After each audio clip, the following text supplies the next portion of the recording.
morning, Rimworlders. Cheers with a cup of coffee. How the heck is everybody today?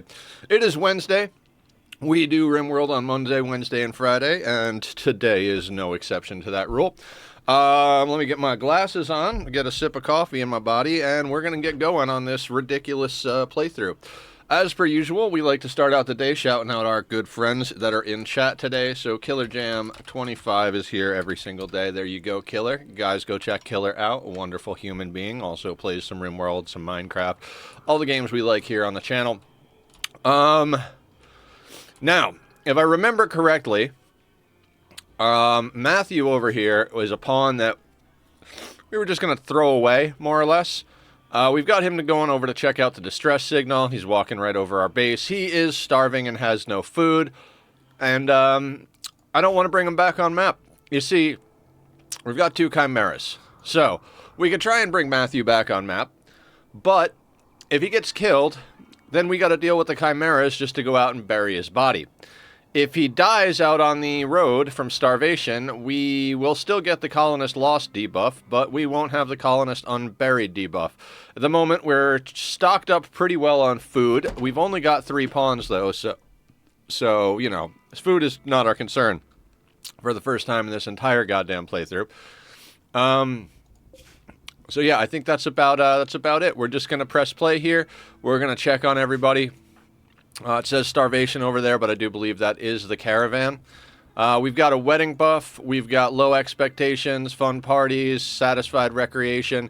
All in all, this is probably the best mood our colony has been in a long time. So we've got food and mood going all day long.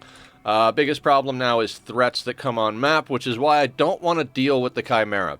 We could have Julie take shots at the Chimera till they're bleeding and downed and blah, blah, blah, slowed down enough for us to throw a little bit more firepower at them. The issue with that is we don't have enough firepower to deal with large raids. We had 11 people come onto map at the end of a couple of streams ago, and then last time we had a raid of Neanderthals come on map and got lucky because we had some traders here. If those traders hadn't been here, I don't know that we would have survived that. I tend to be pessimistic about survival with low pawn counts. Somehow we've managed to get it all done, but one way or another we got to make progress and press on here. I don't really know what we're doing. Julie's got a jump pack. I don't believe we've used any of the current charges on it. Not sure how to double check that, quite honestly. I don't think we've used any of the jump pack charges. We popped Killer's low shield pack last time when we were fighting the... Well, not last time, the time before that. We do have a turret pack, so we've got a little bit of a distraction. Not sure how well that's going to go. We did wind up with 56 unfertilized chicken eggs. Now, we figured out that chicken eggs require 2 for a meal. So this is 28 meals of chicken eggs. We still have 204 fungus. We've got some hare meat. We've got 419 human meat.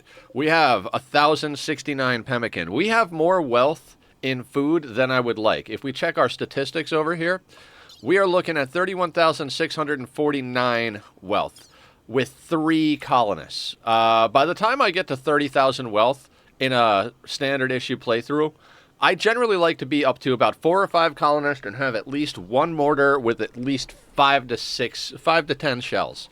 We don't have those things. Sieges are a very scary thing in our world. If we get a siege coming on map, we got to get really lucky. What we have going for us as far as sieges are concerned is that it is really fucking cold on this map. So if we get a siege in the middle of winter, we could dodge the mortars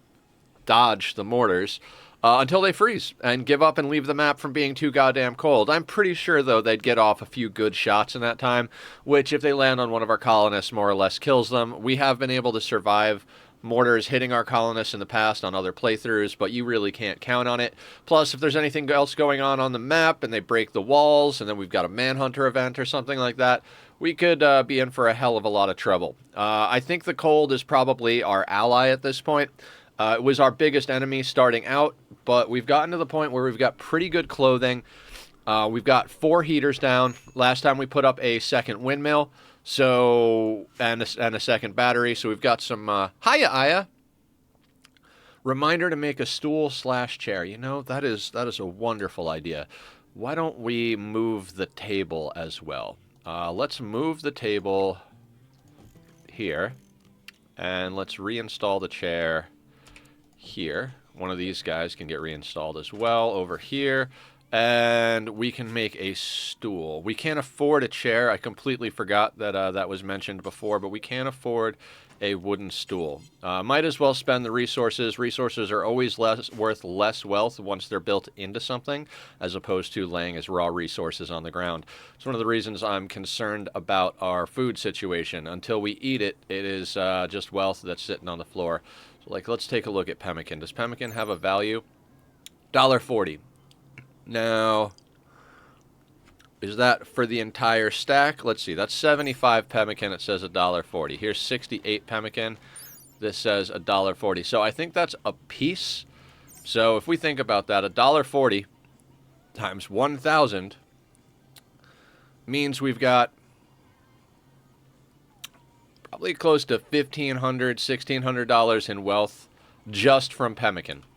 So that's a considerable amount of wealth in food. One of the things I talk about that I learned from Adam versus Everything is when you're playing extreme difficulties, one of the mistakes that people often make early game is to have too much food on hand. Now, this is a razor's edge you got to walk on a sea ice playthrough. Not that I've done a lot of sea ice playthroughs, but given what we've learned from this one and what a lot of our members have brought to the table as far as knowledge and game mechanics, it's difficult. You want to stockpile enough food that you're not worried about everybody starving to death, but you want to keep the food down enough that you're not worried about getting the wealth too high. So, like I said, razor's edge with that nonsense. What are we doing? All right, we're drinking coffee. We're gonna go slow and drink a little coffee because, you know, I love coffee. What the hell was that rumbly bit? Chunks of a spacecraft. So I take my hands off the keyboard. Oh, friggin' like 4 chunks. Now, I mean, that's components right there. We've also got some slate down here. Still got this uranium, sandstone, plasteel, and jade. We really don't have a miner capable of dealing with that. We've even got a single tile of silver up here. We managed to mine out the rest of it with one of our temporary pawns last time. As I've said most times, I would love to get these razor wire gates off here. They don't do anything or cause any problems. It's just my brain is like, you know, end game. Get rid of the fences that are worthless. Clean up the map for real.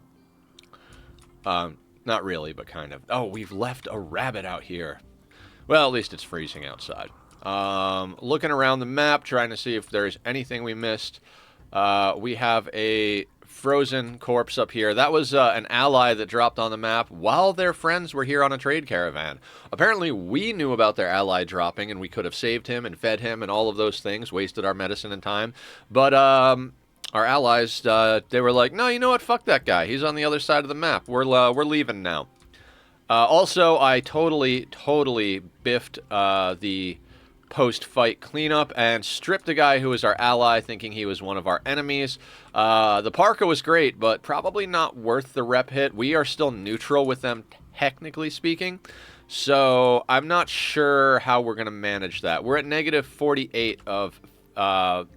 negative 48, which is still neutral. I don't know what the break point is where we go hostile. I don't believe we go hostile at negative 50 because negative 50 still appears as blue, whereas negative 180 appears as red.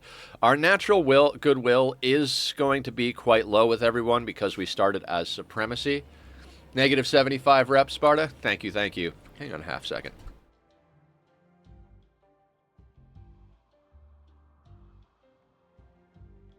I do blow the old horn there. No shit. Distress signal. Alright, so Matthew here is definitely not going to survive this. Oof. There are definitely some problems here. How are things? Smoke King, how you doing? Welcome on in. How's your life? We got to shout out Smoke King. New friend we made yesterday playing some Oxygen Not Included. Smoke King 1991. Going good, Smoke. We've got our sacrificial pawn going to check out a distress signal trying to think how we want to deal with this. He is high on luciferium. He is definitely he's moderately malnourished. We're not trying to keep him, but if we could accomplish something, that'd be cool. A lot of dead people here. A lot of dead people. And some pemmican. Theoretically, we could get him through this and bring back some food, or get him fed and do a few things, but we're not in good condition here. So back home, let's make sure everybody is fed. Love the title. Thank you. Yeah, we definitely have too much wealth. All right, they're not quite ready to eat. We've been micromanaging food. We could stop micromanaging food. We've got a lot of food. What are we going to do with Matthew over here? I almost feel like angering the Mega Sloth might be the ticket. Motherfucker does not know how to shoot well.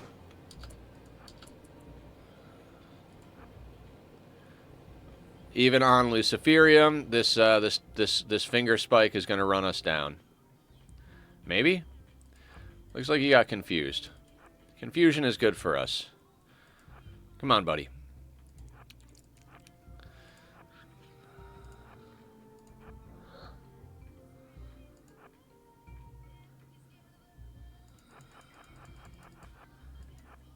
I mean, theoretically, finger spikes will get hypothermia, and he is bleeding, but no immediate danger. I mean, Matthew over here is, like I said, a sacrificial pawn. This is not going to go anywhere good for him. Ambush. Flesh beasts are emerging. Matthew, let's do something ridiculous, Matthew. Let's shoot at the Mega Sloth. He's probably going to revenge, but it might be our only chance here. There we go. All right, so the Mega Sloth is now pissed off. Yeah, no, this is officially the end of Matthew. You were a terrible pawn, Matthew, but you did finish a quest line for us. Oh no, caravan lost. Who would have thought that would ever happen? Oh, welcome in, Blue, by the way. Why do I have this disallowed? They can go out that. Oh, I had it disallowed because they kept walking in and out during a solar flare, getting our base freezing cold. I'm just bored at work, softwaring. Well, I will try my best to keep you entertained while you grind away at the keyboard. I'm usually pretty good at running my mouth for about 4 hours. Then in the last 2 hours, we wind up in focus mode. Usually trying to fight something that we don't really have the resources to fight. Everybody is asleep. We're going to have to try and speed through this a little bit more. I'm getting a little reckless with my gameplay on this. Consume simple meal.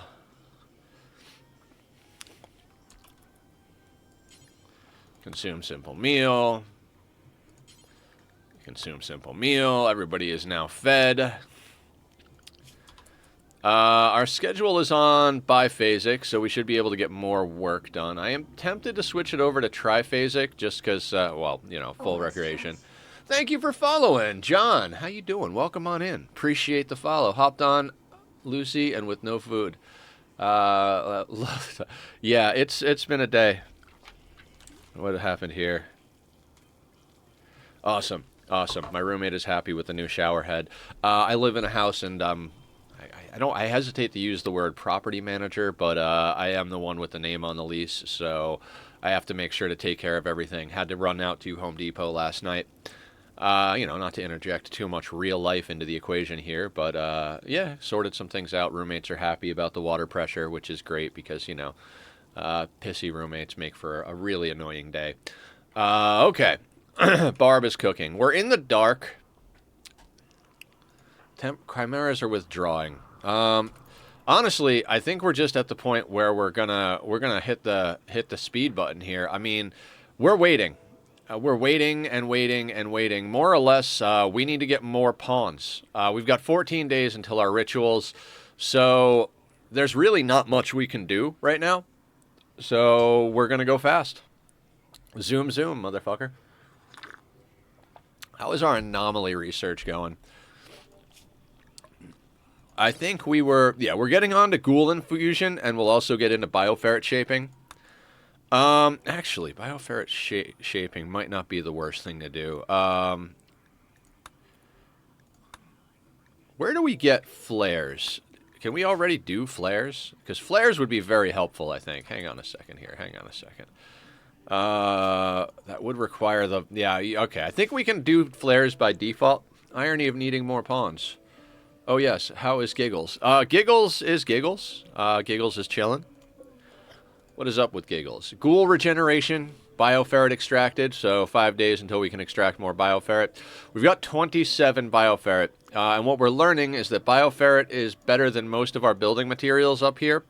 Granite, which is generally I believe granite is the toughest stone you can build out of, and we've got 510 durability on the walls, whereas the Bioferret wall is 600 durability.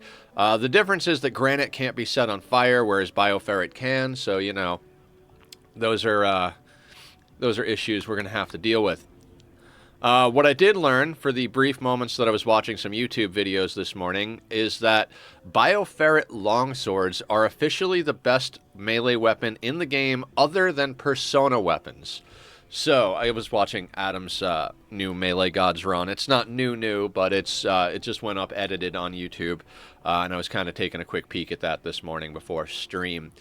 He was saying that Bioferret longswords have such sharp bonus that it's insane.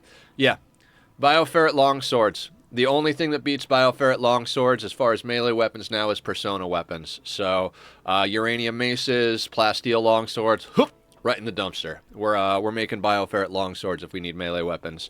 So, that's a thing. Yeah, me too, Blue. Me too. In addition to that, anything made of Bioferret increases psychic sensitivity.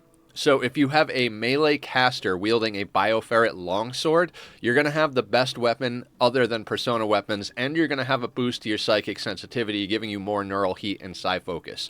So that's just absolutely bonkers, in my opinion. We were talking last time about the possibility of making slave collars out of Bioferret, and I'm not sure if slave collars will give you any type of sensitivity boost. We have enough for one, but rather save the materials for a wall, so. Jesus. I ate a big breakfast burrito with a bunch of hot sauce this morning, so the nose is a little runny. So, we're going to have some coffee. We're going to do some things. Alright, game. My playstyle leads into crafting my own gear, so getting a bit of Bioferret for an excellent or upwards longsword isn't an issue. Mind you, non-sea ice playthrough. Yeah. I don't play sea ice as a general thing. It's not like sea ice is my new official jam or anything. I just wanted to do a sea ice playthrough. I was actually extremely hesitant about doing it on stream because I was like, you know, it's gonna be a lot of just chilling and micromanaging and stuff. I don't want to bore chat, but funny enough, we've had more people joining and hanging out in our streams since I started Sea Ice than with any of the other playthroughs I've done, so can't be that boring, right?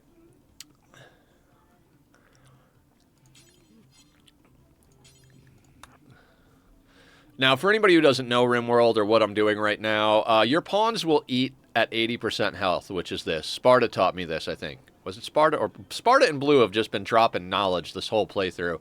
But basically, your pawns will eat a meal, which gives 90% food, when they're at 80%, wasting a portion of your... I actually engage with my... I do. I try very hard to keep the dialogue going. This is an entertainment business, so to speak. I mean, it's whatever. We're here to interact. I'm here to... I always talk about stream being a conversation that you have with your viewers. It is a back and forth. Without the viewers, there is no stream. Without the streamer, there is no stream. We are both an important part of streams being a thing. If it was just me playing video games... Come here, bud. Here's a cat for everybody.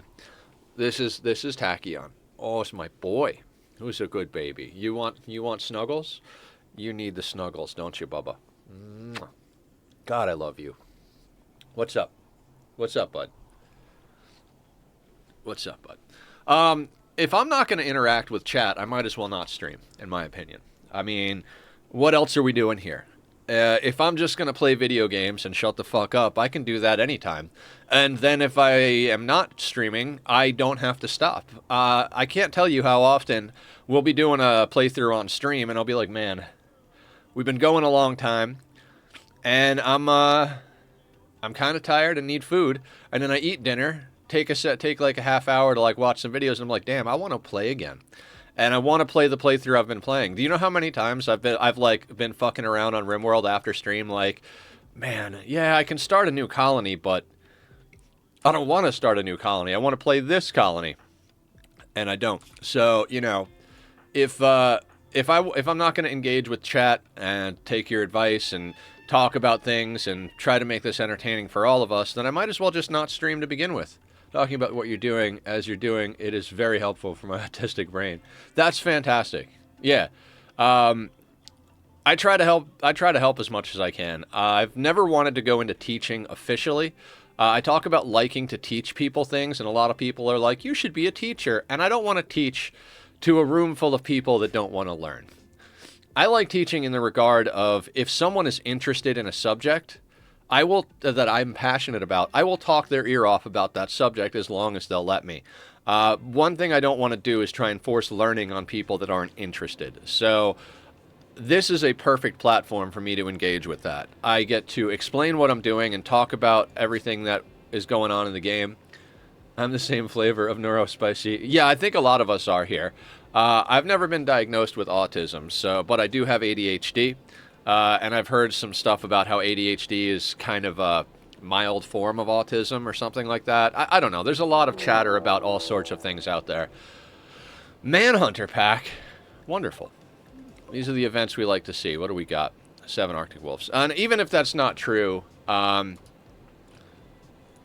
doesn't matter. You know, we've all got a little spicy brain going on, so whatever flavor of spicy brain it is, everybody is welcome here. We all try to look out for each other. Now, are the Manhunters and the Chimera gonna fight? Either way, it doesn't matter. See, if we'd have brought Matthew on map, even if we were able to sneak past the Chimeras, well, I guess enough time has gone by. I'm interested to see if these fuckers fight. They blend, but the autistic people who like categorizing things wanted to separate them. Funny. I mean, like I said, doesn't matter to me. I get along with anybody who is kind and respectful to other people. Doesn't matter what kind of brain or how. Okay, so they're friendly. They're friendly doggos. All the doggos are friends, no matter whether they're mutated. Oh, wait. There is a fight. There is a fight. You got into melee range, sir, but you dodged a bullet. And by a bullet, I mean a giant tusk.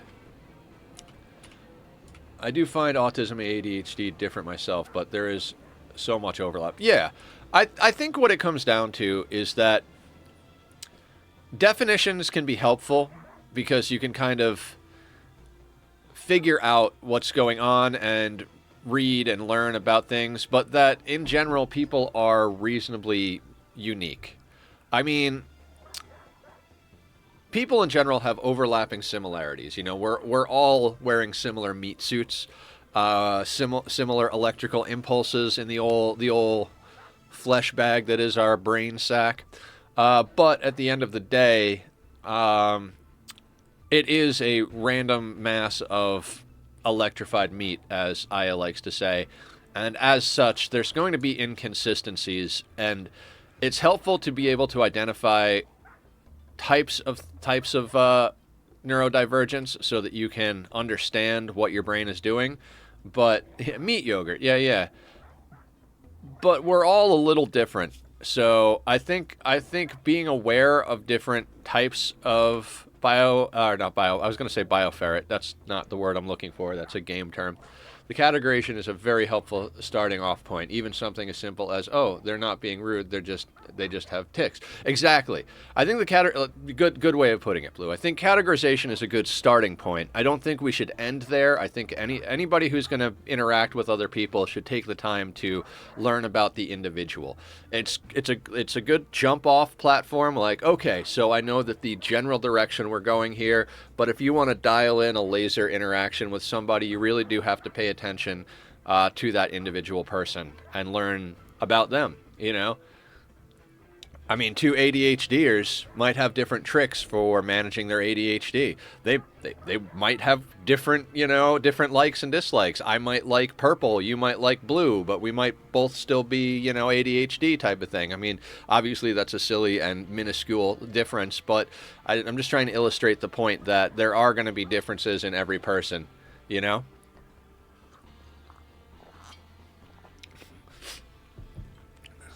Who would have guessed people are different? Right.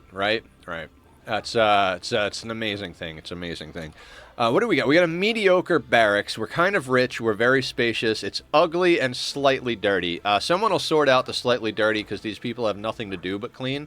So hopefully they'll get off their lazy asses and do so. Hi, kitty cat. I think whatever kind of spicy your brain is, we can all agree that loving pets are fantastic. Hi, buddy. Who's a good boy? What's up? What's going on? Look how handsome you are. You are handsome. Who's a baby? Come here, Appa. This is the bub right here. He is a good baby. Come on, bud. The thing is he's a two-handed kitty. The Bat Guy, subbing with the Prime. Give me just a hot second. I'll do a shout-out for you, Bat. I gotta put two hands on the kitty right now. What up, what up? How you doing, my dude? What's the good word in your neck of the woods? We're over here hemmed in by chimeras and man-hunting Arctic foxes while we're petting the kitty cat and letting our people wander around doing nothing because there's nothing to do. Right, buddy? Mwah. Oh, I want to just squeeze him. Who's a baby? Chimera's attacking. That's fine. That's fine. They're not going to attack me. They might attack the wolves. It does look like when they're in attack mode, they aggro to just about everything. So let's see how this plays out. I've never really like, I want to study their habits. Actually, we should do a shout-out for Bat real quick before we study their habits. The Bat Guy. Double T. The. No, double T in the bat, but 4 minutes on the cooldown, you bastard robot. No, you're a nice robot, Frosty. And you embody the spirit of the run here. Guys, it's going to take me a second before the cooldowns are up on our shout-outs, but if you click on Bat Guy's name, you can go over and check out his channel, give him a follow, show him some love. We'll do that as soon as we get a chance here. It does look like these manhunters are not attacking the Chimera, but when they get in range of each other, they fight. So if they walk right past each other, they start fighting. Now the Chimeras are pissed at the dogs because one of the dogs started attacking them. Okay, fair enough. Fair enough. Now I think regular doggo versus mutated anomalous doggo, even in the number differences that we have here, I think the chimeras are gonna take the W on this one. Hopefully they're not gonna stay aggressive and punch at our walls. I've never seen the chimeras actually go after the walls. They behave almost like manhunters, but in a very weird way. I think from last time that batteries are some of the ugly.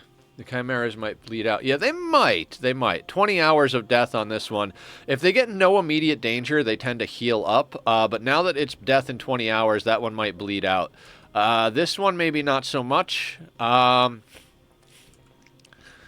mean, if they smash up the wolves, get themselves both bleeding, and then a couple of the wolves actually don't rot, and we could chop them up for meat and leather, might be good for us. Although, again, we have more wealth on the map than we need, so having more meat and leather is not necessarily an optimal situation. We will probably keep them as corpses in our backyard until such a time arises that we need to chop them up, because, quite frankly, if we get any more wealth, I might as well just freaking install a virus on my computer and let it just nuke the whole fucking thing, because we are not in a situation where we can manage what's going to come at us.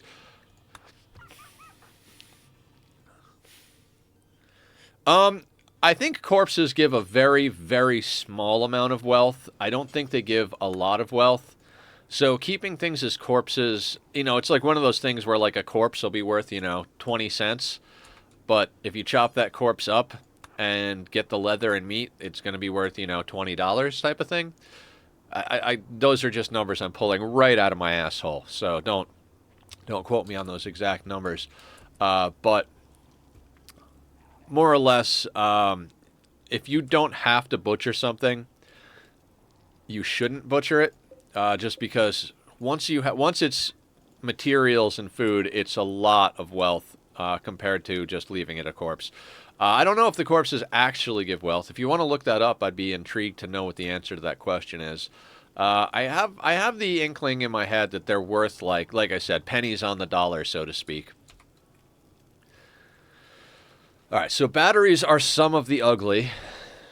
Everything is some of the ugly. We could put the batteries in the freezer. Maybe that would help. We could theoretically... See, the batteries I want inside just because... I feel like people are going to get into the backyard and break things up. I'm going to blow my nose again.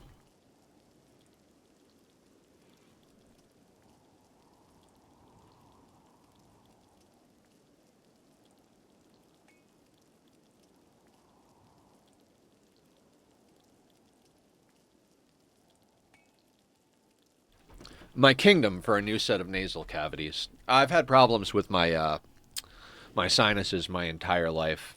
When I was younger, they thought it had a lot to do with the fact that I lived in a house with a wood stove for heat and a bunch of animals. From the wealth section on the wiki, fresh corpses are worth on an average of silver 250 each, with 49 corpses. This is 12,316. Human corpses or animal corpses? And I'm assuming it matters if they're desiccated or not.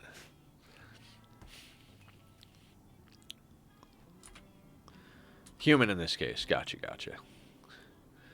Yeah, so the game does take into account that corpses can be processed down into resources. They want you to either cremate or burn or deal with the corpses in some way, shape, or form. So yeah, they throw a little bit of wealth on the stack here.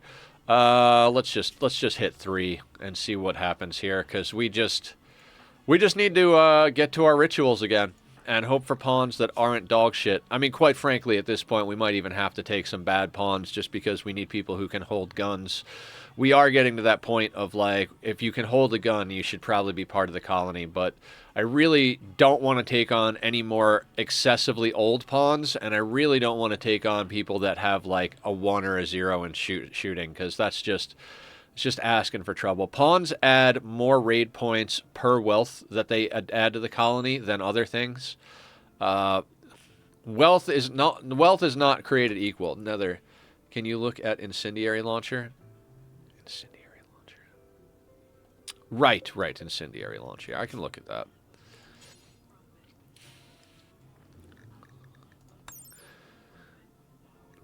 Do 340 wealth, 100 hit points, 50% flammability, machining table, 75 steel, 4 components, 334 work to make, -3 beauty, sell price multiplier 20%, deterioration rate 2, damage 10, stopping power 0.5, no armor pen, range of 24, 3.5 second cooldown. I hate incendiary launchers, quite frankly. I'm glad the incinerator's awesome, but incendiary launchers and EMP launchers are some of the worst goddamn utilities in the game, hands down. They just do not have... They don't have the AoE. If an incendiary launcher had the AoE of a grenade, like... or a Molotov. Well, the Molotovs don't even have great range. Incendiaries kind of have the same thing. Molotovs, I think, are really good for hot boxes, like burn boxes and setting corpses on fire and such. So I guess you could use an incendiary launcher for that as well. But if the incendiary launchers had, like, an actual radius, kind of like a grenade radius, I think they'd be more valuable. Mollies are categorically worse than incendiary launchers. Yeah. I don't use either. I don't use incendiary launchers. I don't use Molotovs. The only thing that I've ever used Molotovs for is to set fire to a pile of corpses and junk. Other than that, I haven't used them. I think Molotovs are a lot less expensive to make for corpse disposal, which is why they're used over incendiary launchers, because if you're just going to make a weapon for the sake of corpse disposal, why spend 7 components on it, I think is what that said. That doesn't even matter. Even if it's one component. I don't know how much Molotovs cost to make, but it sure is hell of a lot less than an incendiary launcher. Alright, Barb is back to being aggravated. So, what are we going to do about that? I don't know what to do about that. Maybe we put her on lavish meals. Leather is a bandolier. That's a good... I remember we were talking about that, right? Alright, hang on, Barb. We gotta look up bandoliers real quick. Boop, boop, boop, boo. We gotta go through this one at a time because I have no idea what's going on right now.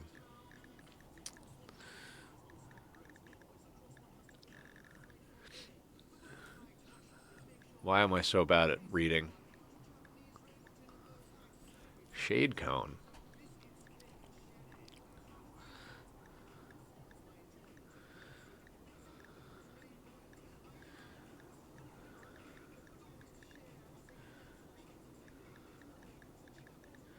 I don't see bandolier on this list.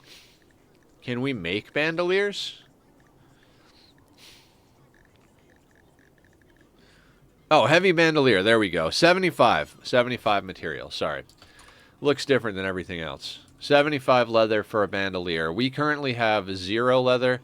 Barb. How are we going to manage your mood? This is,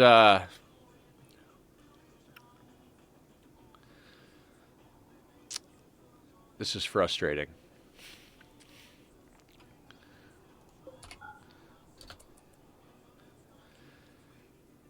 So Barb is just upset in general. And if we arrest her, we're going to... You know what? We have a lot of food. Maybe we just cook a couple of lavish meals here. Let's go down here. Let's go to lavish meal. Cooking 8. We don't have a level 8 cook because Tom died. Well, that's in the dumpster. What about a fine meal?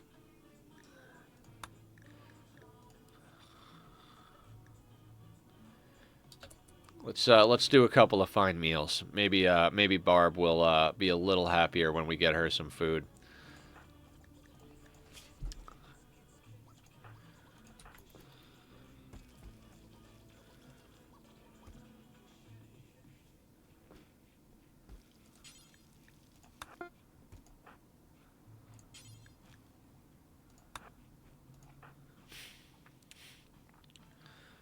On average, guns gain a 12% increase in cooldown. Huh. We'll keep an eye on that then. When we chop up some more leather, I could theoretically see using a heavy bandolier then. If we're gonna get an increase to our cooldown, or if we're gonna get a cooldown reduction for our weapons, it might be worth doing. There is a lot of blood from those wolves. Oh, and the Chimera is bleeding out. Unconscious, death in 7 hours. The wolves did a little bit of work. The other Chimera, no immediate danger. So, not the most amazing thing. Do I have this turned off? No, we just don't have enough power. How do we not have enough power? We have batteries. That's off. Winter has begun. That's off.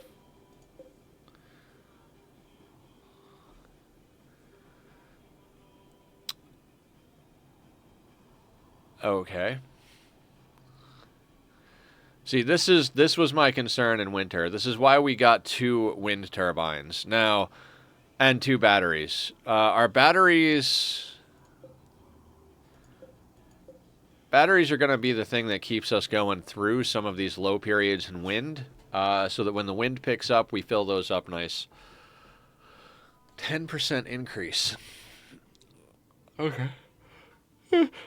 Let me do a little yawning and a little coffee drinking.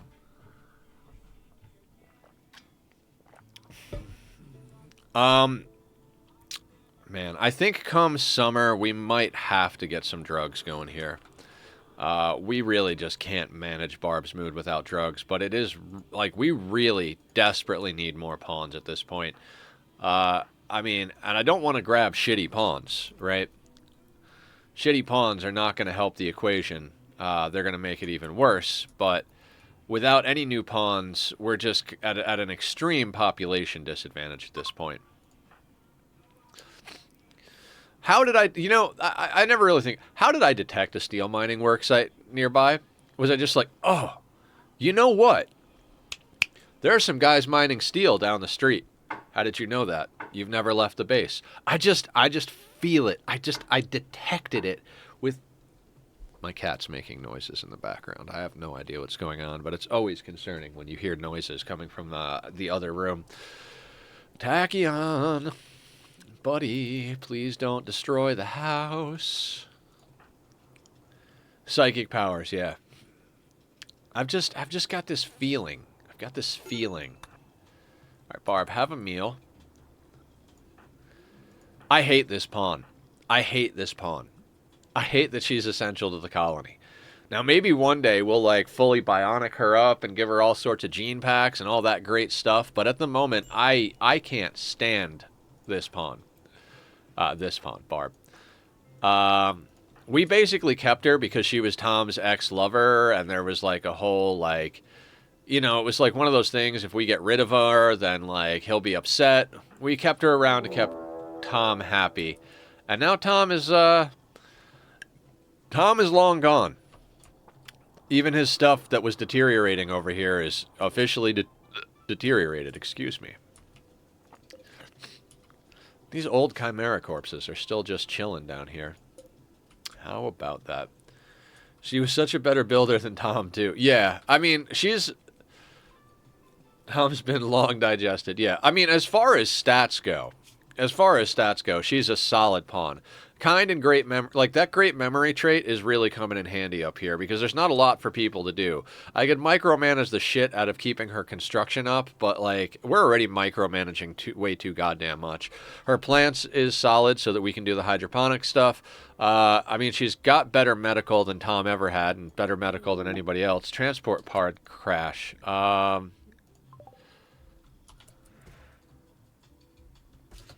Omar. Kind, staggeringly ugly. Good with animals, social, and shooting. 62 years old. Oh, god damn it. God damn it, Omar. Why do you have to be 62 with a half a year? Yeah, paralytic aphasia for 33 days. Hearing loss in both ears. Gunshot wound. Stab scar. And a wake-up addiction. Like, talk about a kick in the goddamn teeth. Like, yeah, staggeringly ugly is not great. Meal. We don't need food that badly. I'm more interested in his knife than his food. I mean, that cloth parka might come in handy, but it's tattered. We've got parkas that are just as good. Still got a Chimera walking around outside. Honestly, Omar is going to freeze to death out there. That's or starve to death, depending on how good that parka is. So, not my problem. Yeah, he heard me complaining about Barb. He's like, you want to see a bad pawn? I'll show you a bad pawn. Let's do this until we have 2. We'll keep 2 fine meals on hand for keeping Barb's mood in check. It's not going to do the trick. I mean, look at how happy Julie and Killer are. Their mood is just pegged. Got married, low expectations, got love in ×3, cooked cannibalism, opinion of my wife, recreation, extremely comfortable, optimist, spacious interior, human leather clothing, wearing button-down shirt. Killer is just over here like, man, this is the best life ever. Like, I'm living my best life up here up in the Arctic. And Julie over here is his wife. She is also extremely happy. We got to get rid of that no wayfinder thing. If we could get a colonist, and that colonist would be the type that we could get into being a moral guide, that would be an optimal situation. If we could get number 4 being good social with some sort of mood buff, whether it's iron-willed or sanguine or, at this point even cannibalism. Mediocre barracks. I have to share it, but it could be worse. Yeah, exactly. Mediocre barracks is his main negative. I had to sleep in a mediocre barracks with other people around. I really don't like this. Yeah, slept in the cold. That's just going to have to be what it is. I'm going to postpone that. We're going to be forced to reject him, and then they're going to have a rejected blah, blah, blah. Now, they're tunnelers. They don't like being outside, but they also don't like darkness. This is problematic because we need darkness for the mushrooms. Why is this ready to harvest and Barb is not harvesting? Barb, let's get on this. I'm actually tempted to slow down the mushroom production. I mean, we really don't need the extra wealth.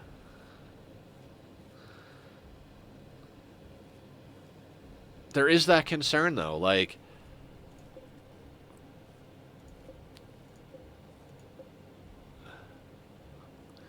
fix the cold. How? We've got 4 heaters.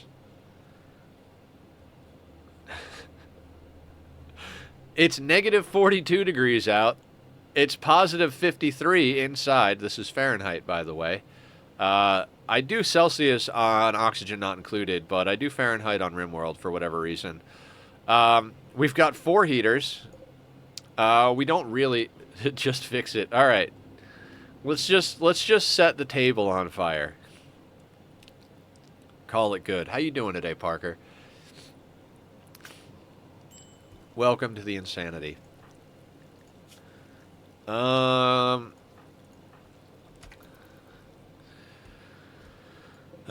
is all just so ridiculous. You know what, though? I do want to do one thing. Barb, let's drop the turret pack. I'm going to have Killer put the turret pack on, because Killer is not going to break.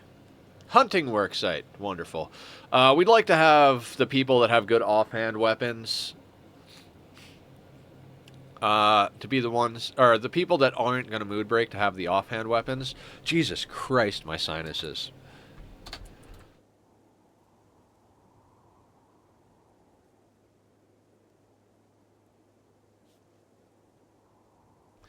Remind me not to cram hot sauce in my face before stream anymore.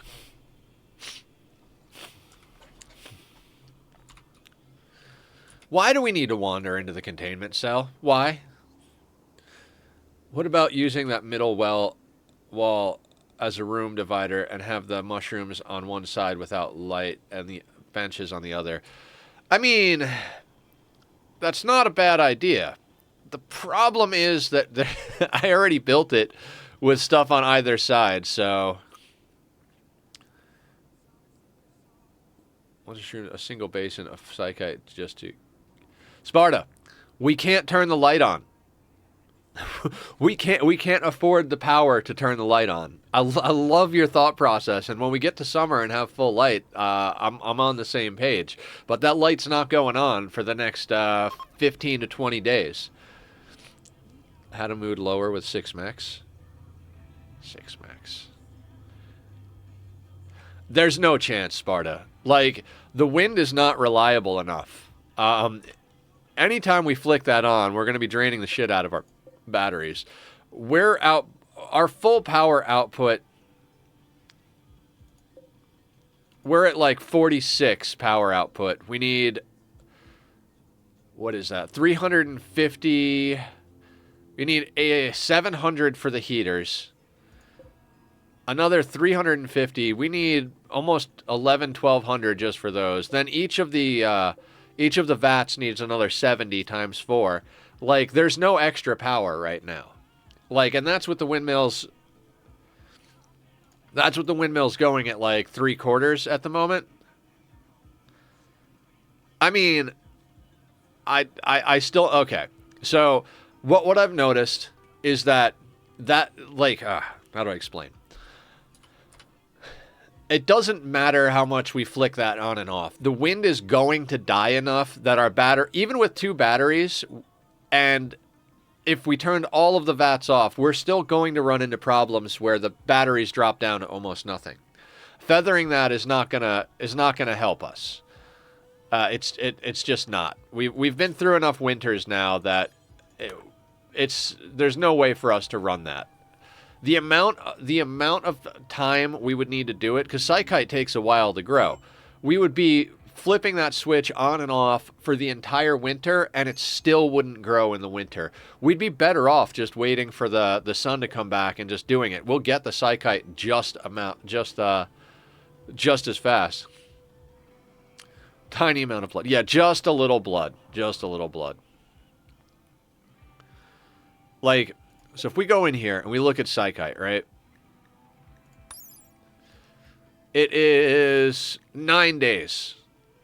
So if that light is working at full potential, you know, all day long it's on, it only goes off for the rest period, it's going to take 9 days. Now, it does have fertility sensitivity, but that fertility is only 40%. So that fertility sensitivity is what? Going to knock it down to something like 7.5 days, maybe 8, you know, somewhere in there, somewhere between 7 and 8 days realistically.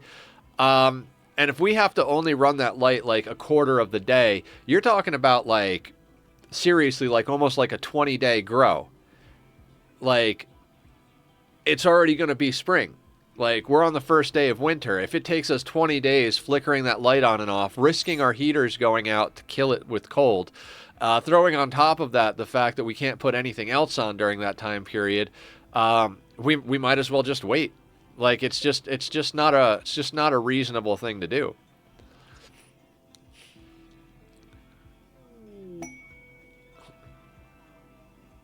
$9.66 days with hydroponics, right? So we're on the 1st of December, which is winter. 15 days per season. 9.66 days. Let's round up to 10. So that puts us, you know, well, even if we just round down to 9, that puts us at the 10th of December. That's 5 days away from the next season. We're not going to get even half a day out of this lamp each day.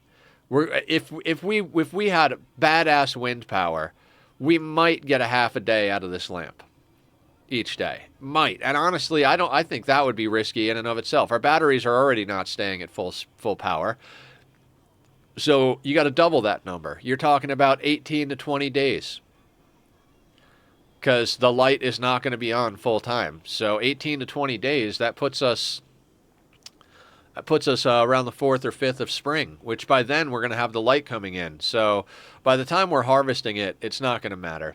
We'll just wait for the light to come back on. Yeah, I appreciate it. I appreciate it.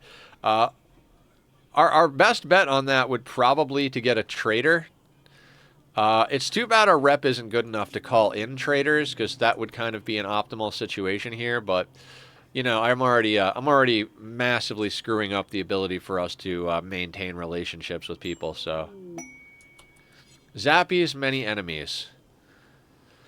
A 7-year-old child. Nope. End of sentence. What am I on to? Yeah, I mean, calling in traders would be wonderful. But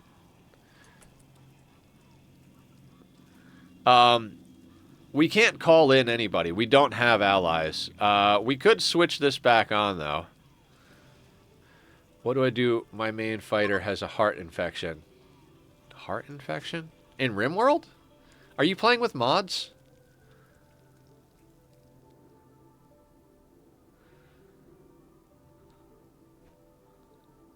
Is it possible? Is it possible to get an infection in the heart? I don't know that I've ever done that.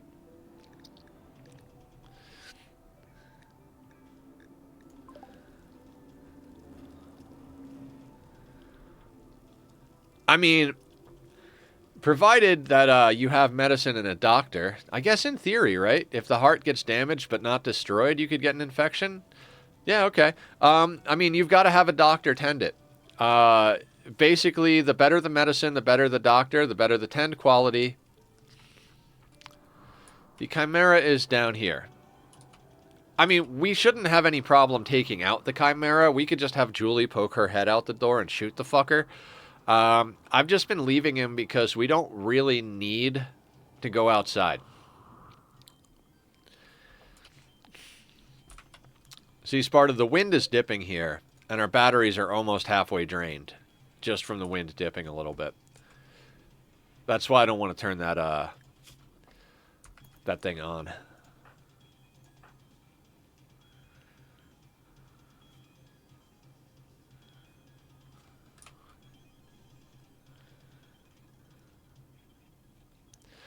There's no need to bring Omar in. Even as a meal, it's negative 58 degrees outside. Right? That corpse is going to stay frozen for quite some time. If we need food and it's starting to get to the point where corpses might warm up enough to rot, maybe we'll go and snag him. But there's also a wolf right outside. We've also got several rabbits in our backyard. So...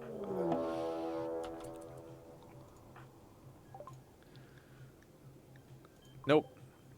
Don't want him. And Barb's going to be more unhappy now.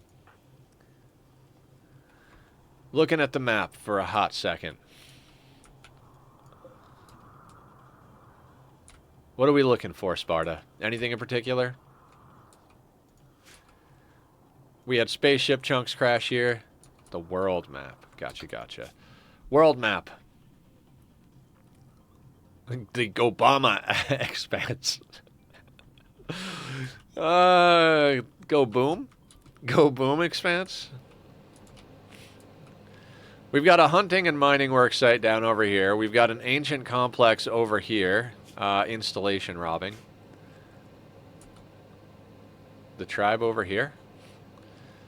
Very far. We have impassable mountain here, so we would have to come down, go across this road, get down, go around here. Just getting down to here is, in the winter, like a 5-day run. Yeah, they are hostile. These guys are negative 48, so... Yeah, you can't amputate a heart infection. Definitely not. You could try and do a heart transplant, Parker. If you've got a prison you can yank a heart out of. Obviously, if that surgery fails, you're going to be in a tough spot. But it is an option. The only other thing you can do, if you have a moral guide, do some preach health. Make sure your best doctor is using your best medicine to treat it, and just kind of keeping an eye on the infection. 7 candidates. Doctor, clean room with light, highest doctoring skill you can. But yeah, you can replace the heart, in theory. Heart surgery on the rim. What could possibly go wrong?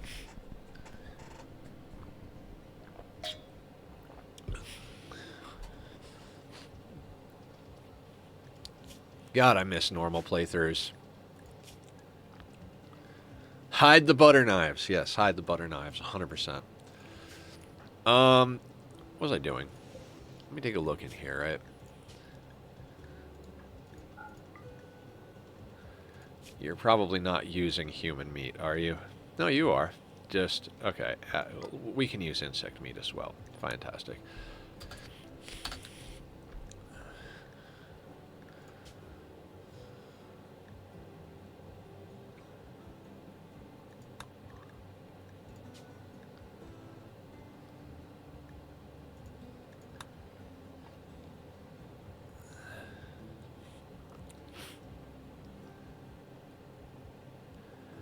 Yes. Well, the old sinuses are nicely clogged. I've been talking a lot on stream. I've been getting better at talking, which is good for talking, but not so good for the old throat muscles, so to speak. In fact, let me blow the nose again.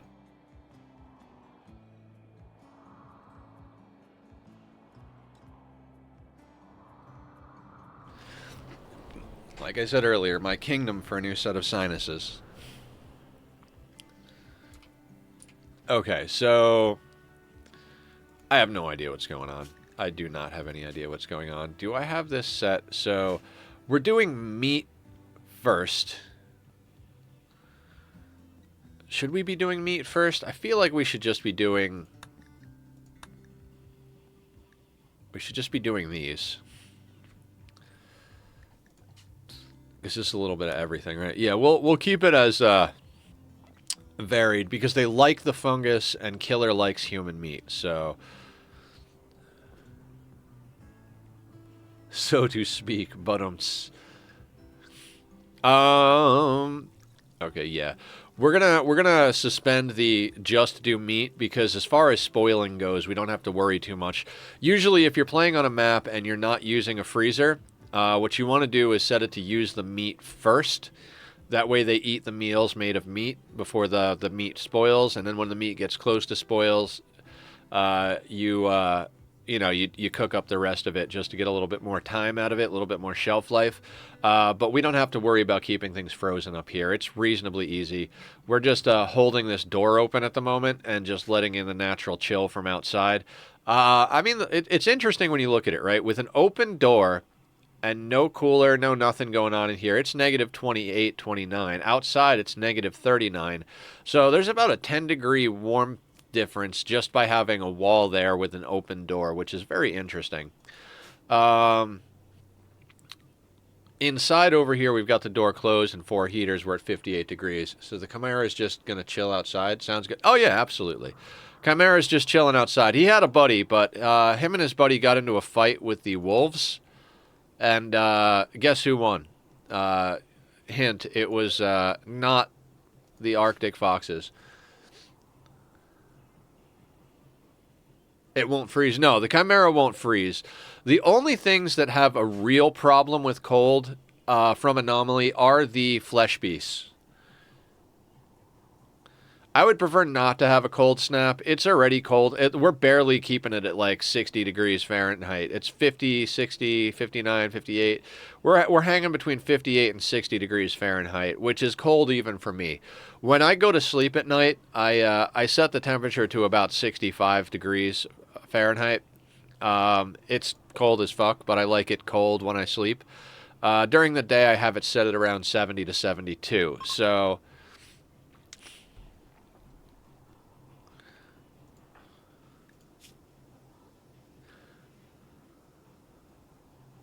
outside too much recently.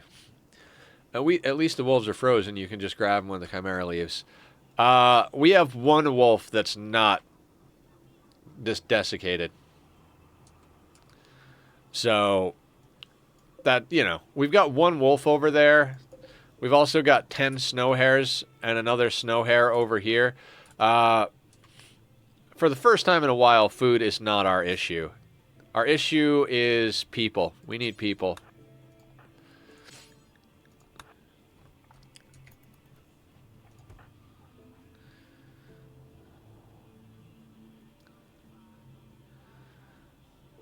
I mean, you guys know me. I hate playing on fast speeds, but, like, I'm just going to try and stay reasonably fast here. Biggest risk to going fast is Barb's mood breaks. So we just got to keep an eye on Barb, make sure she doesn't lose her shit. We have her eating fine meals because we're at that point where she knows Sparta. She's just being playful. Get it together, Barb.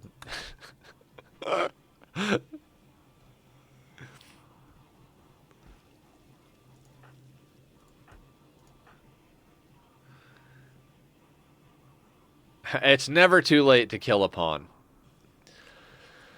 The thing is, as obnoxious as it is to deal with the mood breaks, we need the firepower, and you're the only good cook. Actually, you're the only one that can cook. If you die, everybody starves to death. So, I think your pawn is aware that they're the only one keeping the Ashlyn Mech Hive. All right, you guys ready for the first chaos of the day? Are they dropping in anywhere else? I don't ever read these messages. I really should start to. They will prepare for a while, then attack. Prepare defenses or attack them preemptively. Well, let's see what Randy's got for us. 2 Scythers. Now, I think the Chimera will go and attack the Scythers.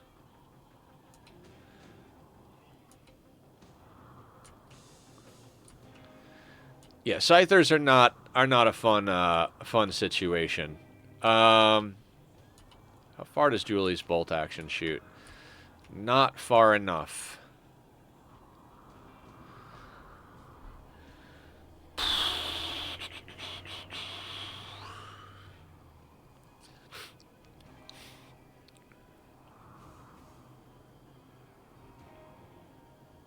Yeah, Barb has PTSD flashbacks. The Scythers and the Chimera will beat each other up.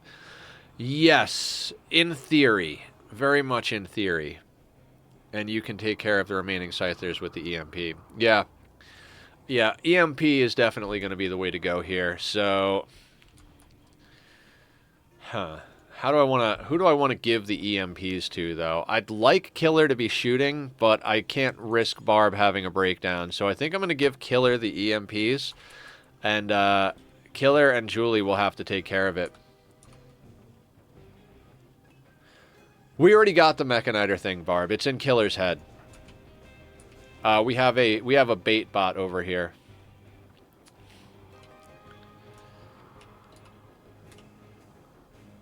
Of course, Sparta.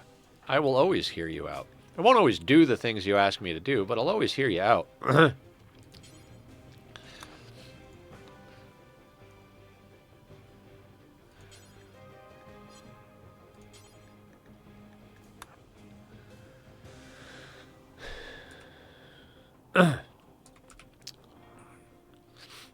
Gravelly voice, gravelly voice. So, the issue with the Chimeras is that when they're withdrawing, they won't attack anything.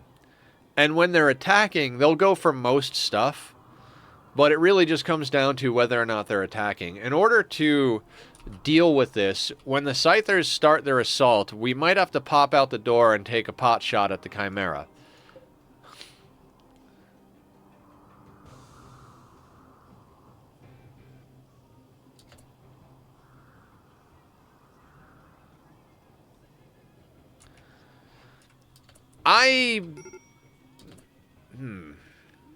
I don't want Barb in the fight at all. Her mood is too shitty. Like, if we give Barb the EMPs and she mood breaks, we lose. That's the problem. If Julie can hit each of them once, it'll slow them down enough that we'll be fine. We don't need the DPS for 2 Scythers. I mean, it's not an optimal situation by any means, but Barb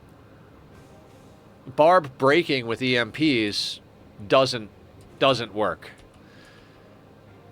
Like, as it stands right now, Barb breaking at all, like, she's a major break risk right now because that rejected colonist gives her an extra -3 on top of her already terrible mood.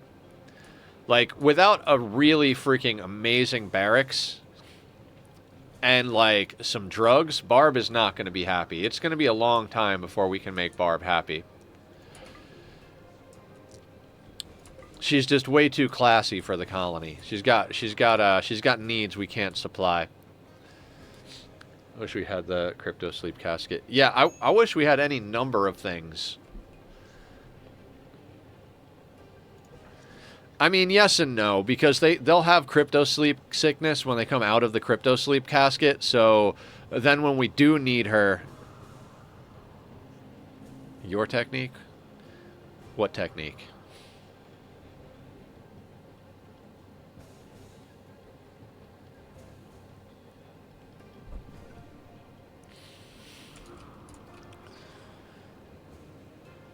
There is Nightbot being a better streamer than I could ever be. Guys, if you want to come join the Discord or check out my YouTube, the links are up in chat.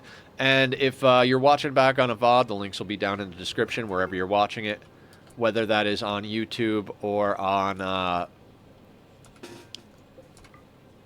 the Twitch VODs. Let's get some people into place up here. I'd like Julie to kind of stand in this doorway.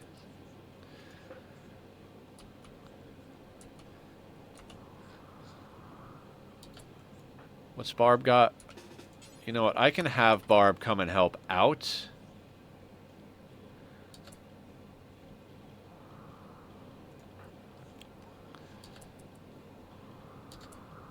I think they are going for the Chimera.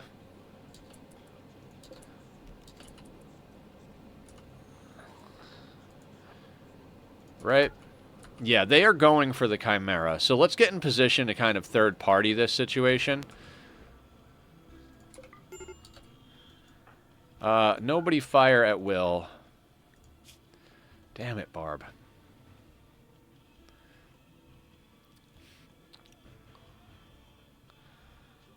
I don't think... Well, fuck.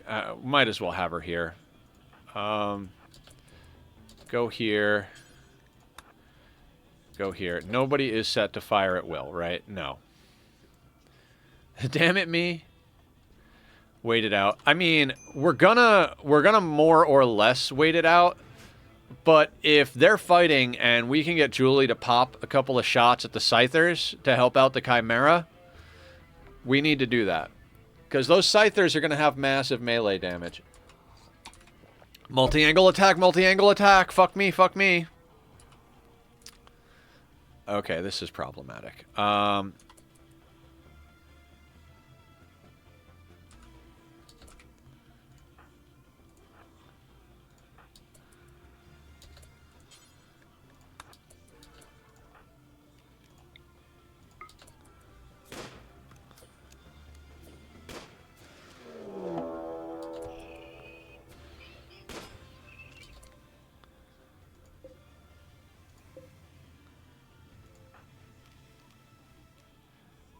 Alright, we're going to pop that effect.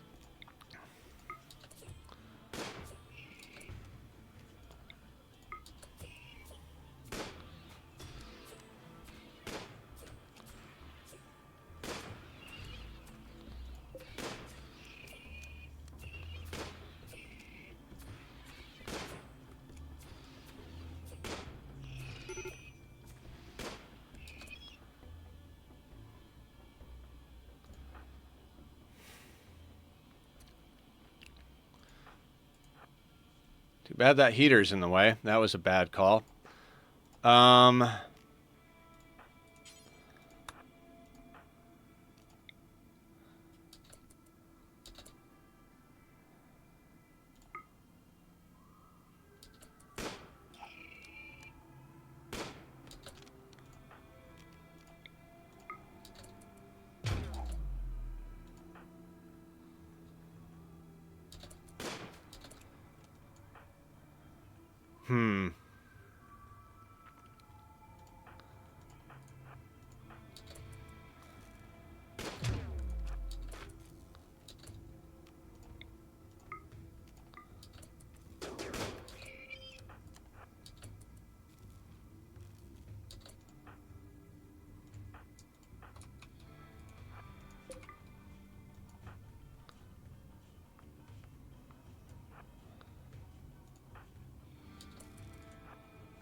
Alright, Barb, I need you to take my numb serum.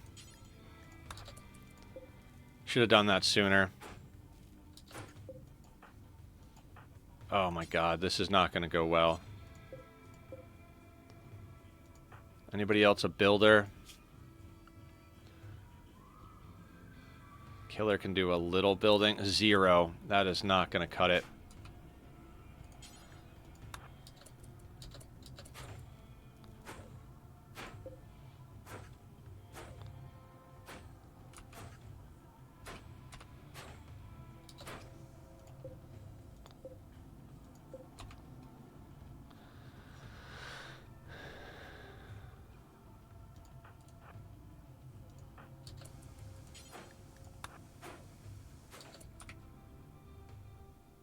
No, you didn't. I can't have you take the serum. You need to repair the wall. You'll take the serum when that thing de-aggroes from the wall.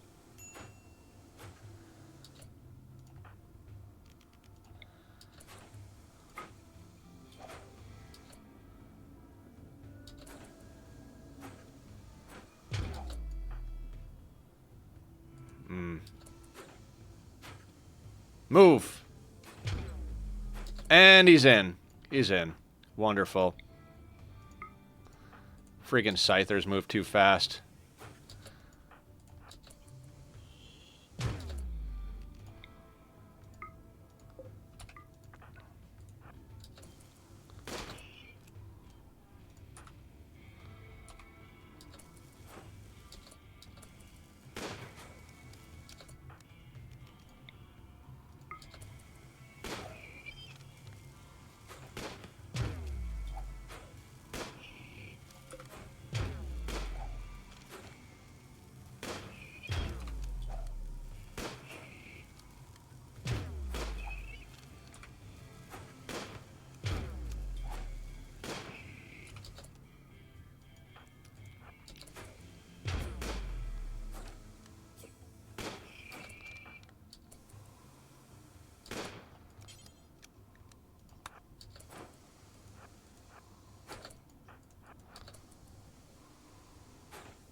God.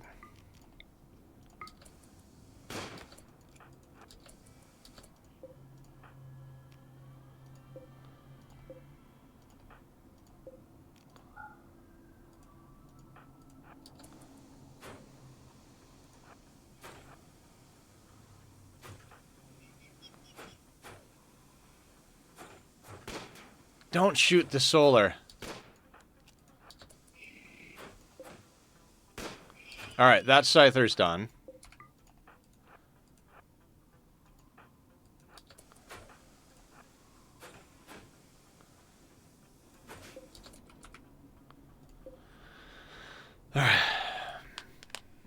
We don't need Go Juice, Sparta. They've already taken enough damage to be slowed down.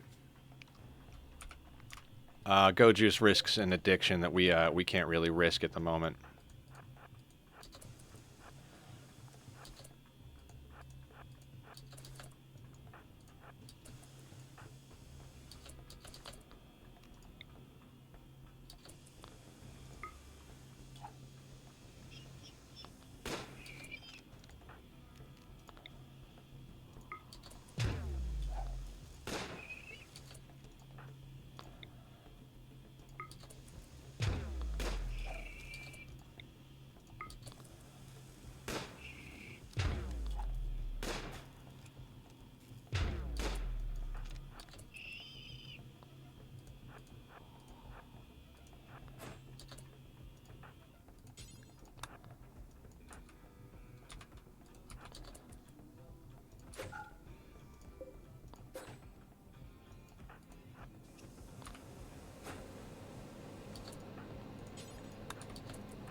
There we go. Dealt with. Yeah,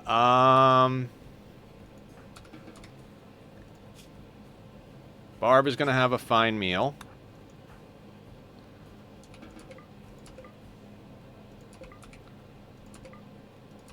And we can let everybody go back to what they were doing.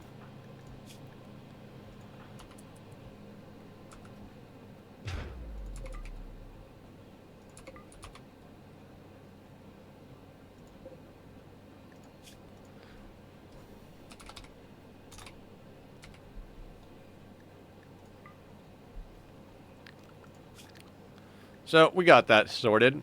Just a little bit of kiting, a little bit of juggling. We lost a wall segment out of steel.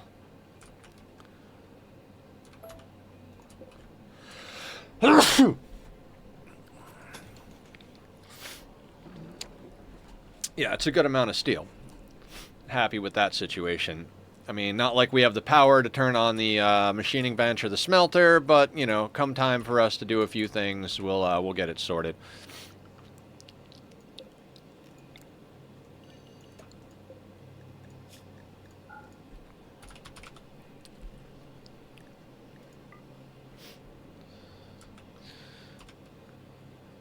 No, I've been incredibly frustrating with the Tox Gen, but this legit might be a legit reason to plop down one somewhere.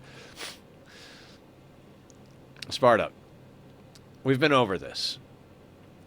The problem with the Tox Gen is not the pollution in and of itself. We know we could deal with the pollution and store it away. The problem with the Tox Gen is we can't handle the insects. Give me 2, 3, 4 more pawns, fine. That's food that's free on the map. But we cannot put a Tox Gen up until we have the ability to deal with the insects. That's it. It's not a matter of cleaning up the power. It's not a matter of, like, it spreading and breaking our crops. It's not a matter of storing the waste packs. It's a matter of no matter what you do, you are going to get an insect problem sooner or later. Given how much time we spend waiting here, because we have to wait to get things done, like, there's nothing we can do to push progress. We're just waiting for festivals or waiting for joint events or waiting for raiders to get knocked down. The amount of time we're spending waiting, it's, you know, on a long enough timeline, the survival rate for everyone drops to 0. You know, that's the saying from Fight Club. On a long enough timeline, insects will spawn and we die. Insects are not, I mean, yes, they can have hypothermia, I believe, and stuff like that, but they move fast enough and we don't have any type of power. We legit don't even have frag grenades. Even if we had someone we could put into a melee block position, we don't have the frag grenades to throw to kill them. We can't deal with insects. And that has been the only reason that I've been so adamant about not using the Tox Gen. I don't mind the idea of cleaning up garbage. I do believe that you guys said that it will block the windmills, though. So that becomes the other problem of where can we put it? We can't put it out back. Can't stick it in the main base because our people will get problems from the pollution. So provided we could find the space for it and we could deal with the insects, I'd be happy to put down a Tox Gen and start noodling with it. I mean, it's not really that big of a problem in that regard, but we will die if insects spawn. Are we concerned for waste pack infestation from the waste packs or the major event? Any of them. Any of them. If we put down a Tox Gen, like right here, and we get a waste pack infestation here, we don't have enough space between us and the waste packs. Even if we zone the people accordingly or anything, if we get a waste pack infestation here, what happens when a raider comes up to this wall and gets within the trigger distance? We're concerned with everything regarding insects, like legitimately everything concerning insects. There's just no way to deal with them. I think that's what Sparta means, though. Mechs hate insects. Stick one on the edge of the map. I've seen it go wrong too many times. I am not willing. Insect trapping, not necessarily the worst thing in the world. You know, like you guys said, put insects on the side of the map to deal with mechs, but it's just, you have to be prepared for when it goes wrong. So, here's the thing. I don't know if you guys know this about insects. If they take even a single tick of bleed damage, they'll aggro to your colony. So let's say they do fight the mechs. Let's say we have, 5 insects on maps, and we get another 3 Scyther raid. And the Scythers go fight the insects, and the insects kill the Scythers. Awesome, right? No, not awesome, because if those insects will then be bleeding. And the moment one of them takes a single tick of bleed damage, they come straight for our colony to attack us. It's an aggro thing with the AI. So no matter what we do, no matter how much they help us defend, we will have to fight the insects. So, no. Just no.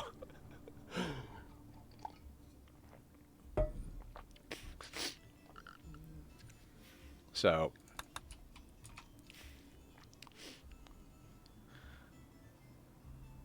$200 steel for the Tox Gen. Yeah. The between the cost of the Tox Gen, the dealing with the waste packs, getting the possibility of waste pack infestations, all of that, like, we're not really in a situation to deal with that. So I know my play style is very slow and steady, but I think that is just kind of the nature of sea ice, which I think is why I kind of this sea ice was what got me into playing Rimworld in the first place, and I haven't done a sea ice playthrough until now because I like that slow and steady. I like that just hunkering down and bunkering in and just being like, all right, we're gonna stay here, we're gonna stay small, we're gonna manage the threat, control the game. Also sized up to your wealth, so just dealt with a mech attack. I'd say mechs are way scarier than insects. Wait, I'm waiting. I mean, there's nothing else to do on the frozen north but wait, so I'm with you. I'm with you. What are we waiting for?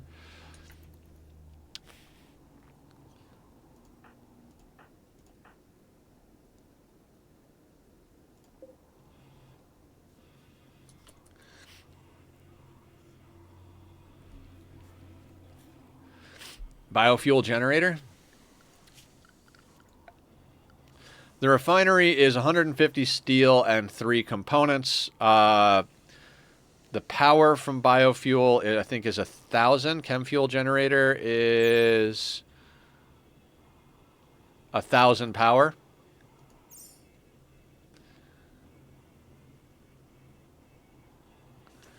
The source, yeah.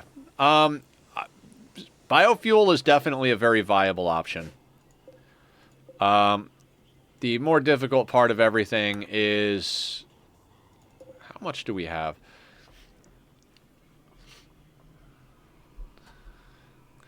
Yeah, we might do that actually, now that you mention it. That was always something I intended to go into because biofuel generation is definitely a solid way to get stuff. This reminds me of oxygen not included though. We need power to make the fuel to make power. So we got to kind of wait until those like remember when you were talking about why don't we turn the light on a little bit? Take a look at our batteries without the lights ever being on.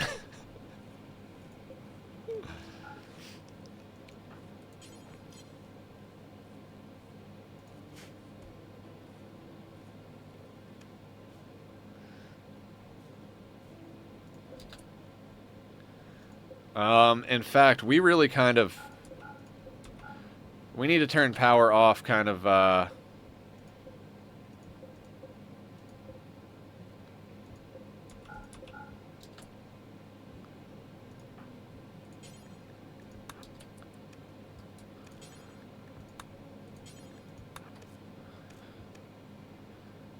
let's get these harvested and turned off. Power draw on the refinery is 170.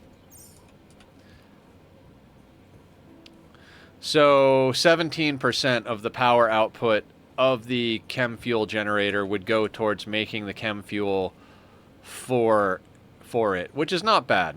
A net positive of 830 watts of power is not bad.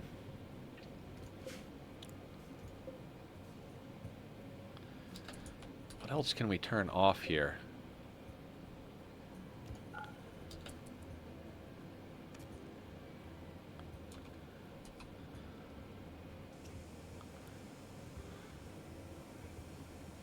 There's no rivers on sea ice, Barb.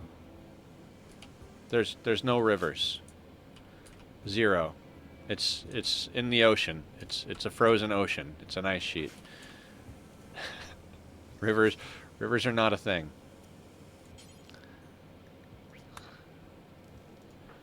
I mean, I like where your head's at, but not a reasonable solution.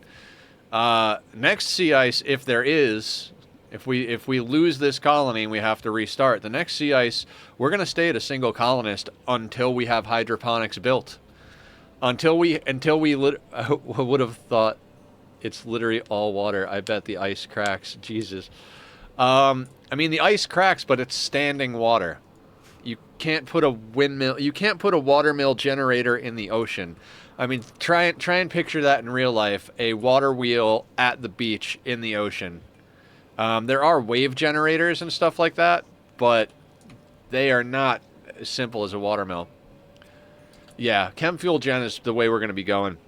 Guys, let me take a quick restroom break. I want to see. I want to see where this call is, and I really have to go to the bathroom. I'll be right back. Sorry about that.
All right, guys. Sorry about that. My bowels were already quaking, and I thought that might be a doctor's call. Wasn't a doctor's call, just a solicitor.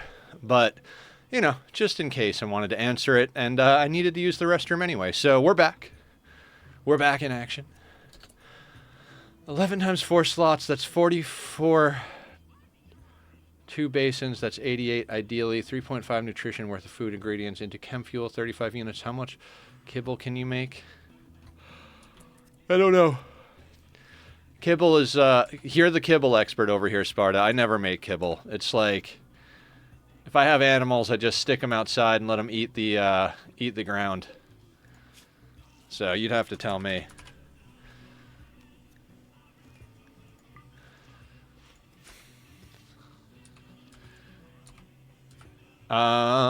Okay.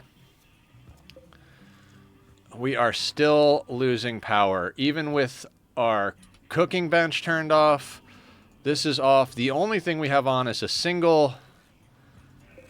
Oh my god. Okay, so... let's harvest that. Designate power cycle here.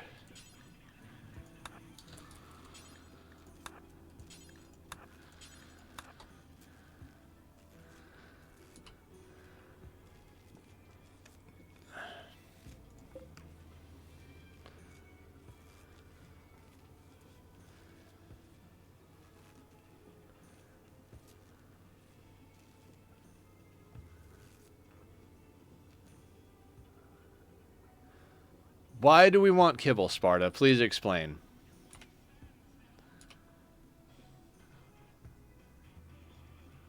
No wind, Barb.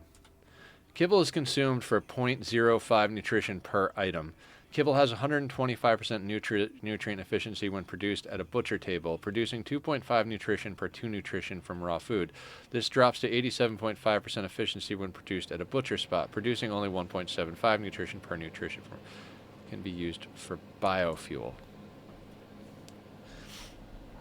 So you're saying we should process stuff into kibble and then process it into biofuel?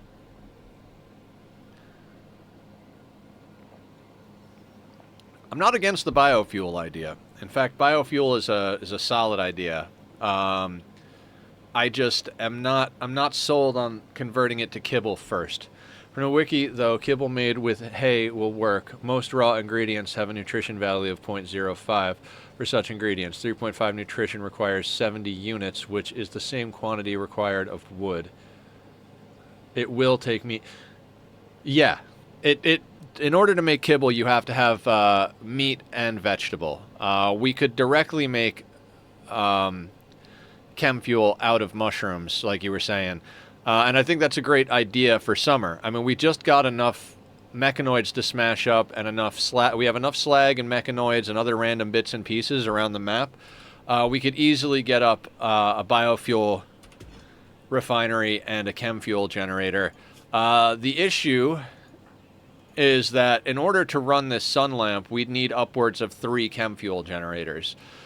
So we're talking about space. We're talking about materials. It is definitely the way we want to go. Wait. But I don't know.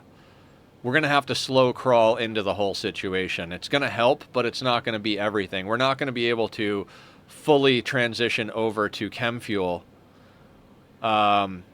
anytime soon. So it's like, okay, so each of these requires 70 watts of power, right?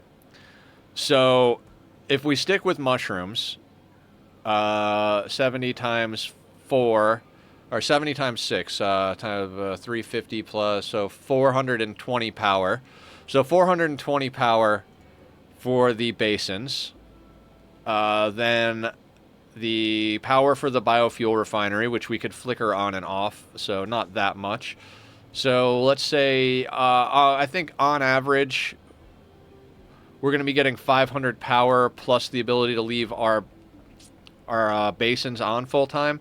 We could probably go up to about 8 basins and have the basins working full-time, making fungus. Now, as far as getting other things, such as rice or drugs, that would mean... Okay, so in order to get drugs, we have to put the light on. If we have the light on, we can't grow fungus, because fungus grows in the dark and the light will kill it.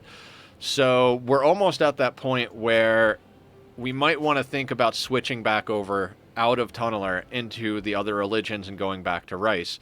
It's kind of this, like, back and forth. Like, doing rice would mean we could grow other crops while we do it, and we wouldn't have to worry about them being in the dark, so we could switch out of Tunneler. But it also means we'd have to have the lamp on in order to produce rice, which comes into the summer. So theoretically, if we can get the reform points, maybe when it comes to be springtime, we can switch back. We could switch back out of Tunneler and start using chem fuel to augment our power needs. Yeah. It's a whole thing. Plus, we got to think about the fact that this room needs to be expanded. Ideally, I'd like to get this expansion done because this room is basically big enough for a hydroponics setup and a handful of benches. If we look at this, the idea is to shift it down to this tile, which does mean we're going to have to put, like, supports in a couple of strategic locations, which is fine. I don't mind doing that. We had planned on that. We're not making the shape I wanted to make, but I think we can do quite a bit once we get to summer. I think we just gotta bunker in for the winter and try and get through the winter here, and then get to summer. Once we get to summer, I think we can. When we get the light back, that's going to give us a little bit of a buffer so we can actually do some growing and expanding and working. So more or less, that's our goal. We survive the winter. Survive the winter, and then make those changes when we get to summer.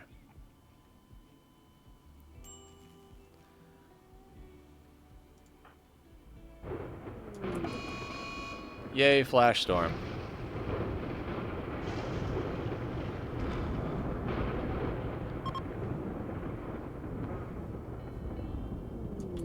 Ooh, transport pod crash. What do we got this time? Ray. Delicate undergrounder with chemical fascination. 13 years old. Why chemical fascination?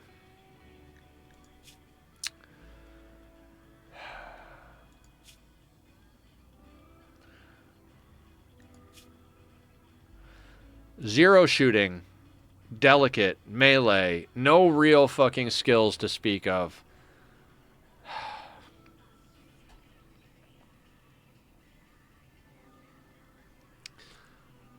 Oh my god. Garbo, what's going on, Smoke? How you doing? Delicate melee is trapped. Yeah, absolutely.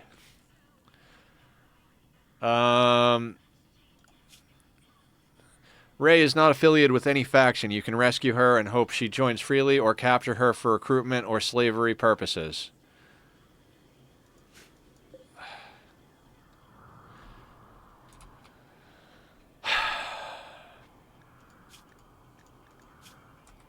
$13-hour death. I'm tempted to just go and grab them and just drop them in our freezer.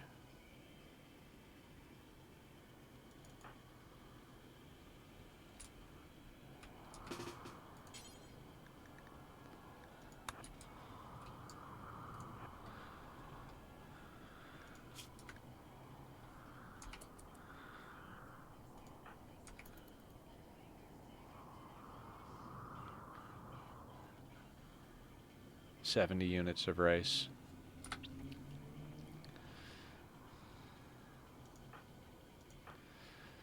I did some digging into...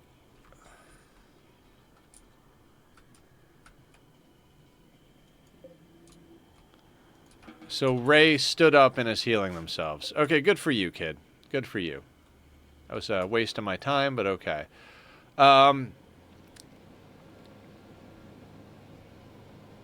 We've got 6 hydroponics. So I went searching about the math on hydroponics. I saw like how the math breaks down. But the more or less the consensus is you want to have about 2 hydroponics of rice per colonist. So you'll still wind up with a little bit of extra food, provided you don't get too many events like blight or whatever like that, or you don't get cold snaps that destroy it.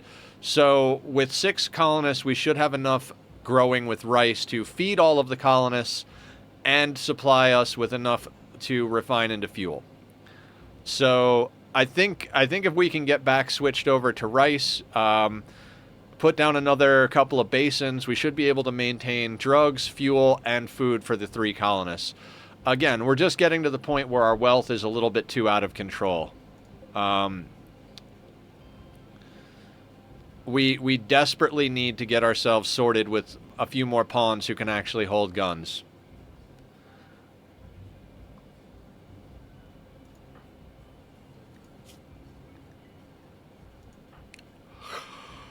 Oh my god. Can I go to sleep now? I'm very tired.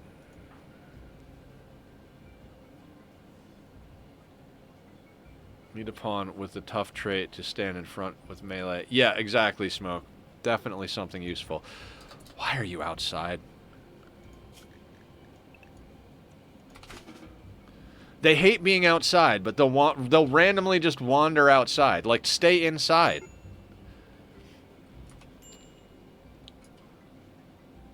Yeah, 100% agree, Smoke. Thing is we can't like choose what we get. You know, we gotta see what we can get. Kiting is very powerful. We've got EMPs. We've got incinerators. There's a few ways to do things here. A 26-year-old lore keeper named Nag is calling from nearby. She's begging to join you at Sea Ice 2. There's some kind of threat following Nag, but she's unwilling to say what it is or when it might follow. She's also unwilling to tell you more about herself. Who thinks up these quests? Who thinks up these quests? Why would I take that quest? Why would I take that quest?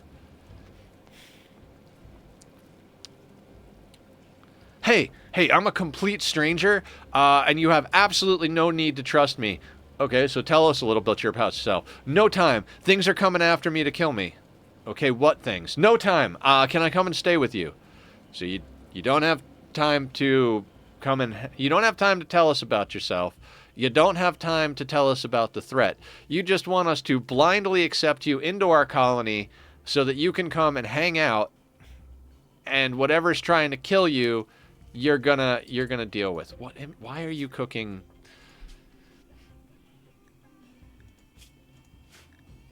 Am I insane here? Why not with the human meat? Are we having problems here? Why are we just cooking mushroom meals? I hate colonists.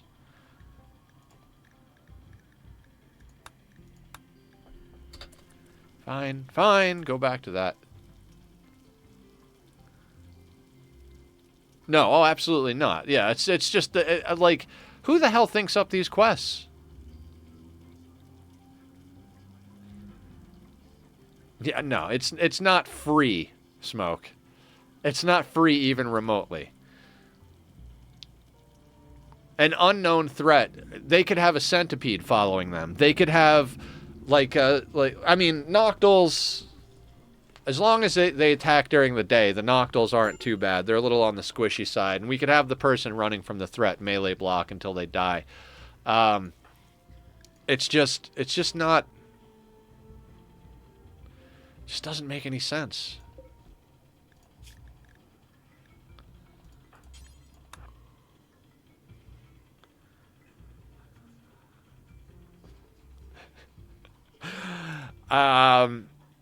There's no reason to take that risk. We have too much wealth in food already. Over 1,000 pemmican, 228 fungus, 225 meat, 11 simple meals. She's cooking a couple of fine meals right now. We have 10 snow hares. We have an Arctic fox. There's another snow hare over here too. I should have Julie go yank that in. We don't need the meat. There's no need to take that risk. It's an unnecessary risk.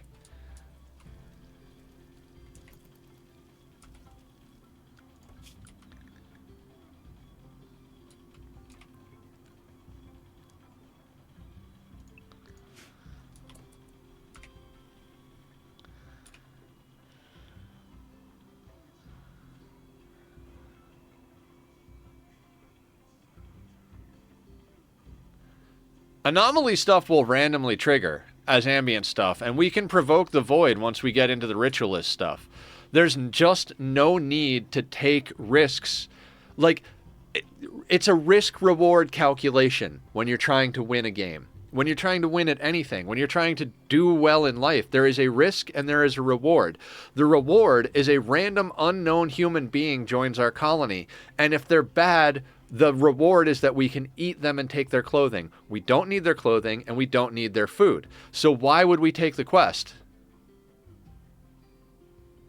Yeah, but there's no reason to take the quest. What is the reason for taking the quest? There is no good reason for it at all. The only thing it does... It might be easy, but if it ends up scratching somebody's leg...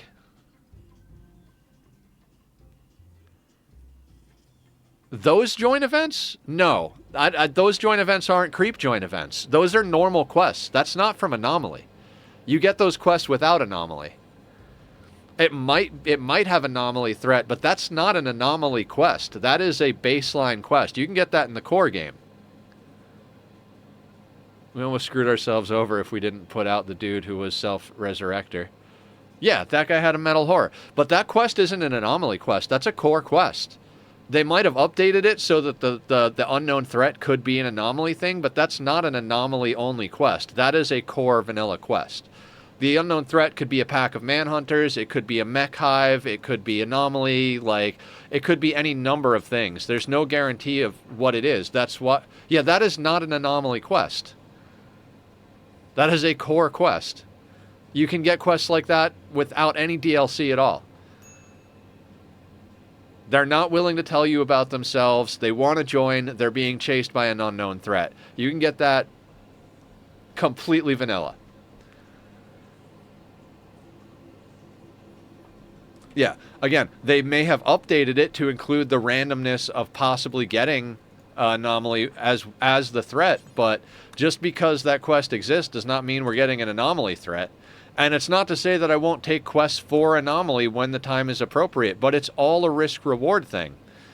If the reward was a low shield pack, or a tornado generator, or like a orbital bombardment targeter, or anything like that, I might take the quest because it's worth the risk for the reward.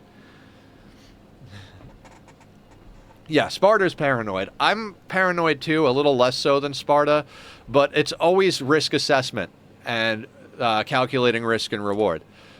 The idea is to win this, you know? No, not bad at all.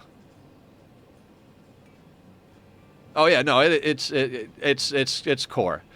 I've been getting those quests since I first started playing the game. I've seen that countless times throughout my playthroughs.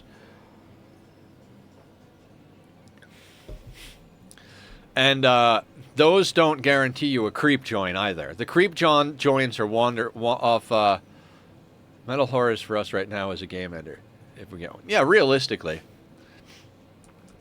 I mean, if we were to catch it as a baby, maybe we could handle it. But if it infects 2 colonists and they're full grown, we end.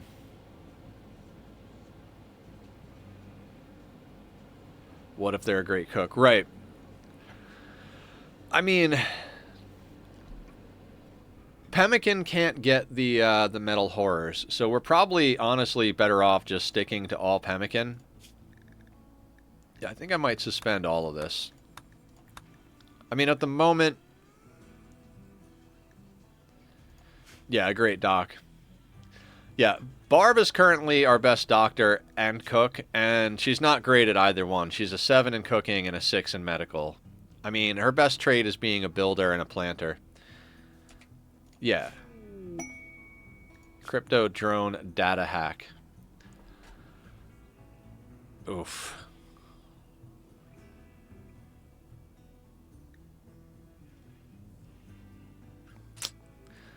Would love to take that quest, but not right this second. That is definitely too much action. We have more or less one goal, and that is to survive the winter and get to the point where we can get more colonists. Barring getting new colonists, there's really nothing we're going to be able to do reliably well. Yeah. We need people, and we need guns, and we need good offhands. I would kill for a couple of shock lances and 2 new pawns. Like, we're getting a -5 because we don't have a pawn we can make into a wayfinder. And that's problematic in and of itself. Like, I'd love to have a wayfinder, but Julie's our shooting specialist and Killer's our production specialist. Barb is already going to break. If we give her higher expectations, she's just going to be mood breaking constantly with no way of dealing with it. So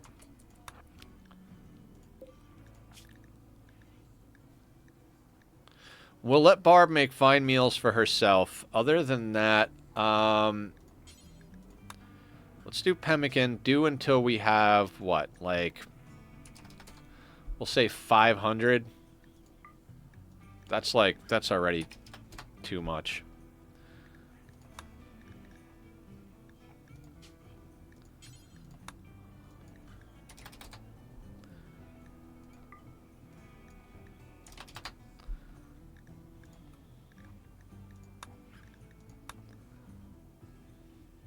We just can't fuck with people we know next to nothing about. Yeah. I'm not even as worried about the metal horror as the unknown threat. If that unknown threat is another, like, 3 or 4 Scythers, we barely dealt with the 3 Scythers that came at us that time, and we had a Chimera help us knock a few of them down to act as bait. If it's like a Centipede and a Tesseron, problem. Like, you know, like we might be able to deal with it if we have Julie kite it. Might have to give her go juice. Then we risk an addiction. What if it's a raid? What if it's a pirate raid and we got like 3 or 4 pirates coming with Doomsday rocket launchers? What if it's, you know, what if it's a Manhunter event with 40 freaking dogs, you know? I'm more paranoid about the metal horror because it's a Scyther right in the middle of our base. If it's one, yeah.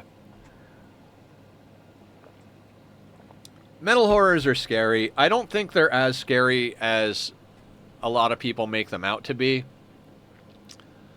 I think there's ways to mitigate it, but it is definitely a very high up on the threat list for the moment.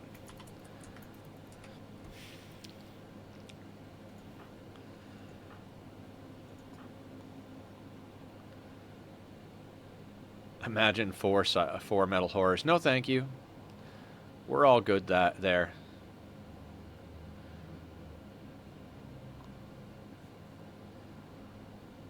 Imagine we actually get pawns. Let's imagine that. Let's imagine the good stuff in the colony, right? Let's imagine that we do our rituals next time and we get 3 more badass pawns with all good stuff. Speaking of which, so we need to get a speaker before the next event. 80 steel. Yeah, we'll be able to do a speaker. God, the power in this place is just stupid. Wind power is just ridiculous. Cybernetically enhanced super soldier with 20 melee. You can put it in the headlock and rip its head off for sure, but until you have close to super soldiers there, it's super dangerous. Yeah. They're not as tanky as some stuff, but they are definitely not fun to deal with. Okay.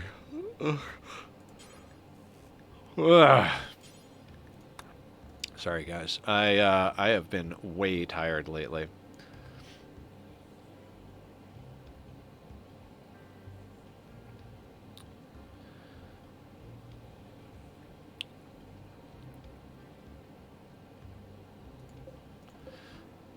Okay, so I'm trying to think about what we need to do for this.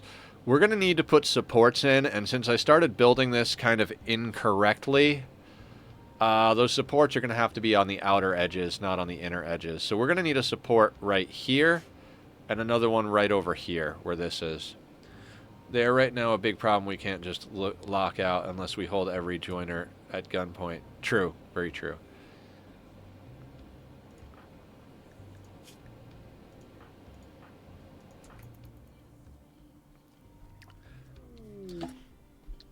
Getting a lot of transport pod crashes.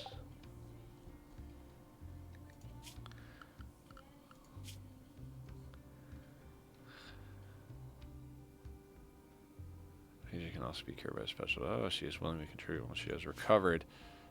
An undergrounder psychopath. 49 years old. Passion for shooting, cooking, crafting, artistic. Wooden foot.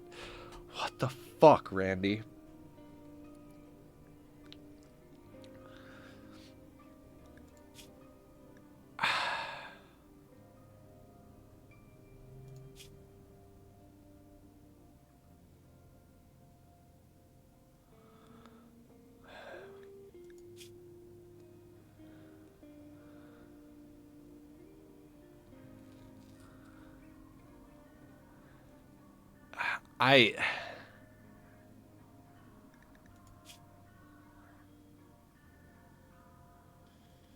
I don't know. I don't know how to deal with this.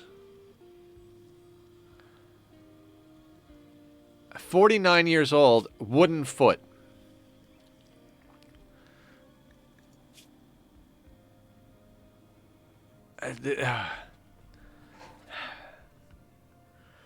As an undergrounder, they'll be happy because they can just stay inside and cook and craft and whatever. It gets us an artist. Yeah, cooker, crafter, shooting. I mean, even the melee. 49 years old with a wooden foot. With 32 days of paralytic abasia.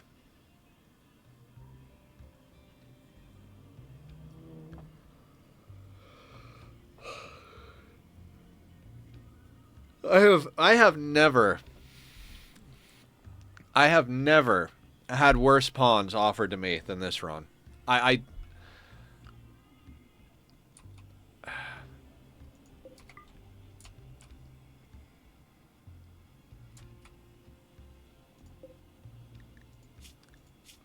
She's already our religion. We don't have to convert her.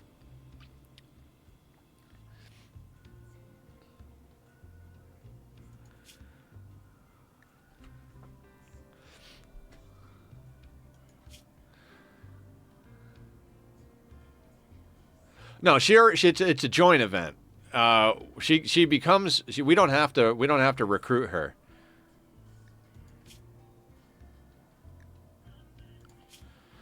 She will, suffering paralytic abasia, will be able to walk. She will recover naturally after many days. There is also a chance of a quick recovery. Paralytic abasia can also be cured, blah, blah, blah. She is willing to contribute once she is recovered, but will not leave voluntarily. If you don't want Kale, you can banish her, sell her into slavery, or leave her to die. However, other colonists may find this disturbing. So we already have her. Like, we'll get a debuff for rejecting her. So here's the thing to take into account with all these transport pod crashes. Population intent. When you are at 3 colonists, the storyteller has what's called population intent. They want you to get up to somewhere between 5 and 12 people. The lower your population, the more transport pod and joint events trigger. So the more people we take on, the less likely we are to get free joint events. So it's not just a matter of whether or not the pawn is good or bad. It's also a matter of whether or not we want another pawn to drop. You notice we've already had 2 transport pod crashes, or 2 or 3 today already. It's because of population intent. So I don't think we take them because they're not a good pawn. This is problematic. Like, even if we got through the 32 days of paralytic abasia, the old gunshot wound and the wooden foot is going to turn their movement speed to dookie in a place where movement speed is already dookie. So many of the skills we wanted. I mean, Killer's a better crafter. We don't have materials to make art out of. Barb is technically a better cook, even though she doesn't have a passion for it. Shooting is at a 5, which is not that bad, but everybody else's shooting is above that. It's about the balancing. It's 32 days of unpaid feeding.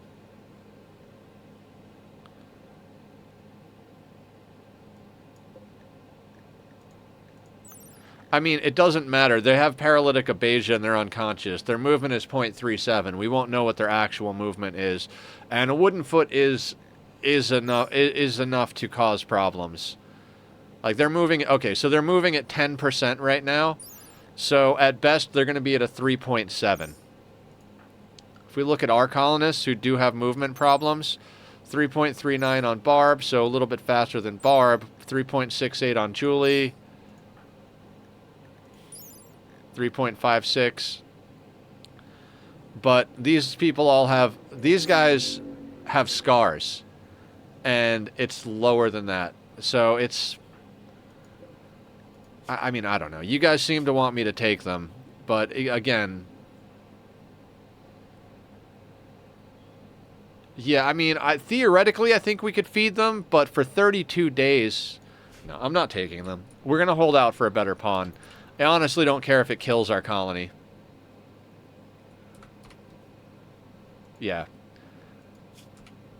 I honestly, if it kills our colony, I'm not willing to take that. They're 49 years old. We already have a problem with people being too old. There's a good chance they develop cataracts, a bad back, or frailty before they even wake up from their paralytic abasia. It's just they're just not good enough.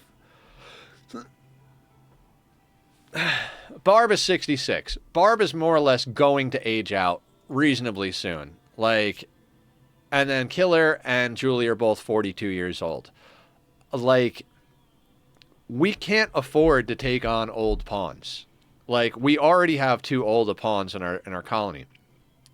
I wouldn't even mind taking on like a 13 or 15-year-old kid. Pawn, well, they're not. I guess they're adults in the eyes of Rimworld, but like, I wouldn't even mind taking on a younger pawn who doesn't have great skills. I am so tired of health problems. I am so tired of scars and like paralytic abasia. Like, I just want pawns that are good enough to hold their own. Yeah, the skip abduction. Problem is, skip abduction requires bioferret. I believe it requires 60 bioferret.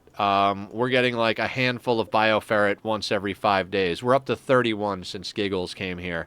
We're physically not going to be able to even do those rituals. I hate to be a naysayer. I feel like I'm just like, I just say no to everything, like one of those parents that's just like, no, you can't have candy. No, you can't have toys. No, you can't do this. Like, but it's just reasonably what we have to do.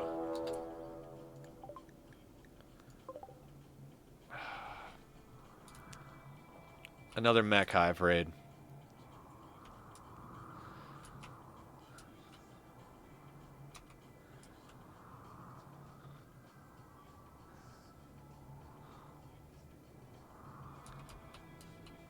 Uh-huh. Okay, so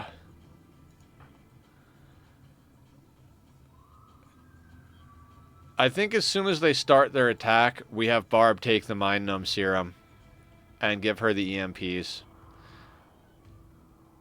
It's just... it's a Lancer and 2 pikemen. It's not the worst. It's just if they snipe, they can snipe. Like one shot headshot. They're not going to do much melee damage in combat, and they're not going to be able to do that much damage to our walls. If we can toss an EMP grenade, we could probably take them pretty hard. I mean, it's not the worst mech raid. It's just we can't take them at distance. I'd almost rather deal with Scythers. Scythers are pretty fucking obnoxious, but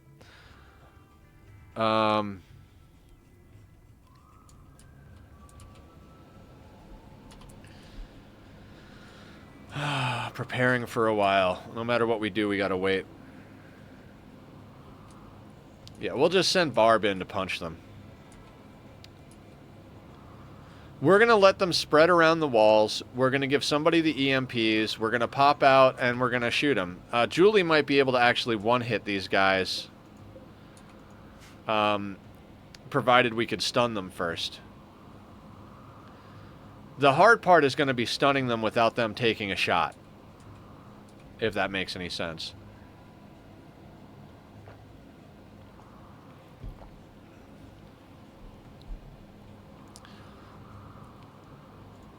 Like, I believe their shot is a lot faster than our shot. So, like, we need to be able to get off a,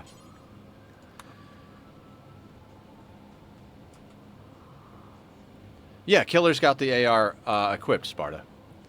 Killer's got the AR. Julie's got the bolty. We give Barb the EMPs. We wait till they spread out around the base. We pop out the right door, throw an EMP at them before they re-aggro to our colonist, not hit them, have the 2 people with guns shoot at them, and, you know, rinse and repeat till we either beat the raid or they beat us. We do have the Marksman command available, so if we pop the Marksman command, we might be able to, you know, deal with that.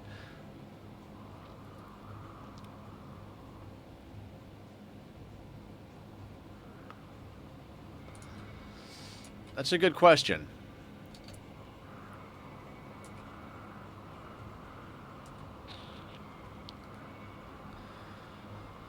I don't think so.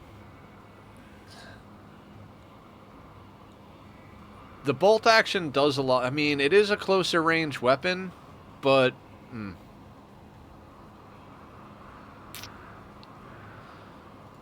You make a good point there.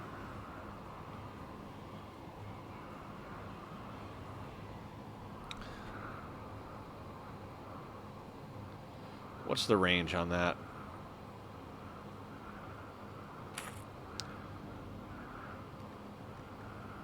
Let me look at some statistics here. 55, 64, 55, 45.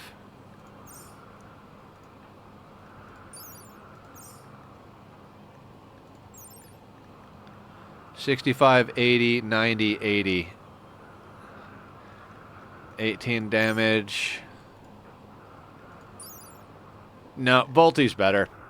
Bolty is more accurate, is way more accurate at every distance, and it does a lot more damage. So, I mean, it might be faster shooting, but I'm pretty sure with the bolt action, Julie can more or less one-hit these guys.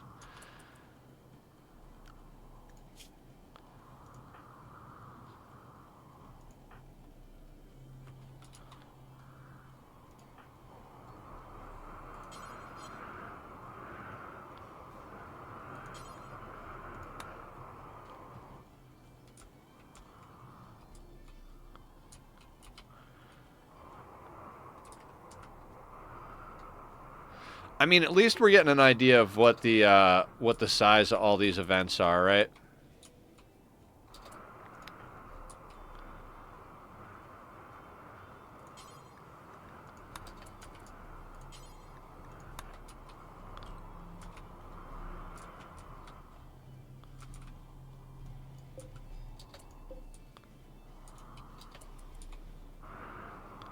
We're having Barb take a Mind Numb Serum because I kind of need all three of our people on board for this this assault.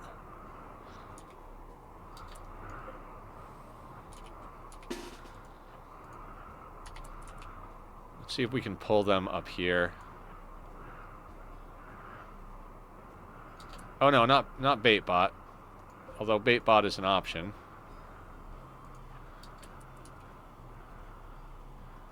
We could melee lock them with Baitbot, now that I think about it.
Alright, they're gonna get in that doorway is the problem.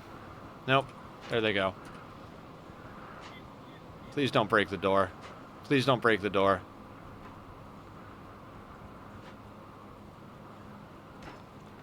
Door's broken.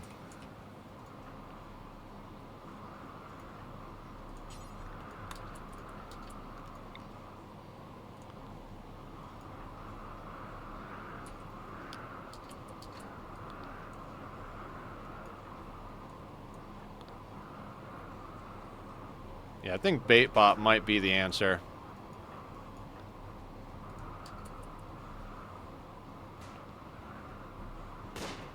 Ah, nice one, Julie. Nice one.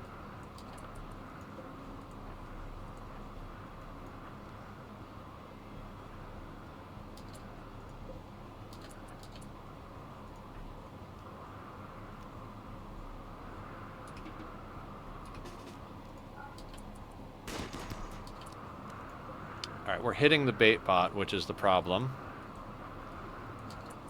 Let's get in nice and close.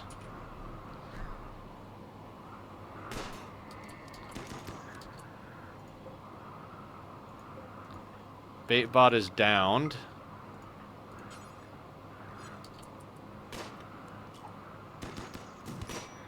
Killer took a shot. That's not good.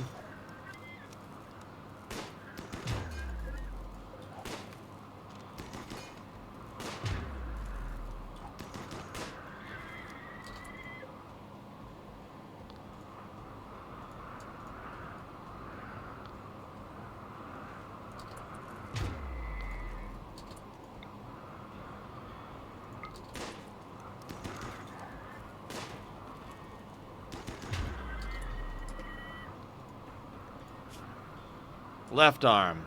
No immediate danger. Oh, right. Marksman command. Totally forgot the marksman command. That probably would have been good.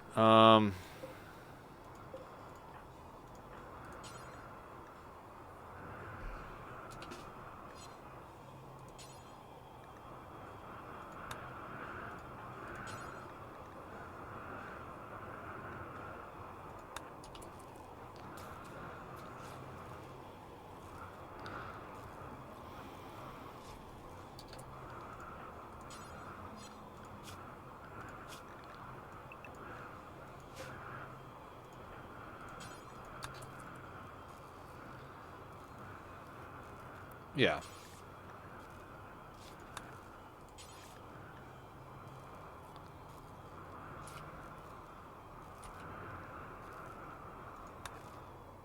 Let's treat Killer real quick though. Barb's doing it without medicine because it's not like no immediate danger or anything.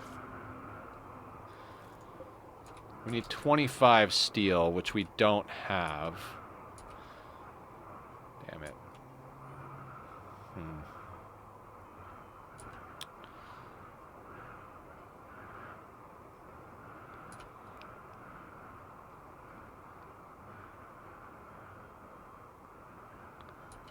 Don't have 25 plasteel. Oh, wait. We have 22 plasteel.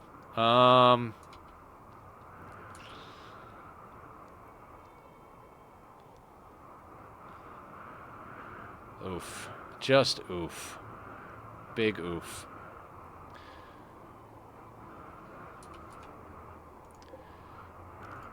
Yeah, it's gonna have to be what we do.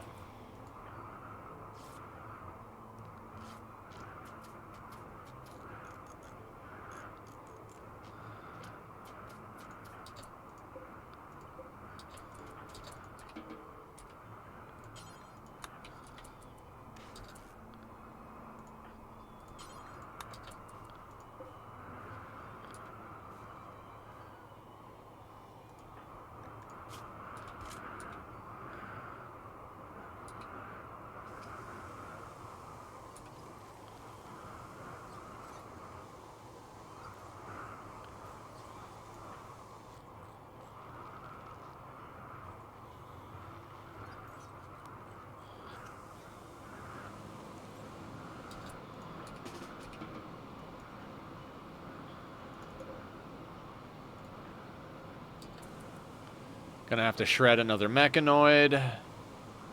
Luckily, we've got high wind right now, so...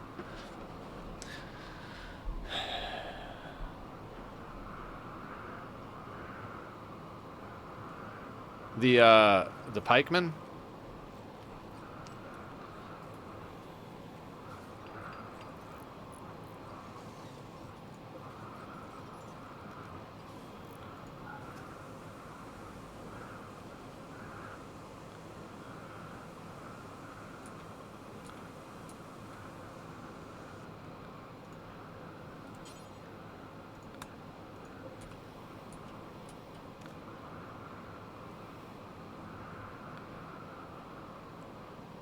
Alright, so we got the door fixed. Barb is repairing things. Killer took a hit. Hopefully it doesn't result in more scars.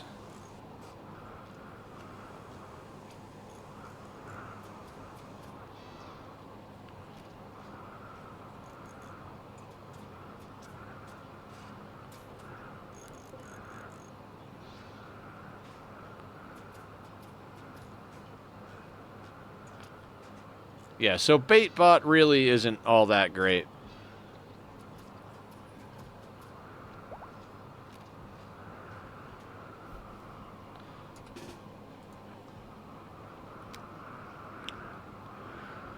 Yeah, I think you only get plasteel and components as the loot. Yeah, he took a couple of shots.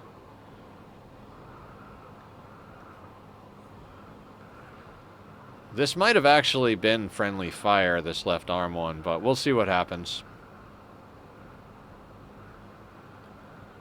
Better than getting shot twice. Yeah. Okay, how's everybody's food? Oh, right, we gave Barb Mind Numb Serum.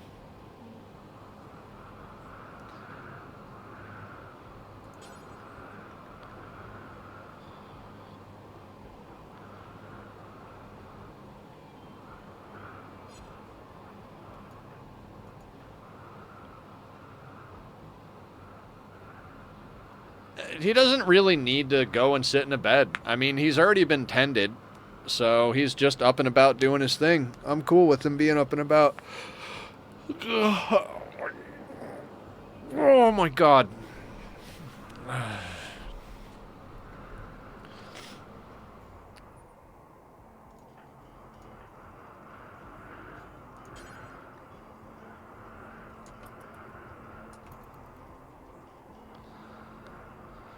He'll be fine.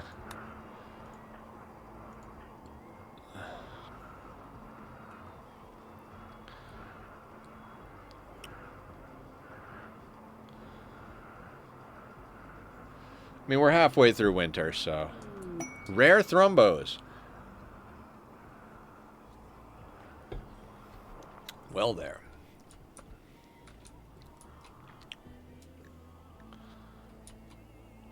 Well, rare steaks walking on. No, I have no idea what you're talking about with the Robinson colonist.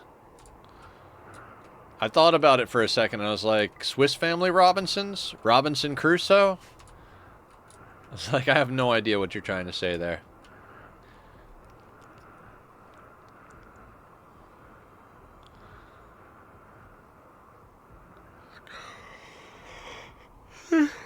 Oh my god. I swear I'm awake. I swear I'm awake.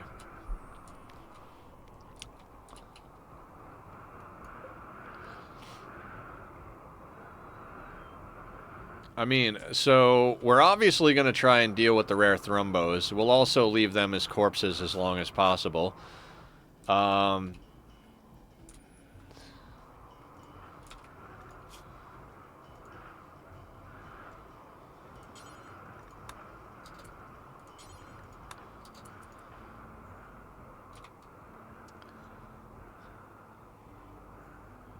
Robinson Crusoe. Okay, cool. Then I did understand it. I don't know why it's funny, but so I did actually interpret what you were going for. All right, so this guy's got wake up. The corpse is frozen, so we could chop up that guy. I'm sure this one has died, right? Yep. There's a knife over there we could put together.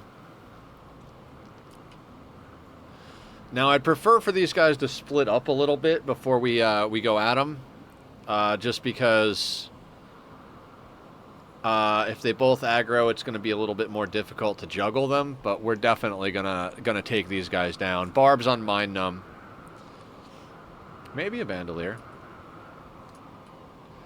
There's a lot of maybes. A lot of maybes.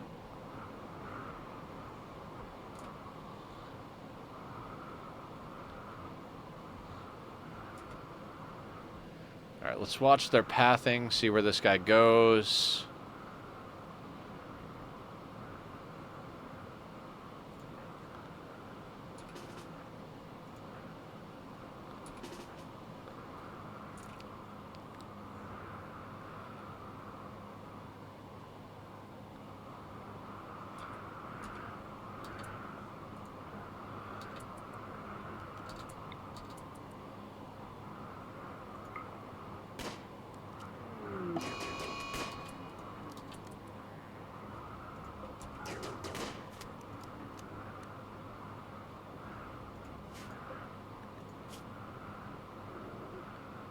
No immediate danger.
You're bleeding all over our front lawn.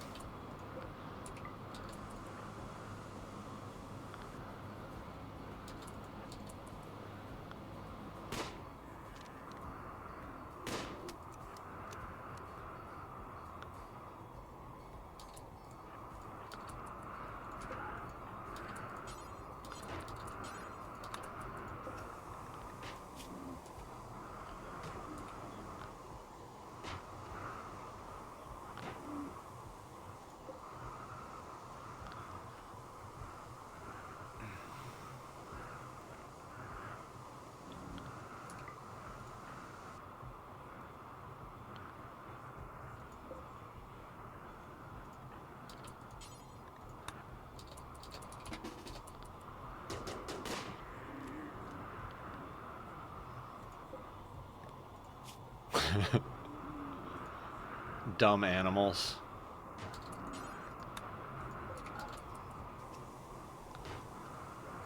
Where's the other one? His friend is just chilling out there. Like, what are you doing over there, Sam? Oh, nothing, Gus. Just pounding on this metal door. Why? I don't know. Some annoying little gnats are in there. Of course, Killer has an infection.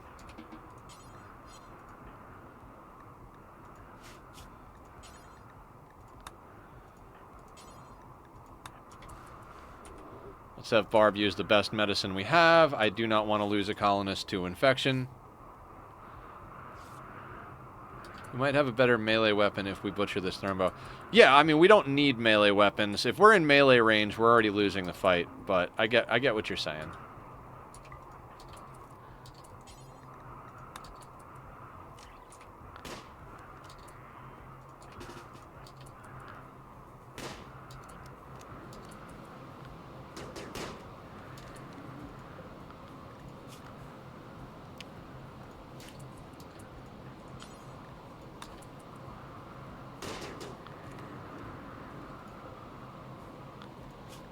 That thing is just getting smacked.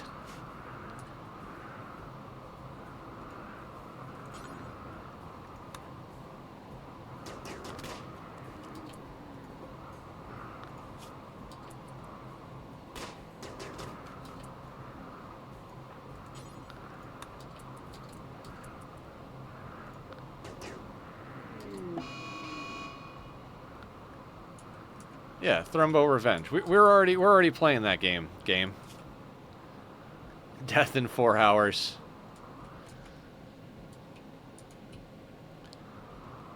Yeah, I'm not gonna butcher the Thrumbo until we need to, because that horn is worth a lot more worth than the Thrumbo corpse. Same thing with the leather. Although that Thrumbo fur is definitely gonna be making our next round of clothing a lot nicer.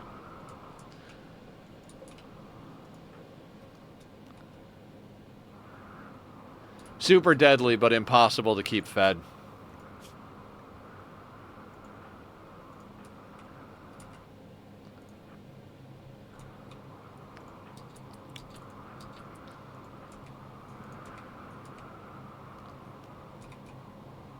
I don't think Julie can actually run this fast. This might be a little too dangerous.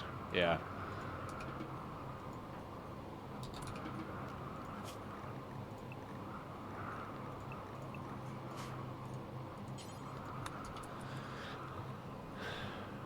Yeah, thrumbos are pretty badass animals as long as you can keep them fed. I mean, they'll even eat trees, so...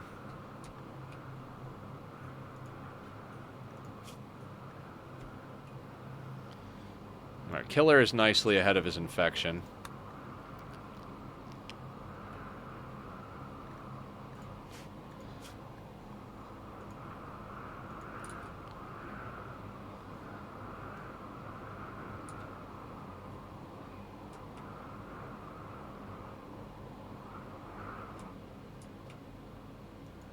I'd like it if this guy wanders closer, but in a snowstorm, with movement speed already an issue, like, this thing moves at what?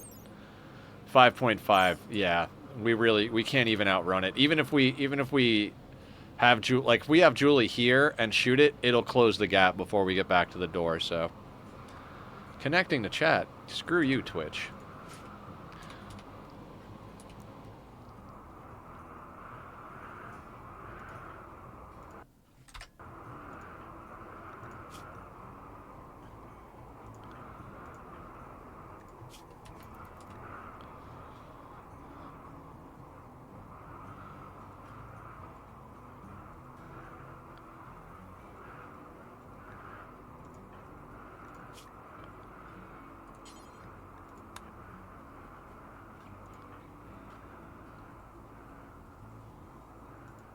God, we need more colonists. The thing is we're not even at enough reform points that we're guaranteed to be able to get a reform with the next set of rituals. Julie, where are you going?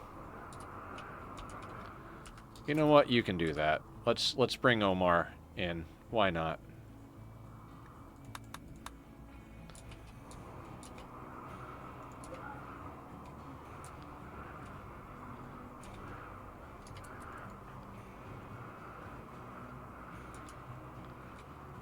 Oh wow, I completely forgot there was another human up here.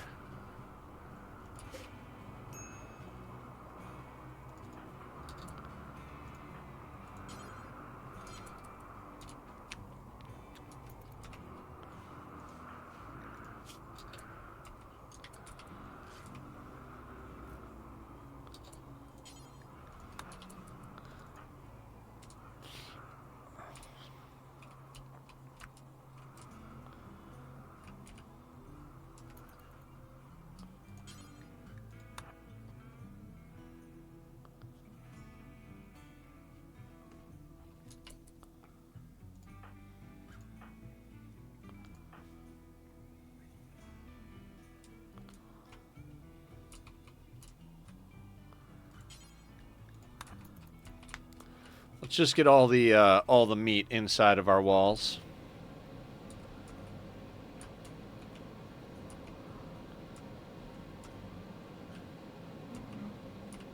Oh my God, there is another one. We have gotten so many random drop pod events.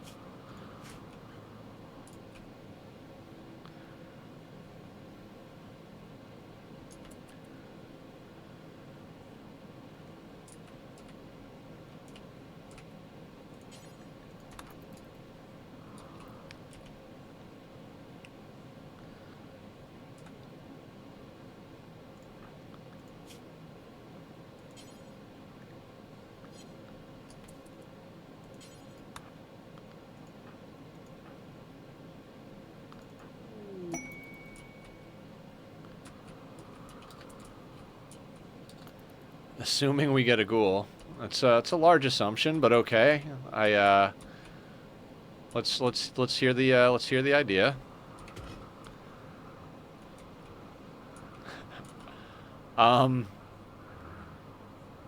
We would mostly, like, we're at the point where if we can iron out our power, we can mostly support our colonists on growables, either rice or shrooms, right? Where are you going? No, we don't need that. Jade. You know what? I'll let you haul the jade in because we might be able to trade that off. It's counting towards our wealth anyway. It might as well be close enough to our beacon. Yeah, I mean, we have a lot of meat, right? So, I mean, we kind of just have to take it as it comes. We have a good amount of meat at the moment. And we're getting to the point where we can probably supply our colonists with food from the hydroponics soon. That all being said, we don't know when we're going to get the opportunity to get a ghoul. It might, if it's soon, it's soon. If it's in a real long time, we might be really well set up by that. It's really just kind of an opportunistic thing. You know, ghouls will also eat twisted meat. There's 2 chimera right here. You know what I mean? Like, like every answer in Rimworld, it all depends. Right now, we're hauling in all sorts of meat. My Oscar is 80% hunger drop, and he's eating a gazelle every 5 days. Yeah.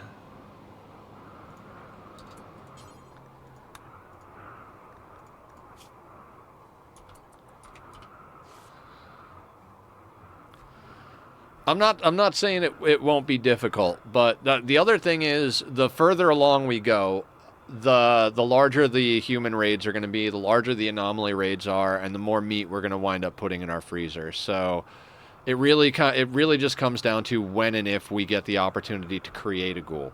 Not so much, you know, we just got to kind of wait until we get to the point where we have the opportunity. We haven't been offered any pawns that would make good ghouls. Ideally, we're looking for a tough Itakeen. If we can get a tough Itakeen, I would immediately make them into a ghoul. You know, provided they don't make a good colonist. Any other way, I can't seem to wake up today. Ugh, I need a haircut. I'm gonna try and cut my hair tonight. I do my own haircuts, if you couldn't tell.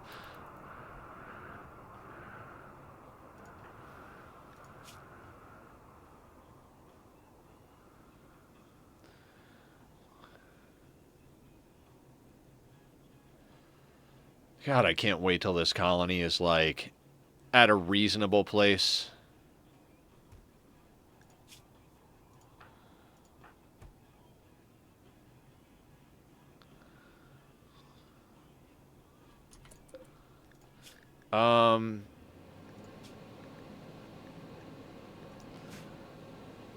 What if we just change this out for eggs?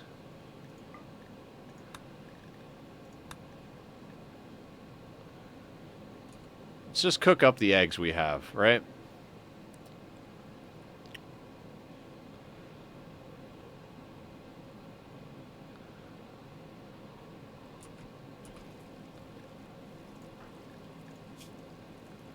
God, I wish we could have Barb on Mind Numb Serum at all times. She's such a better colonist when her mind is numbed up.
I mean, he's at 95.6 over 88.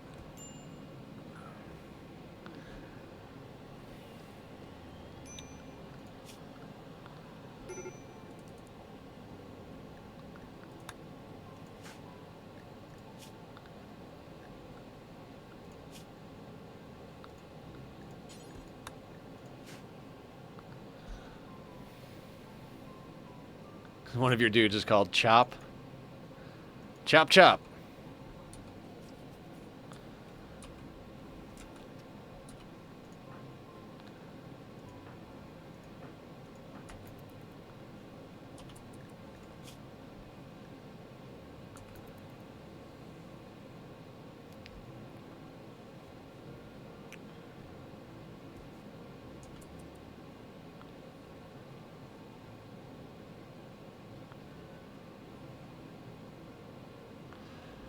You know, I know it says an extreme infection, but, like, he's now immune to the infection, so, like, for real, dude?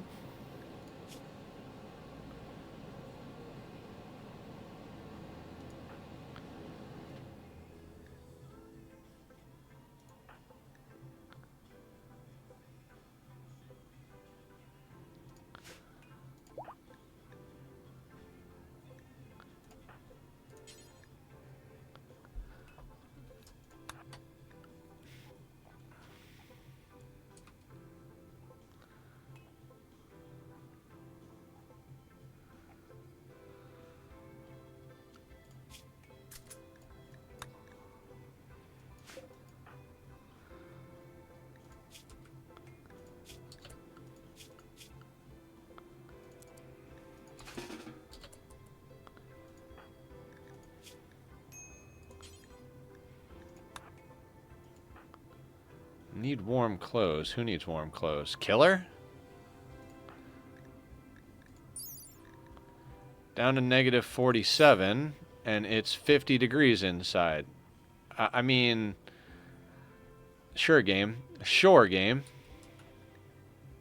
At least one of your colonists will lack warm clothes when the cold season comes. The outdoor temperature is going to reach negative 54. The outdoor temperature is at negative 46, and we are indoor.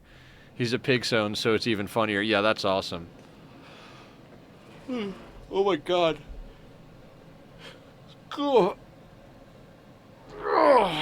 Stream nap time?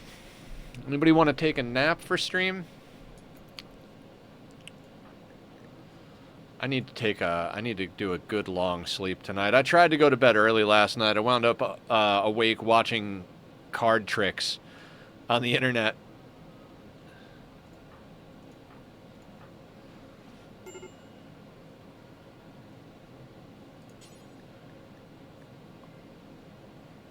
Pork chop. Oh, pork chop. I gotcha. It's the name of Doug Funny's dog from Doug. I'm not Porkus. Are you Nerve Chop?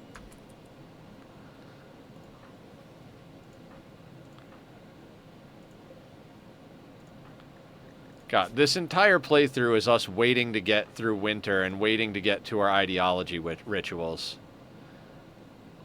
I'm trying to go a little bit faster here. I don't know if you've... Ooh, bulk goods trader is in comm range. We don't have anything chopped up for them yet, though.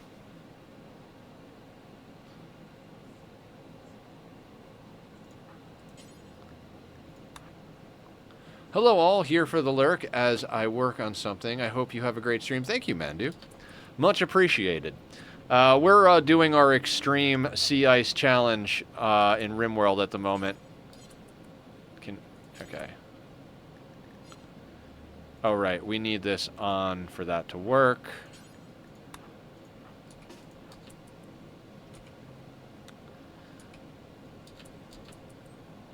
Come on, Julie. Flick the switch. There we go. On.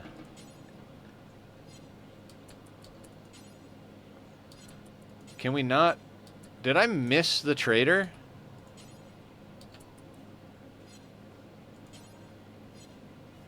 Okay.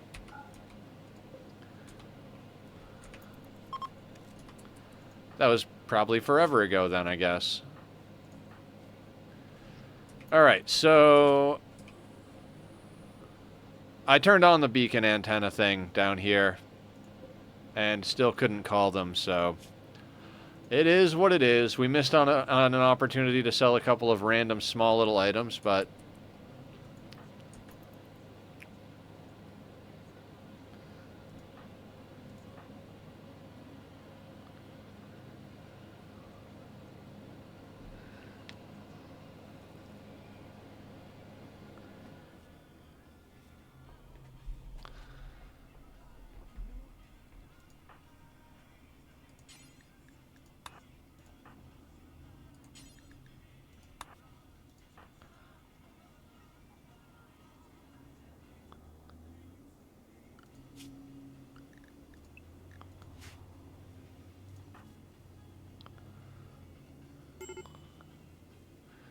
Yep, major break risk.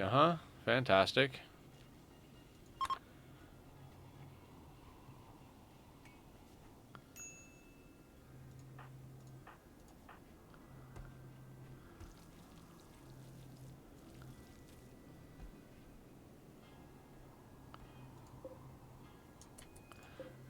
Oh, she was making the fine meal. That's right. I have her keeping 2 fine meals around because her mood is difficult to manage, so we're feeding her better food. It is what it is.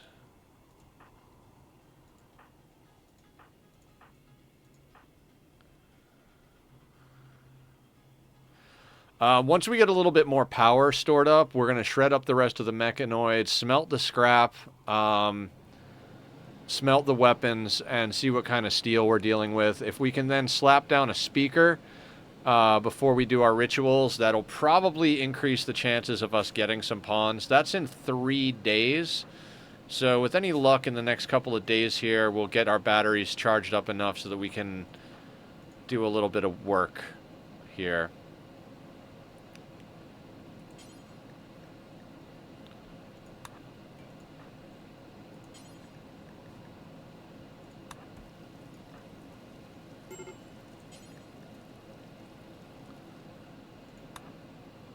I have Barb eating before she gets down to that, like, 10% mark, because we just can't afford to have her be ravenously hungry.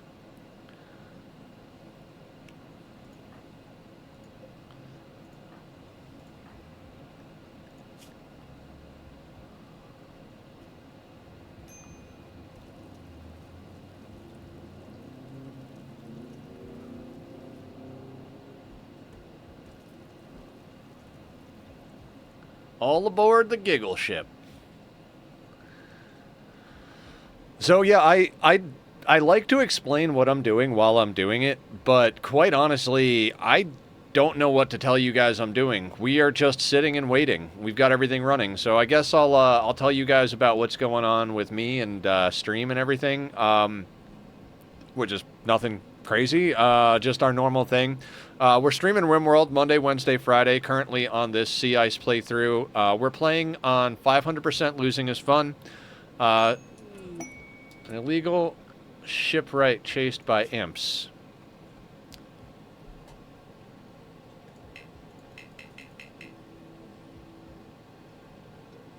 No.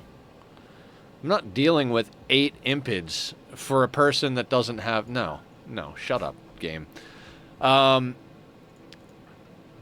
So basically, this is a Sea Ice challenge. We've been playing on 500% losing is fun for a while. Sea Ice is what got me into doing Rimworld, watching Ambiguous Amphibians playthrough of this scenario.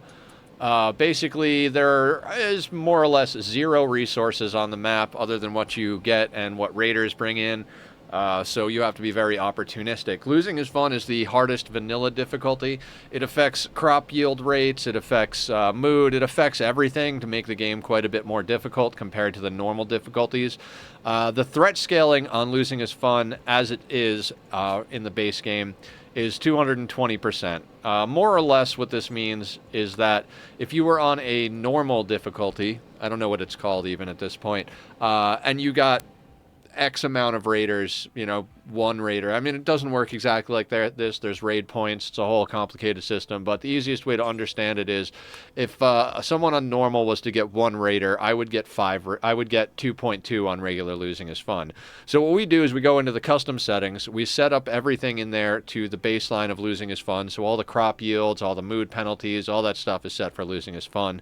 And then we go to the threat slider scale and take it from 220 all the way up to 500%. Now this mode of playing the game is generally accepted in the Rimworld community to be the hardest way to play the game.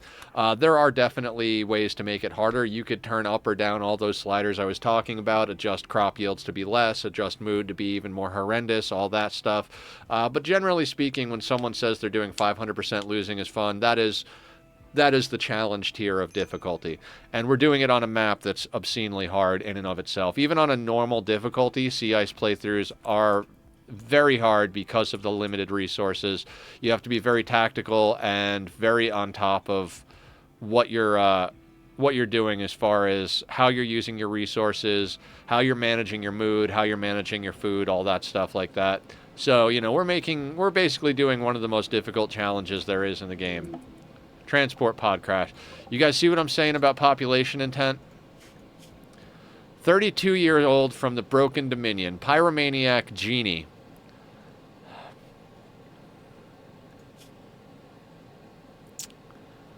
I think we can afford to rescue them for some rep. I don't know that we'll actually be able to get them in time.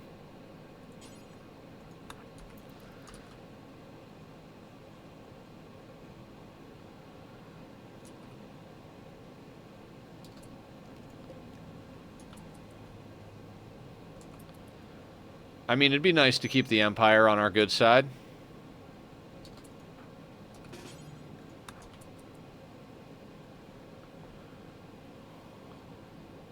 If we can keep him alive. As long as they don't blame us when he dies from the wounds he came on map with, I'm going to be happy about it. This will give Barb a little bit of tending experience as well. Her doctoring is not amazing, but you know, every little bit of practice gets her to move up the skill tree, so to speak. Not that there's a skill tree, the skill level. There we go. Kind, great memory, doctor coming in hot. So, yeah, we're doing this Sea Ice playthrough. Right now, our schedule is Monday, Wednesday, Friday playing Rimworld, Tuesday, Thursday playing Oxygen Not Included, and Saturdays being our wild card day. We're playing Hollow Knight at the moment. We were playing through the Mist Anthology. There are 6 games in the Mist Anthology. We got through the first 3. The second one took us a long time to get through because I actually got a bout of pneumonia in the middle of it after trying to recover from my last surgery in December. For anybody who doesn't know, I have diverticulitis, and some real bad stuff went down. I've spent a lot of time in and out of hospitals over the last 5 years or so. A lot of surgeries, a lot of emergency room visits, a lot of dehydration. So let's fix that right now.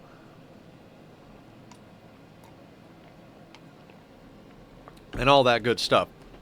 I wouldn't say the Mist games are bad. We definitely had a really great time playing them. When we got close to the end of 4, though, I started to get to the point where I was like, I don't think I like the direction these puzzles are going, and I'm not really having fun. Saturdays are starting to feel a lot more like work than they should, being that it's supposed to be our chill day.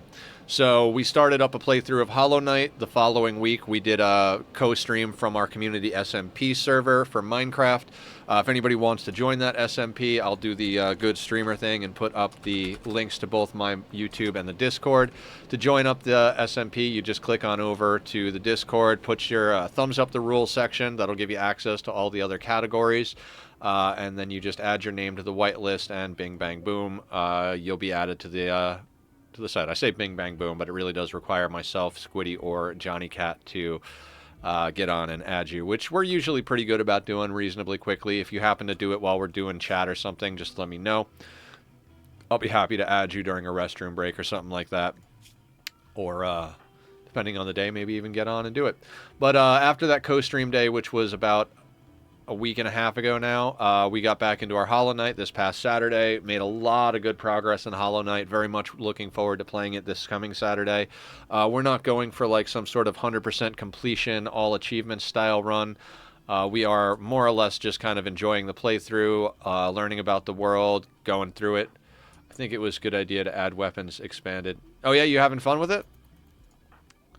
Some of the weapons in the weapons expanded thing look pretty badass. I'd imagine it's very helpful when dealing with threats like the anomaly threats.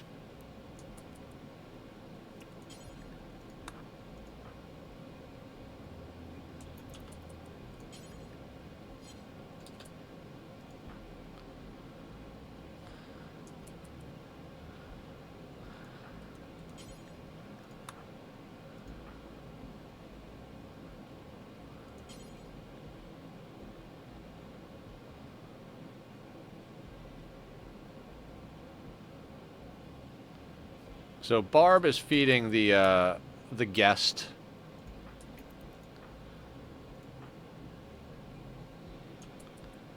Better than a shotgun. Excellent. Yeah, I haven't messed around with the vanilla weapons expanded. I always kind of laugh when people are like, transport pod crash. What an insane day on the rim. An ugly undergrounder who's good at mining.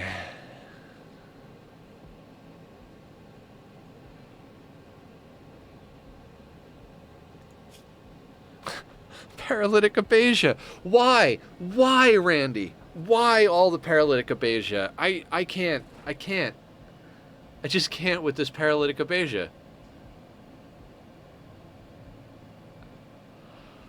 Alright. Let's look at the other nonsense we got going on here. 0 shooting. Yeah, 23-year-old, but she's got 0 shooting. An ugly undergrounder.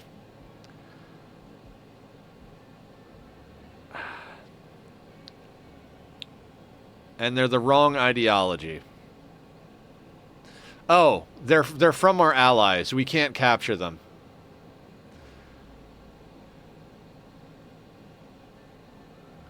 Oh my God.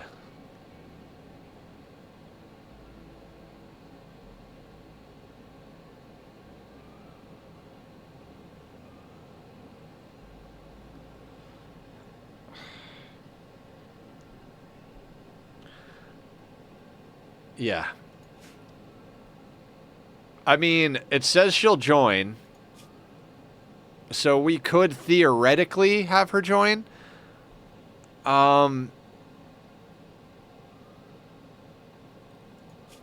35 days of paralytic Abasia to get someone who has a 0 in shooting and doesn't believe in her ideology. Yeah. We would have to let her join. We'd have to arrest her. Okay, so we'd have to let her join. We'd have to tend to her paralytic Abasia for 35 days. When she wakes up, we'd have to arrest her. Then we'd have to convert her and then release her after that in order to get her on our team. And she has a 0 in shooting.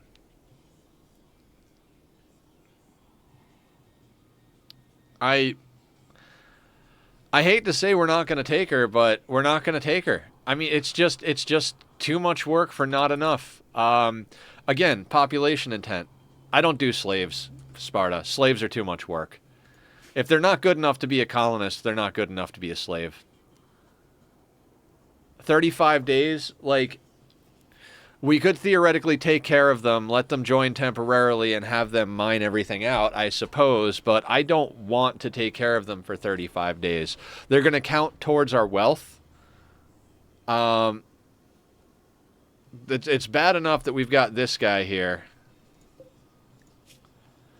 But at least he doesn't have paralytic Abasia. He's going to get up and walk away eventually. Who knows if he'll actually get to the edge of the map. Negative 22? He can get out. He can get off the map, maybe. Probably have some shivering problems.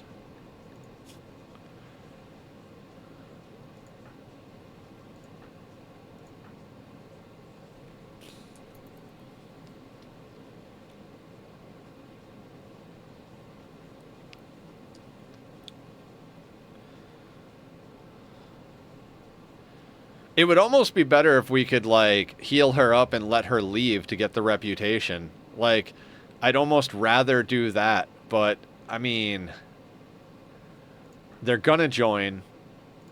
And it's gonna be a lot of, I mean, I don't know. It's, I'm not taking it.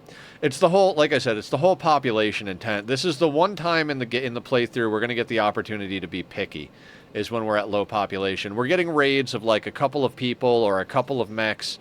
We're not getting raids that are, like, you know, insanely large or, like, you know, crazy fucking... We're not getting, you know, we're not getting grenadiers and doomsday launchers. We're not getting, you know, 10 centipedes on map. We're getting, like, a couple of squishy mechs or, you know, a handful... There's another transport pod crash. This is what I'm talking about with population intent. A tough gourmand. 30 years old. Space refugee. So no faction. Good at cooking and plants. Has intellectual. 3 shooting. No paralytic Abasia, but right kidney has chemical damage. Death in 6 hours. Now that is a possibility right there. Now, I'm not a big fan of gourmands because of the, it's not an addiction. It's chemical damage. Yeah.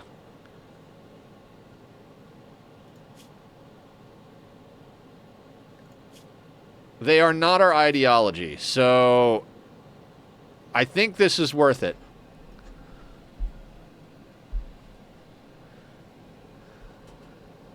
Psychite addiction? Wait a second. Is there? God damn it. God damn it, Randy. Well, Uber Eats is making their money today. Thanks, Saya. I didn't even notice that. I was like, oh no, chemical damage. We can deal with that. And they're like, nope, psychite addiction right up at the top. I'm so desperate to get a new pawn that I'm like, I'm not even seeing the health problems that are coming along. What absolute fucking nonsense.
$80 steel. Wonderful. I was thinking that maybe we can keep them on Mind Numb till the addiction wears off. We have one Mind Numb serum. Mind Numb wears lasts 2 days. Just, ugh.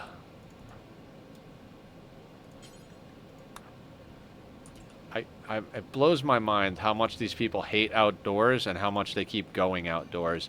I'm going to do something real quick. I'm going to shrink this away from the door.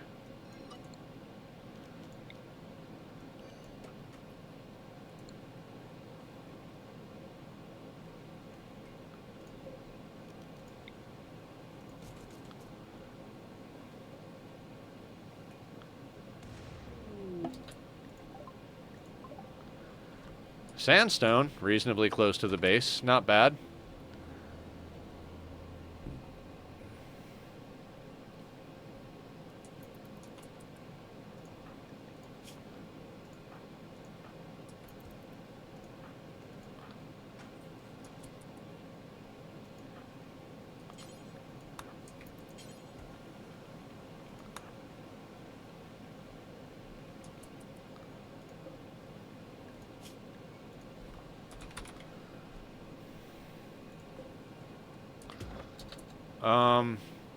Killer, I'm gonna need you to do that fast before it runs us out of power.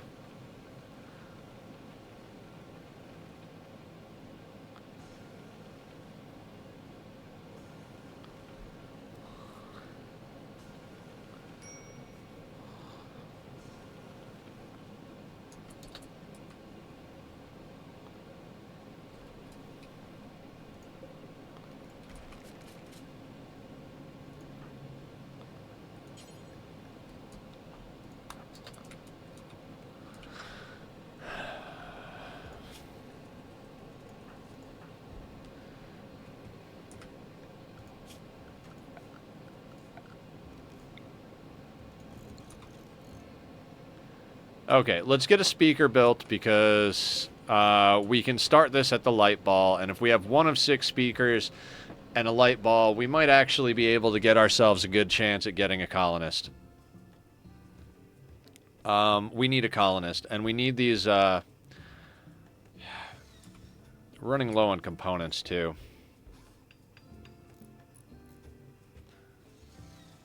I do want to move this heater.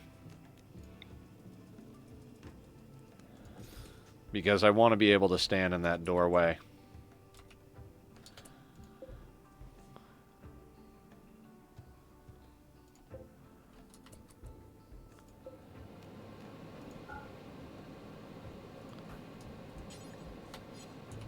Yo, came back to a party that's about to begin. Yo, yeah. Mac the Hat, blue tacking. Blue tack king. I don't know why I have such a hard time. I'm just gonna call you Blue like I always do. Yeah, we're about to pop off some parties. That's the plan, at least here. We're just kind of speeding through. We've dealt with a few things. We got a lot of transport pod crashes today, but everybody's got paralytic abasia or addictions and like all sorts of stuff. Raiding in. Hey, Killer, what's going on? We always do a shout out for the raids coming in. Our bot should take care of that automatically. How you doing, Killer? What's up? Frosty should pop up the link to Killer's channel in just a moment. Everybody should go check out Killer. Killer's been playing a lot of Minecraft on stream because he's in the midst of a move, but he said after he gets the move going, he's going to get back into some of the other games like Rimworld and such. So show Killer some love over there. Wonderful human being. How'd stream go? What were you coming in from Minecraft? Excellent. How's the Minecraft going?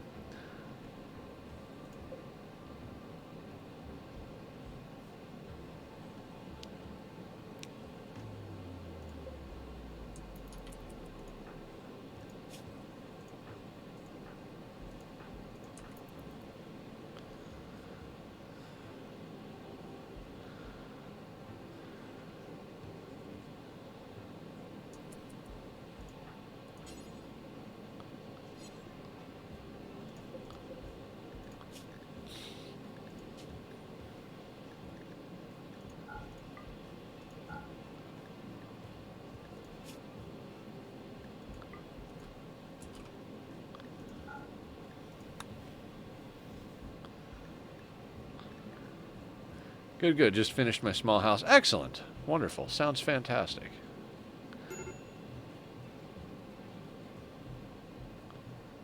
Major break risk on Barb. What are you doing? Cooking meals. Getting stuff done. Sounds good, Barb. Let's do it. How is your food need? You can eat after you cook that meal, I suppose.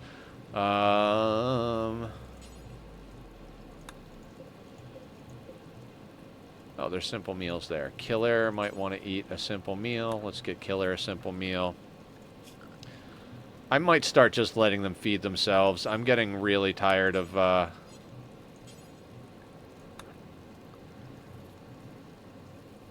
Tied up zombie? Yes, it is. It's a ghoul. His name is Giggles, or her name is Giggles. They came on map to attack us. We popped them and knocked them down long before they got to us. And put them in containment. We're harvesting bioferret manually from them. In fact, we should probably start looking into doubling up some walls over here, or replacing some walls with bioferret. It's a lot more tanky than our steel over here. We'll get to that in a second, though. Let's have you take a fine meal, Barb. Everybody else is doing okay. Party season is just a few moments away.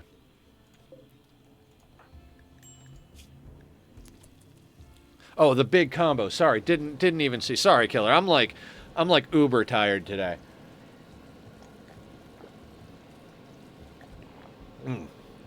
And stretch and hydrate. Oh, yeah, back pops. Oh my god, that feels good. Oh, Boomerat plushie. I want one. I could use some more plushies in my life. Tack could probably use some plushies in his life as well.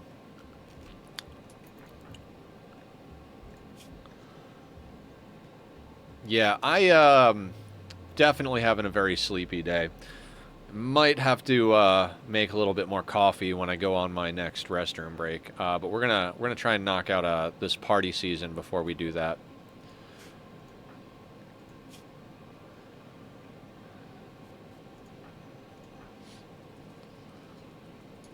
In case you're curious, my name started because as a kid I was obsessed with blue tack. I think in America it's sticky tack. Not sure. The stuff you stick up posters and stuff with.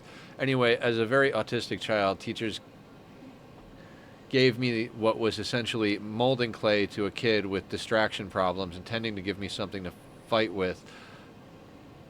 but it completely backfired and became more of a distraction in chat.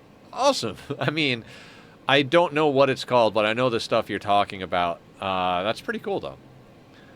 Is that why you went to bed early last night? I don't... you know what? I tried to go to bed early. And I wound up staying up till like 1 in the morning watching card tricks. I was like, oh, I'll try to find a video to watch. And I started watching this dude do sleight of hand card tricks.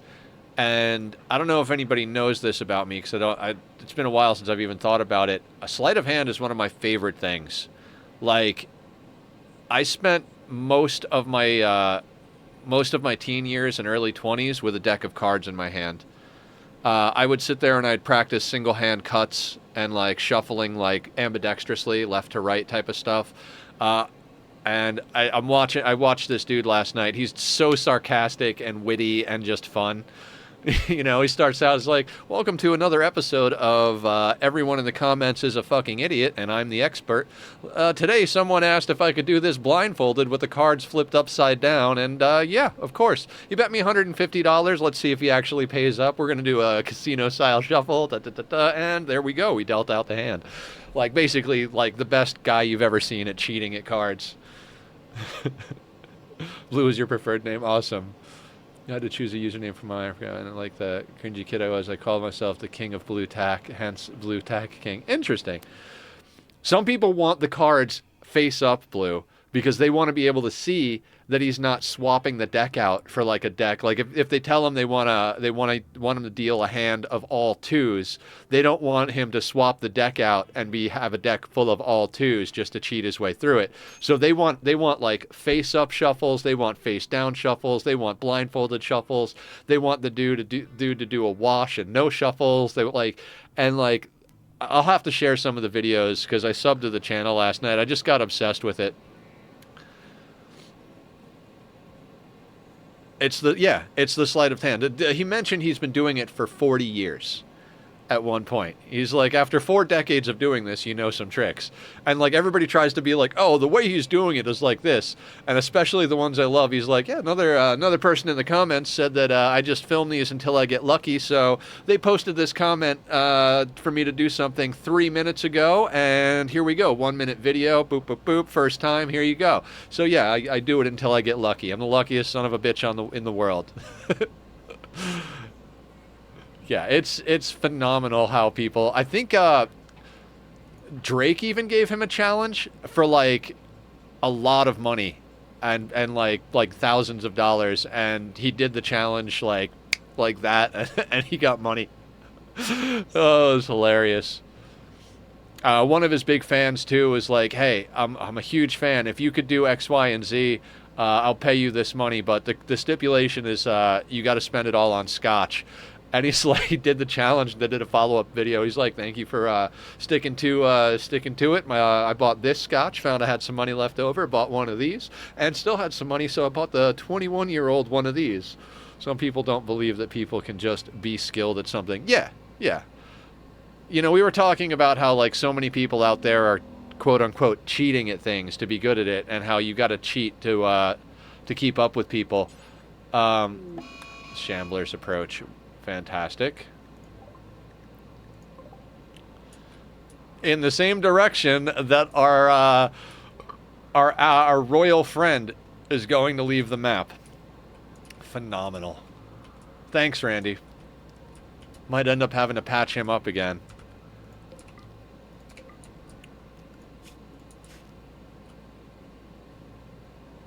Oh yeah, did the new episode of The Boys come out yet, Barb? That's a good question, Killer. I want to know the answer as well. We've been watching the new season of The Boys in chat. If anybody wants to join us, if you see us in Discord, either you cheat or you get lucky enough to be born in a situation that will allow for practice. Yeah, luck is not just luck in the cards. Luck can be situational. You know, there's talent, there's luck, there's the cross section between the two. Veritasium, I don't know if you guys watch that channel. What's the name of the card channel? Let me see if I could find that real quick.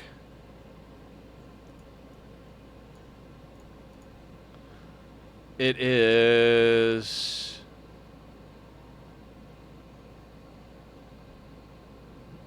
not on my front page at the moment.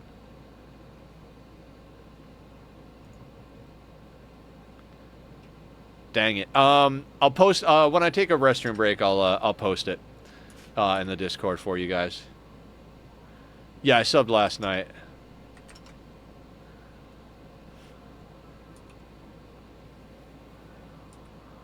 Yes.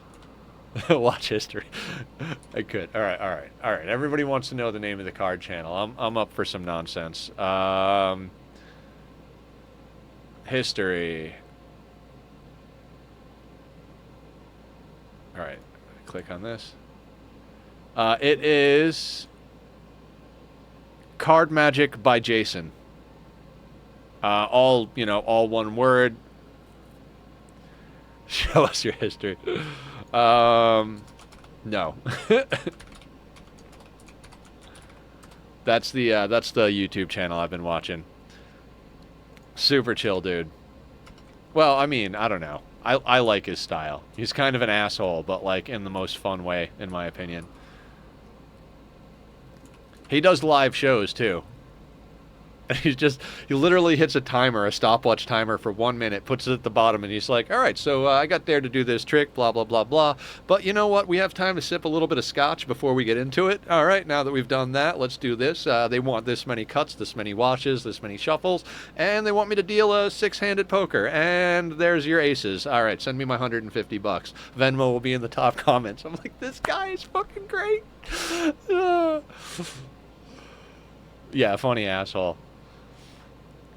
I don't even know. Do you call him an asshole if he's confident enough? Like, he's confident, assertive, and funny. You know, he throws a little bit of humor in there. I don't think he's like trying to be like uber dickhead, but like, you know, I think the way he deals with obnoxious commenters is pretty on point. Like, there are a lot of douchebags out there that, you know, just want to go on the internet and complain and be assholes. There's a certain level of skill that you've earned some clout. Yeah. Being a little cocky if you've got the skills to back it up is one thing. Being cocky when you know nothing and you're just an asshole for the sake of being an asshole is a completely different thing. This guy has got the skills. You can't even tell. Like, you could slow it down or whatever, and like you can't even tell what he's doing. It's just insane. Like, I'm blown. As someone who loves sleight of hand and card tricks, I'm not good at it by any means. I got halfway decent at like reverse palming, where you like have a card and you go like this and you flip the card and hold it on the back of your hand. I got okay at that, but like even when I was at my most practice, I wasn't super fluid at it. I was better at shuffling and cutting cards. Right now I wish I had a deck of cards in my hand. I'm looking over there because I'm like, do I still have cards up on that shelf? Once you're at a certain level of mastery, you've earned it. Yeah. I mean, you put 40 years into doing something and you become the best in your industry. Like, you can be a little cocky. All right, let's knock out some rituals.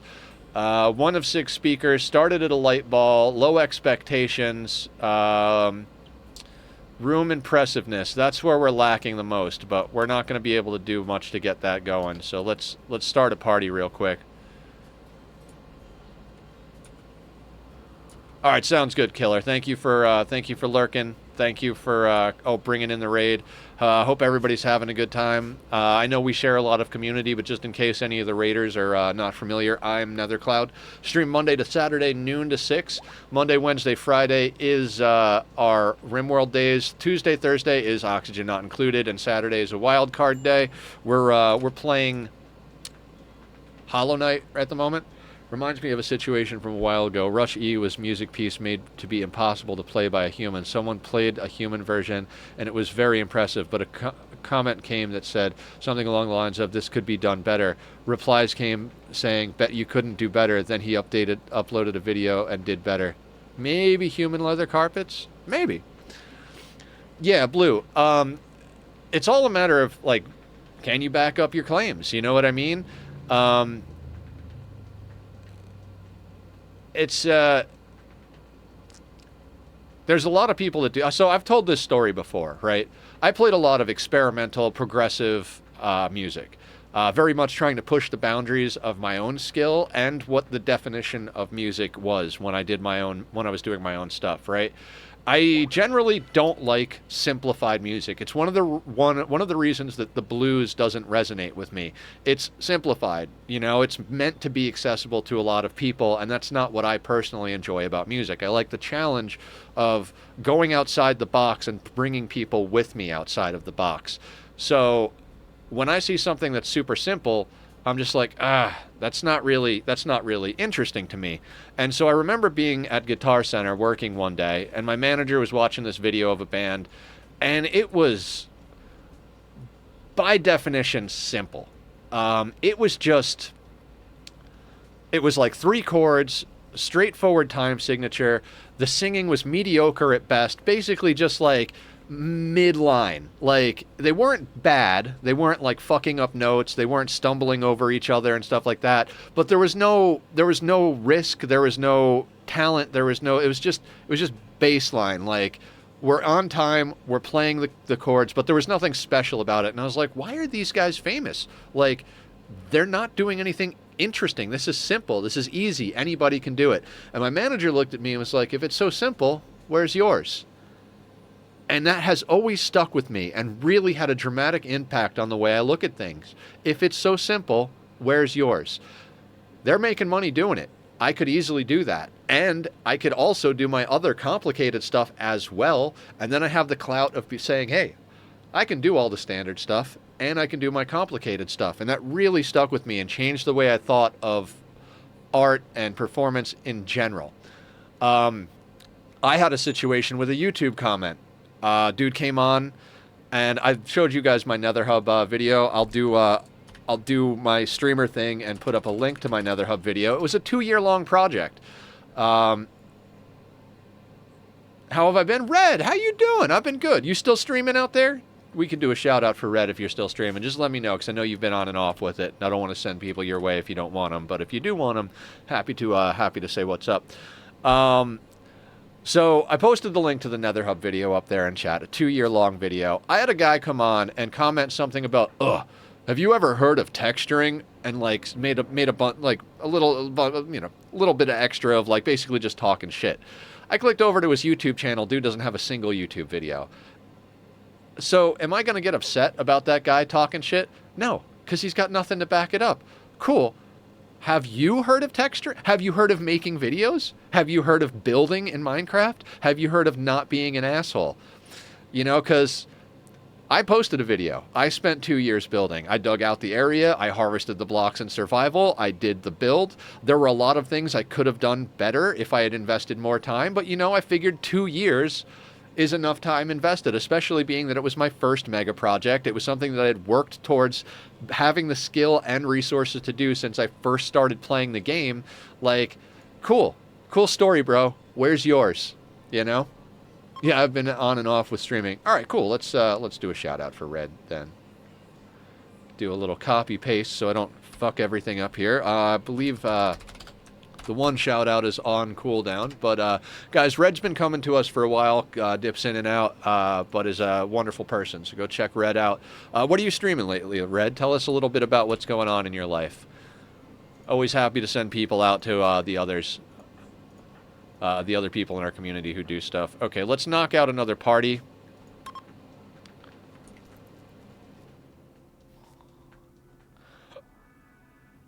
We should go shoot that hare. Playing Red Dead Redemption at the moment and Fortnite. Oh, cool. I'm not a Fortnite person, but I could definitely see getting into some Red Dead if I was still doing console games and had the time. Red Dead 2. Had many games of PvP game I play for 1v1s, and a lot of time when I shit talk, I end up being able to back it up because I'm confident enough to win. Sometimes I lose, sure, but in those moments of them clearly being better, I try to make sure they know they're better than I thought. Yeah. Humility goes a long way.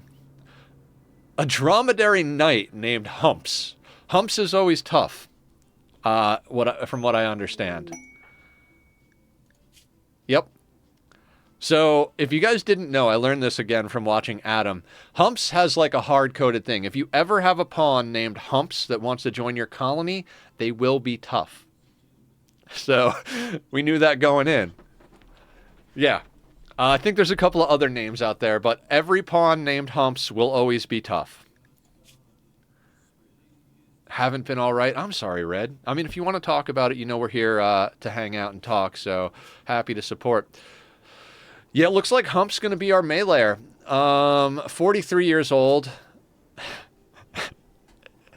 Everybody is scarred. All of them are coming with scars. They're all 40 plus and they all have scars. I mean, I'm an old fuck myself, but Jesus fucking Christ. I mean, I guess if you're tough, okay. Okay, calm down now there. Let's look at this. Let's look at this guy. Tough, asexual, incapable of intellectual, artistic, and hauling. I mean, that incapable of hauling's kind of obnoxious, but they've got the best social of any of our people, and they can help with plants when we get there.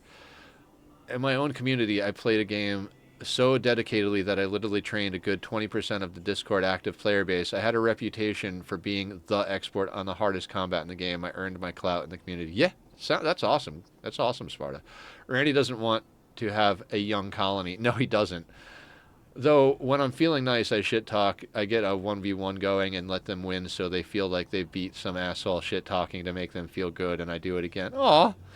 That's kind of like low key, like really awesome, you know.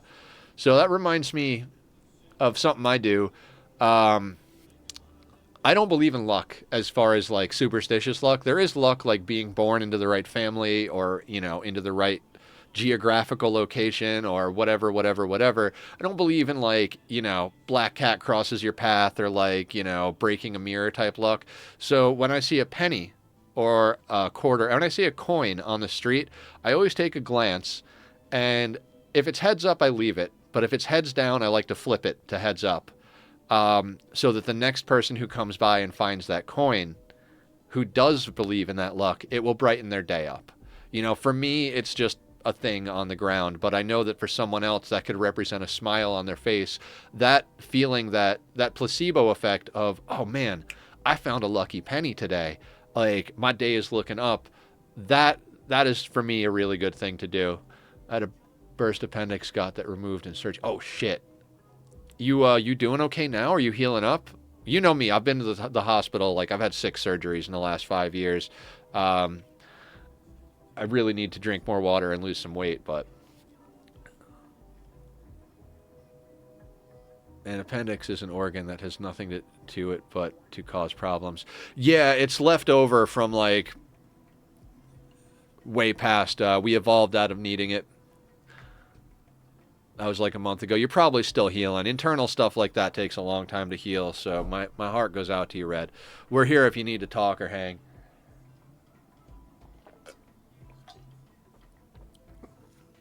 Start a fight and lose so the other person feels better about themselves.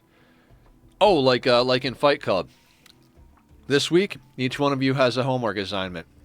You're going to go out and you're going to start a fight with a total stranger. You're going to start a fight and you're going to lose. Oh, we have another shard.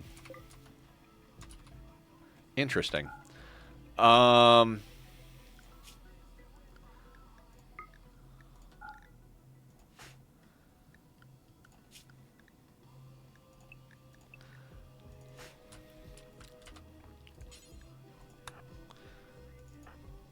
All right, Humps. Let's take a look at what we can get you doing, bud. We can't really get him doing much.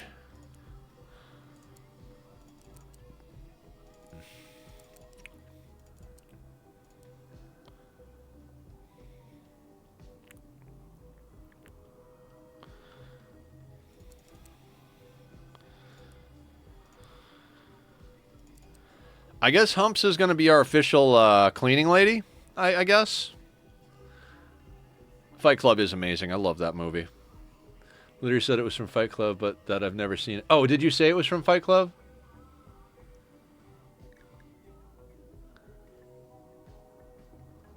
Learned that from Fight Club. Sorry, missed that one, Blue. Sorry about that. Yeah, love that movie. One of my favorite movies of all times. I can't believe we got a Humps.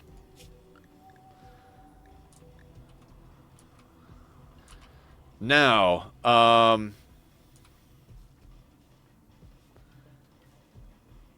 Now, the problem is, I'd like to get Humps a good weapon.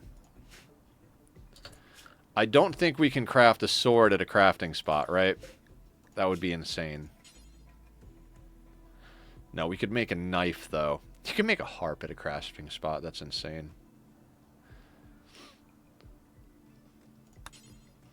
Yeah, we need a smithy. God, I don't want to make a smithy. What does a smithy cost? 100 steel and 3 components. We are running low on components. We really can't risk that.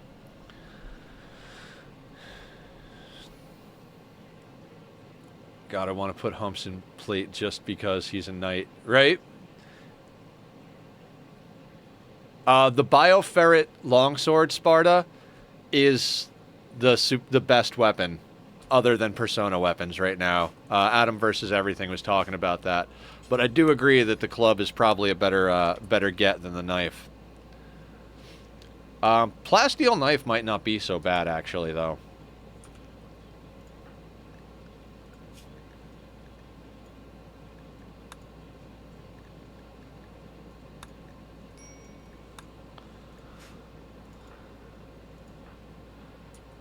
Bioferret anything is insane for sharp weapons. Yeah.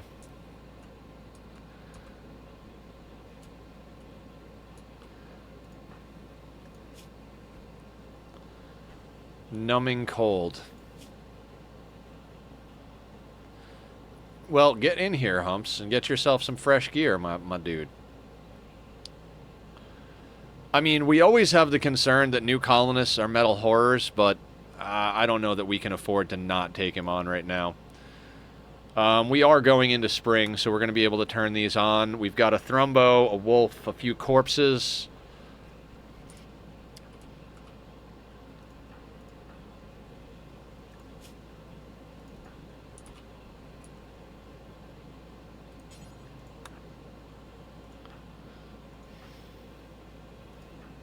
Do you like zombie apocalypse shows? Yes. Is the basic basic thought process there. I like anything that's good. I'm not specifically a person who's like I need gore or zombies or something to enjoy it, but I like anything that's well written and anything that, you know, has a good negative 18.7. What did you wind up putting on?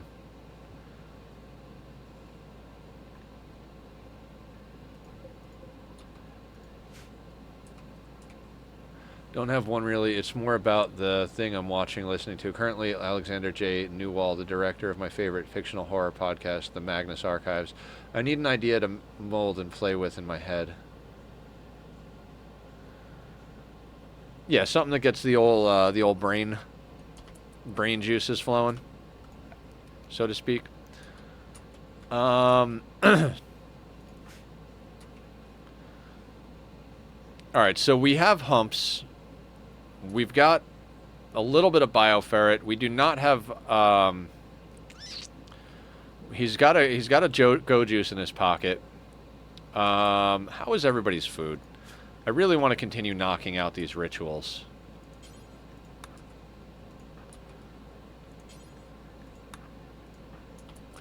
We'll get Julie and Barb a meal, and we'll get Humps. We'll get everybody else. Oh, party? Hell the fuck yeah.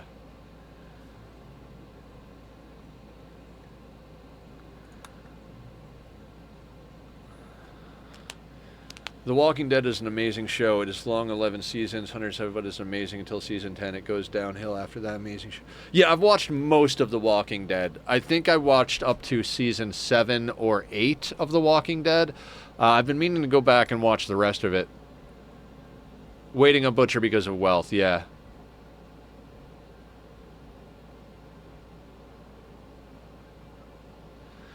Yeah, the Thrumbo horn in and of itself, I think, is something like 800 wealth.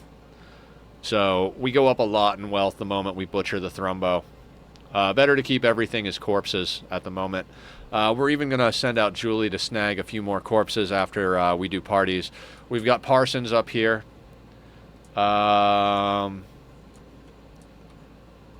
We've got Sayuri over here. There's a snow hare over here that we still haven't hunted. We've got Scrap over here. We're starting to get to the point... We're starting to get to the point where we might be able to actually make some things happen. We've got enough material. We've kind of got a good handle on how to approach this playthrough, I feel like. Are you guys still attending the party? Relaxing socially? Excellent. Let's, Oh, you're hauling Sayuri? Not just yet. Everybody is fed? No, let's not haul Sayuri. Let's knock out our other rituals.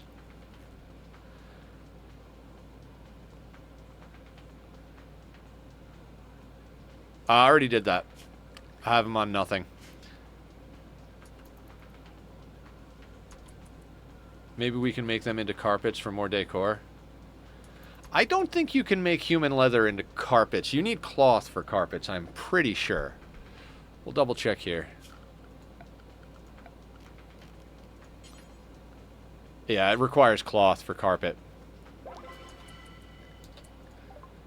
Unforgettable fluid fiesta. How many points do we have? 11 of 16.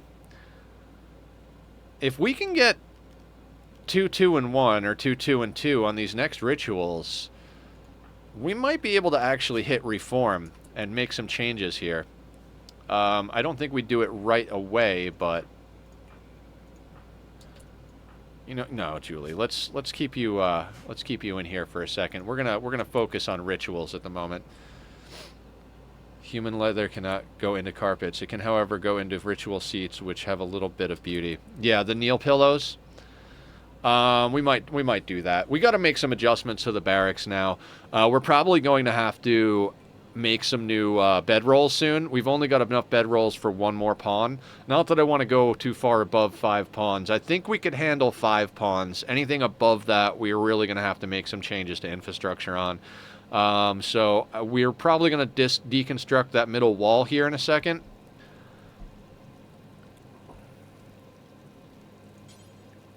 Alright, I'm going to have Humps grab a fine meal. It's a little too early, but I'd like to get this ritual knocked out.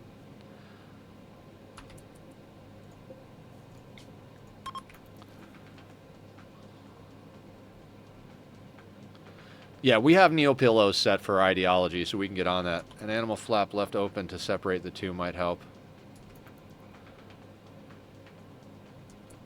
Separate the two sides of the room? I want to get rid of this wall so that we can actually use this room. We can't get rid of the whole thing because we need supports, but...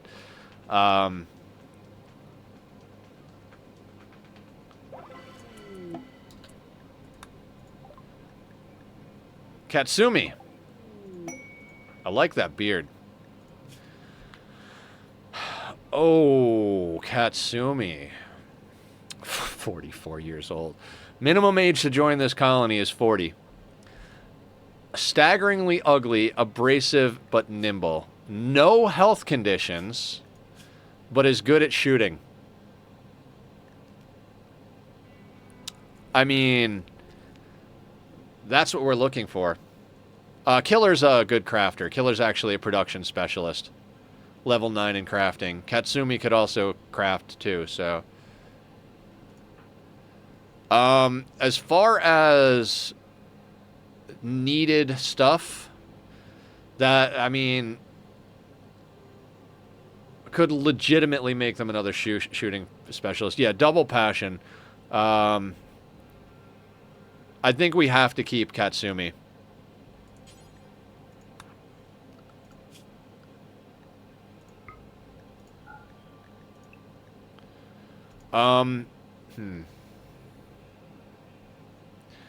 Yeah, that 4 in cooking is alright. Barb is still better in cooking. She's got a 7 with a great memory, but nice to have the possibility of a cook who's just not going to have a mental break every 5 seconds. Okay, guys, let me take another quick restroom break. We'll come back. We'll do our last 2 parties. We literally need 4 points to reform. So we're getting there. We're probably going to have to butcher everything up because we're going to need better clothing for these new people coming in. A specialist and turn Humps into the moral dude. Entirely possible. What does Humps have as far as mood? Well, let's see what we get from the rest of our parties. We might get somebody who's better. I don't like to make anybody into a moral leader unless they have, like, sanguine, steadfast, iron-willed, you know, something from mood buff. Even a cannibal wouldn't be too bad because we're eating a lot of human meat out here. But anyway, yeah, let me take another quick restroom break. Yeah, his social is high. He's the best candidate if we don't get somebody who has a mood boost and better social. I'll be right back, everybody. I'm going to put up the links to Bobby's music. If you like the music from the channel, go check them out. We'll come back, knock out those rituals, see what we get, and, you know, start making accommodations for spring here. We're going to have to expand our hydroponics and stuff. See you in a sec.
All right, everybody, I am back. I do apologize for taking longer than usual, but I definitely had to make myself another cup of coffee because I am half dead over here. Not gonna lie. If there's a pawn that's good in construction, can I switch my name to that pawn? Our best construction pawn is Barb Killer. So, I mean, Katsumi is also decent in construction at a 5, but Barb is at a 14. I'd prefer not to switch names around, just because I've kind of gotten used to where everybody is, if that's all right. We could switch things around, I suppose, but I don't even know. I mean, I guess we could switch it around if you want. Yeah, no, yeah, if you want. Do you want to switch it over to Katsumi? They're new. They are a staggeringly ugly, abrasive, nimble pawn who's got a double passion in shooting, animals, crafting, and melee with a single passion in construction. If you want, I can switch it over and then somebody else. That being said, if anybody wants to name any of the pawns, we do now have two pawns that can be named. We're not going to be doing a queue anymore. It's just too much for me to... You agree with my decision? Okay, cool. We're not going to be doing any type of crazy queue anymore. It's just a little too much nonsense for me to keep. Not nonsense. Too much for me to keep track of to have that many names on a list type of thing. We got to give you a work schedule. I mean, here's the thing. Nobody's going to do any work realistically. Like, I guess you're a 2 there. At the moment, I'm going to take them off of that. That'll work. Killer to builder. Yeah. With any luck, this means that everybody's gonna the place is gonna be a little bit more clean. We're gonna have Katsumi here grab up this SMG that we came up on. I think that's gonna do a lot better than their revolver. They can at least haul. That's fantastic. They are shivering from hypothermia. We have a bed for them. Might be time to butcher up a few things in here. What's the decision? The decision is we're gonna do these rituals and see what happens. Is the decision. You're good down to -15. Are we talking about renaming pawns? I don't know. I think we're Yeah, we gotta do a few things. How's everybody's food situation? We're gonna switch you to nothing. Good schedule.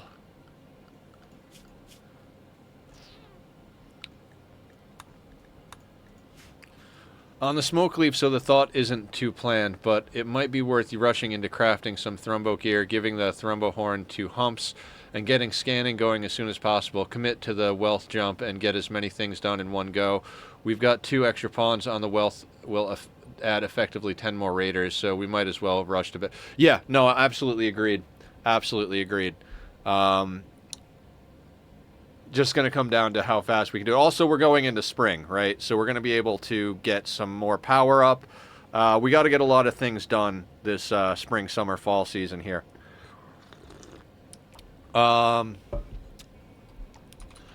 But yeah, I think it's time to let some butchering happen over here. I agree about giving Humps the thrumbo horn, for sure. So give Humps the thrumbo horn. We're gonna have to get a few more people. We're gonna have to get another bedroll if we get any more people. We're already at a point where weapons and armor are an issue. We're gonna need warm clothing from the thrumbo fur. So more or less, we've got a lot of stuff to do here. As far as cooking goes, what I'm going to do is I'm going to go in here real quick. We're officially going to set these to Barb for now. That way we can have the other people help butcher, and that'll get their cooking up. But I don't want anybody besides Barb cooking at the moment. Barb's been with the colony long enough that I'm reasonably sure that she's not going to get the Metal Horror event triggered on her, and she has the highest cooking, so least likely to give people food poisoning. So this is Barb's bench, and everybody else can help with even the psychite, because I don't want anybody coming over here and taking over the bench to make psychite. We're going to need to get into more hydroponics as well, so it really is at this point going to come down to how much materials we could bring into the colony. You guys...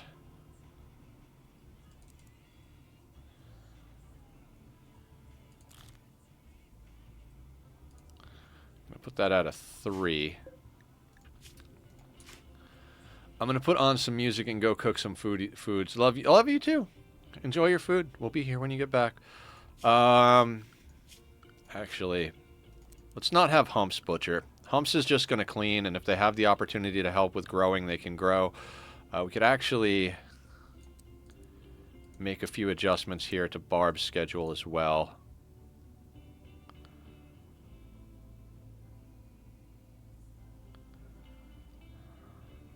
We'll leave it like that. Oh, no, just a me thing, but can you click on all the drop-down menus on the top left? Which sea ice? With sea ice, I like to be able to look up there and see what we have. Sure.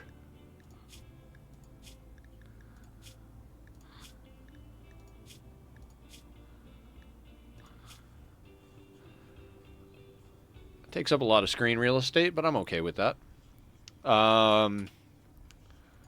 What are your needs that you're upset?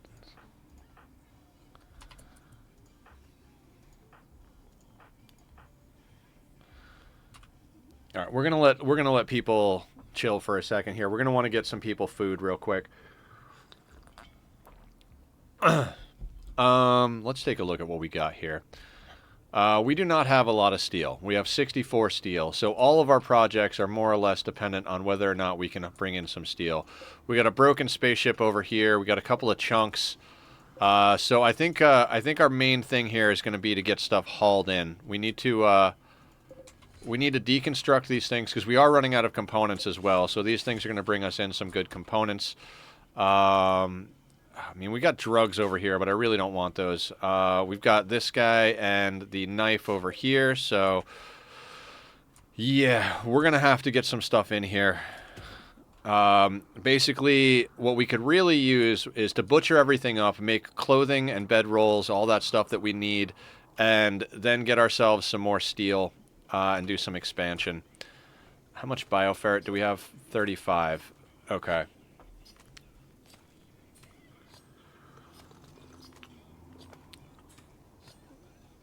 But I like this way later in the game. Oh, have we done all the rituals? Not yet. Not yet.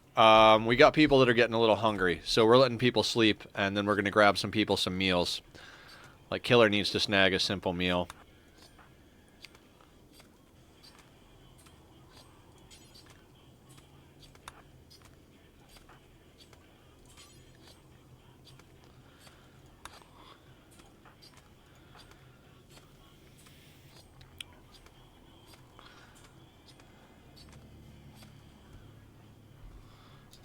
In the doorway, huh?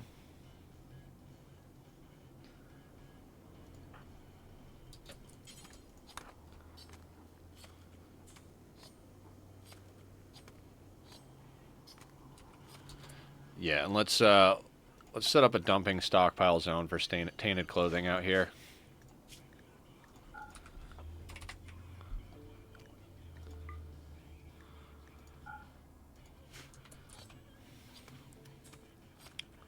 Worth doing at least one for a possible extra hauler, even if we kick them out instantly after. Yeah. I mean, temporary workers are definitely something we could benefit from at the moment. In the doorway. Don't block door really needs to be added to the base game. Like, I don't want to install any mods, because I like to do no mods. But the fact that these colonists think it's appropriate to drop stuff in the doorway is just absolutely staggering to me. Like, oh, hey, you know, I chopped this thing up. Let me drop it in the motherfucking doorway. Like, you've got to be goddamn fucking kidding me. Let that dude finish butchering, and let's knock this ritual out.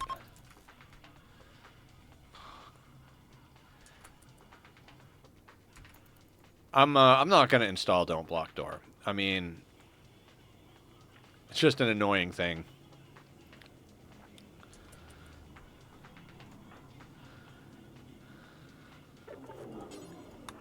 Okay, not impressive. Or terrible foremost fare. I understand. I understand. You guys are a little bit stressed out. I guess we'll let Katsumi finish that, and then we'll knock out another ritual. If it keeps pissing you off, we'd figure it'll just make your dread sea ice even more.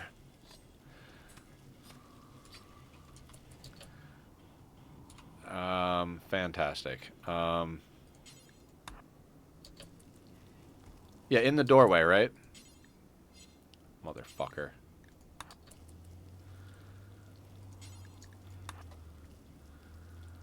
Alright, Humps, let's get you into the Thrumbo Horn.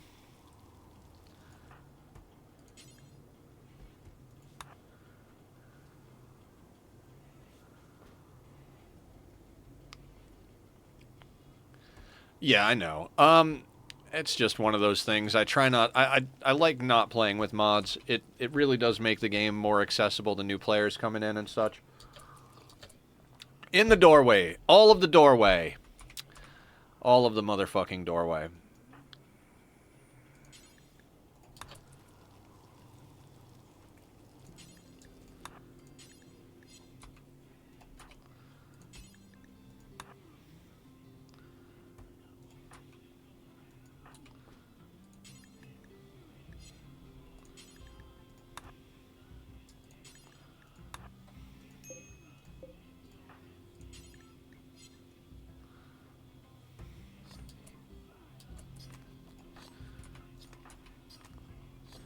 I think you need more space in there. I mean, we need more space if we've got tainted clothing in there.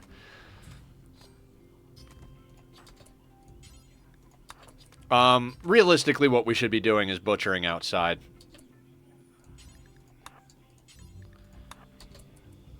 That's probably what we're going to do here in a hot second.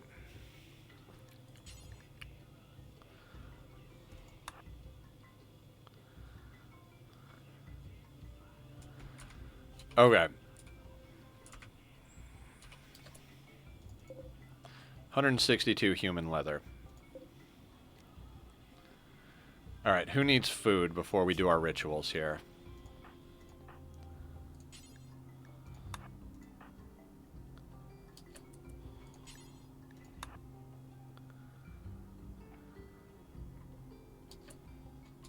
Nope.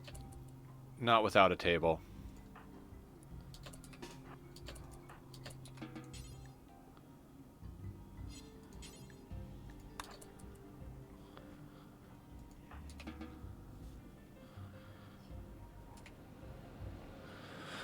Lothar took a break. He got that pissed off at Gamma. What happened? It's going to piss you the fuck off. What is Gamma? What are we talking about?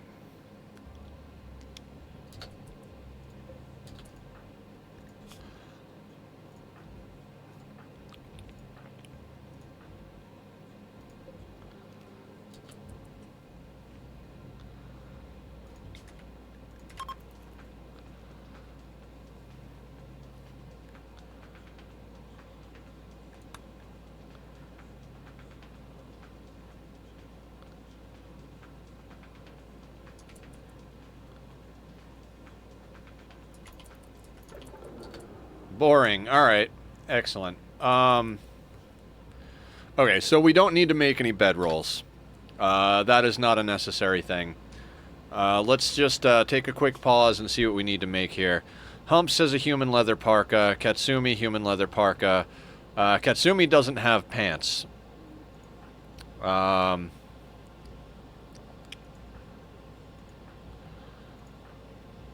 so we need to get somebody some pants.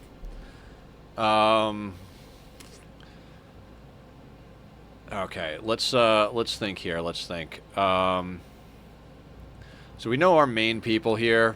They're pretty well sorted, right? Other than that cloth face mask being about to deteriorate. Yeah. So Humps really needs a good button down. Okay, so we need a button down for Humps. Alright, let's start there. Button down for Humps, button down for Katsumi. Katsumi needs pants. So, 162 human leather, because I'd like to make parkas out of the Thrumbo fur. So pants requires 40. Button down requires 45, so 130 human leather. Okay, so there we go with that. Let's make those. So this is going to be human leather only. Saying again, because I think you missed it, if you put the heater one tile left of the loudspeaker, the light it gives off will increase cooking speed. Yeah. That's a good call.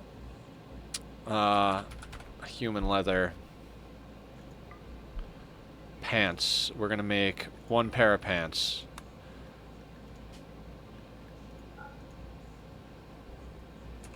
I know what you mean, though. Whatever tile is directly next to the heater actually has light. I took that into account with a lot of stuff we were doing earlier, but not quite at the moment. We have Killer doing that because I want Killer doing that. Let's put these at the top of the list. And then parka-wise...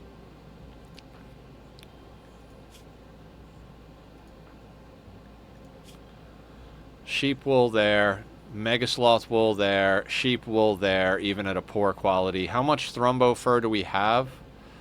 We have 90 Thrumbo fur. Can we even make more than one parka? 80. We can make one Thrumbo fur parka. Yeah. Absolutely agree. We're gonna rearrange the whole base here in a second.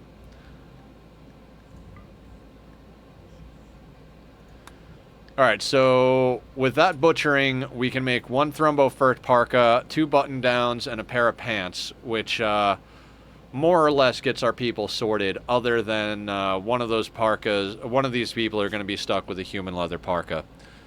Not much we can do about it at this point. We'll once all that gets made, we'll see what other stuff we can get done. These guys got a couple of simple meals on them. Let's drop those to put into the community pile because... you know, reasons. Humps has on... oh, Humps put on the shield belt. That's actually good. Melee blocker with shield belt and Thrumbo horn. Excellent. As far as every other piece of gear, what do we got going here? You've got the heavy SMG. Everybody's carrying a little bit of Glitter World. We don't have enough Go Juice for everyone. Did Humps get some Go Juice in their gear? They did. Okay, perfect. We're going to want Humps to have Go Juice in theory. Everybody else... okay, we got 4 Go Juice. We will chop up the rabbits as well in theory, but let's do some things. Cooking. Here's my thought on cooking.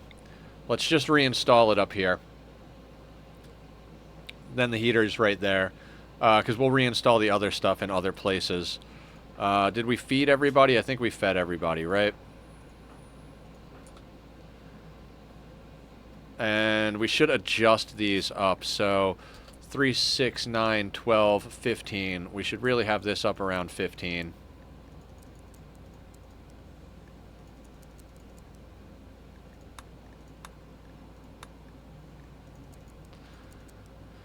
Oh, do we, however... no. Let's keep our focus on pemmican. Like, if we have simple meals, I guess we'll have them eat them. But I think I'd like to keep... I think I'd like to stay on pemmican for the most part here. Barb can cook fine meals for herself because of her mood problems. And then, how are we going to deal with this whole center of the base? This light really does need to move down to here, but we could get away with not moving it down to there right away.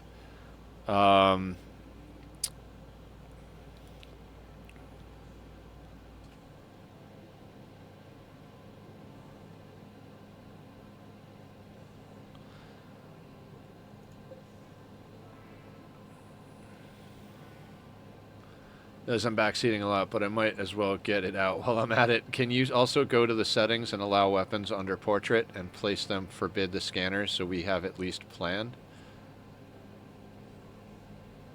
I don't know where the scanners are going yet, Blue. We're a long way from having the resources to actually make them, so... Can't leave those rabbits out there anymore.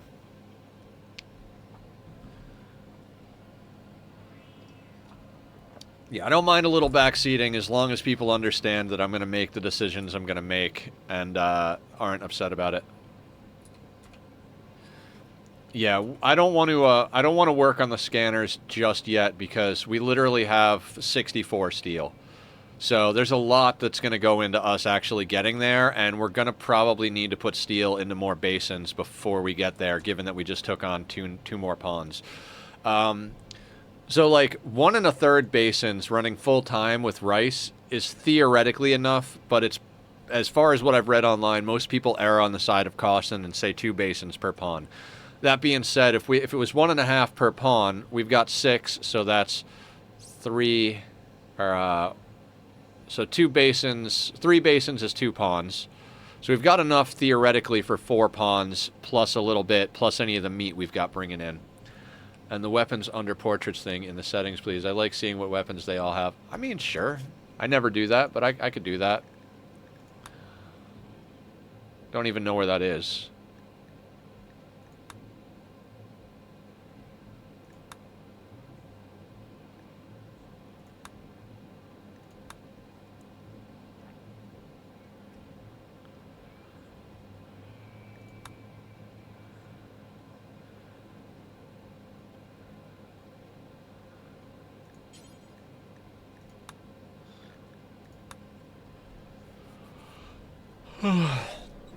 Alright, there we go. Weapons under portraits, we can do that.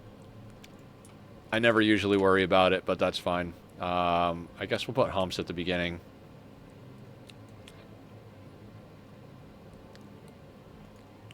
Of course, Blue. Happy to... I mean, it doesn't matter to me either way with the weapons portrait thing, so if it makes you guys happy, I'm down to do it. So I think our goal is to get to the point where we can switch back over to rice in 19 days. I'd like to be set up so that we can switch back over to rice. So that's going to involve us getting a lot of stuff done as far as getting materials for power. I'm going to let these guys butcher the hares because they're deteriorating out there. We can use the light leather to make vests and some other stuff. True. I'm pretty good at remembering what people have, but like I said, if it helps other people, it's easy peasy lemon squeezy status, so no stress in my book over here. It's going to get a little bit more difficult to micromanage food, but what's our wealth at right now? 37,492. Considering we've just brought on 2 more pawns, that's actually doing pretty good. Alright, we gotta actually make some moves on this. I'm gonna pause. What I think I'm gonna do is I'm gonna delete that and leave these 2 tiles for supports. And then we'll move them realistically. Yeah. Yeah, happy to do it for you guys. That should be enough support, right? Yeah, that's plenty of support.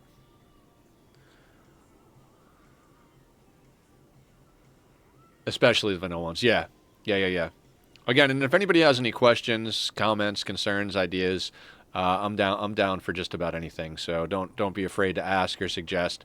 What I've been saying is I don't mind a little bit of minor backseating as long as people aren't getting upset that I don't follow their directives. You know, at the end of the day, it's me who's playing the game, so I love all the information. I've learned so much from you guys.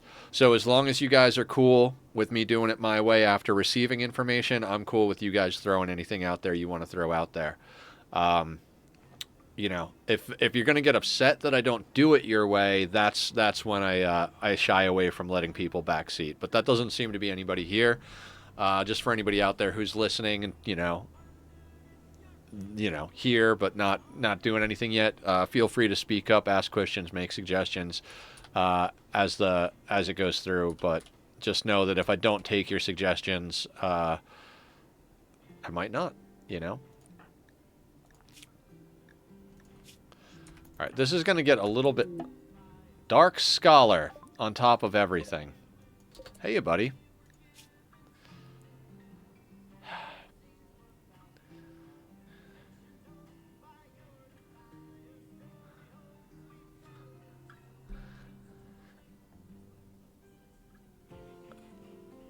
I don't like Careful Shooter.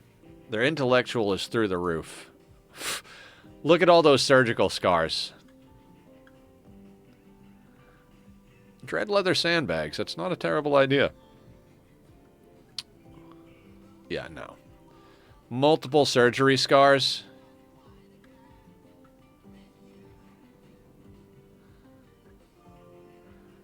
Yeah, he's very dangerous.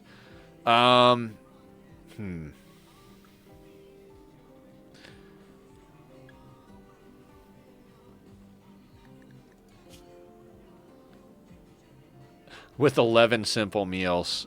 Yeah, metal horror if I've ever seen one. Yeah.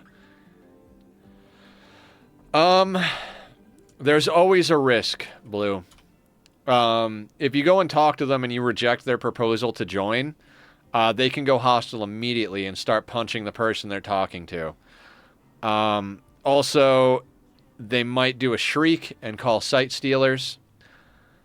If you attack them, they might do a shriek and call sight stealers.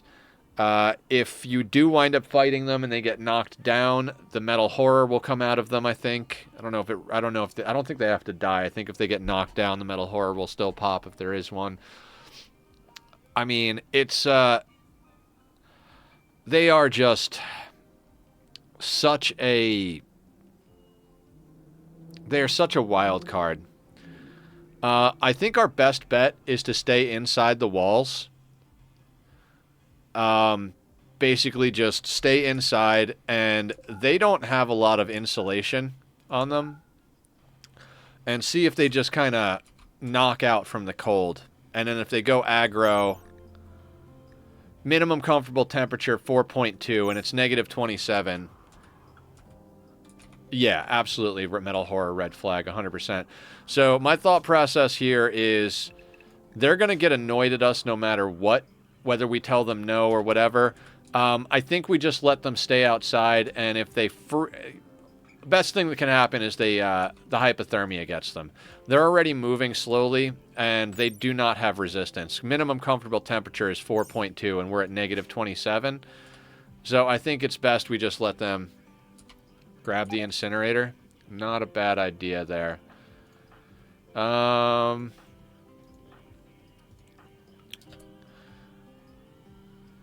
We could theoretically just have Humps grab the incinerator right now. Yeah. Well, no, we kind of want them to be there to be tough. Why not accept them like a colonist and send them out on a solo naked caravan?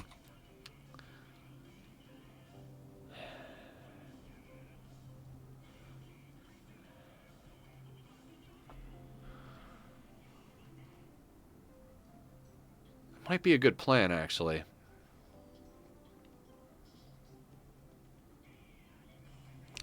That might be a good plan. Then we don't risk them getting mad at us.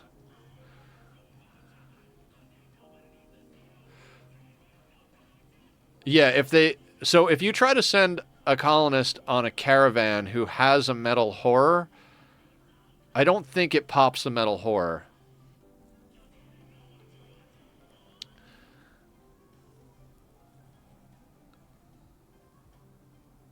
Yeah, I'm not going to eat those meals. There's no chance we're eating those meals. I'm nervous enough about the meals that Humps and Katsumi brought, but I'm willing to roll the dice on those. But this guy's definitely...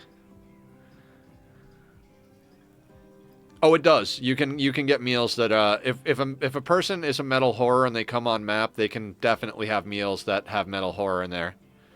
Yeah, I think you're right about sending them out though.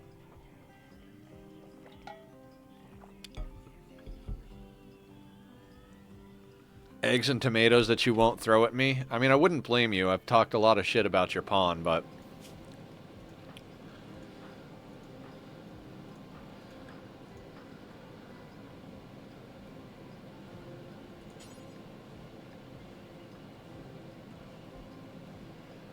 I might send our strongest colonist to talk to him. I mean, Humps is the only one that's got a good melee weapon and they're tough. I think sending Humps out to talk to them, plus Humps has got our best social. I think we send Humps out to talk to them, accept them, and send them out on a caravan.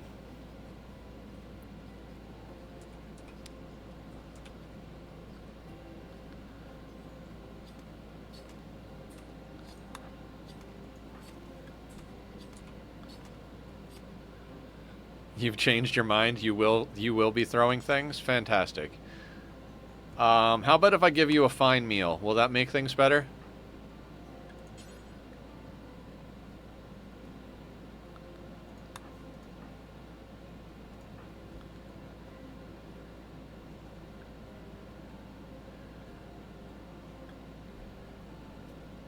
I would suggest ripping her kidneys out. I mean...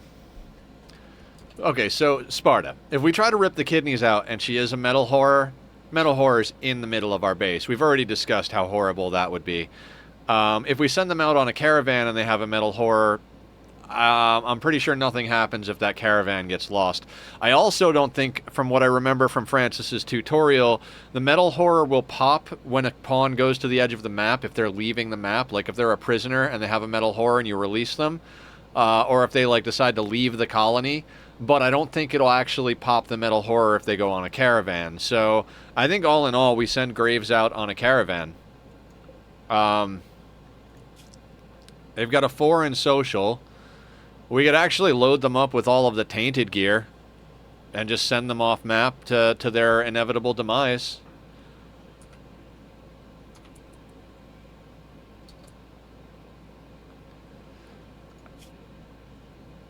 No, the ideology quest that we currently have queued up is one where the ship lands on map. So, yeah, let's...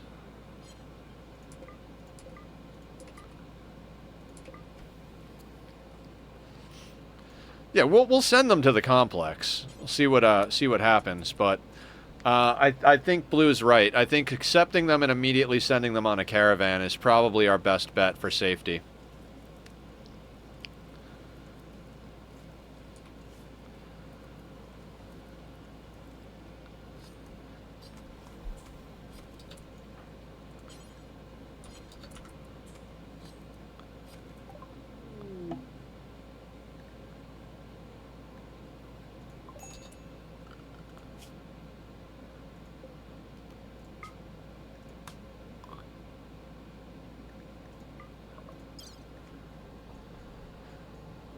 You...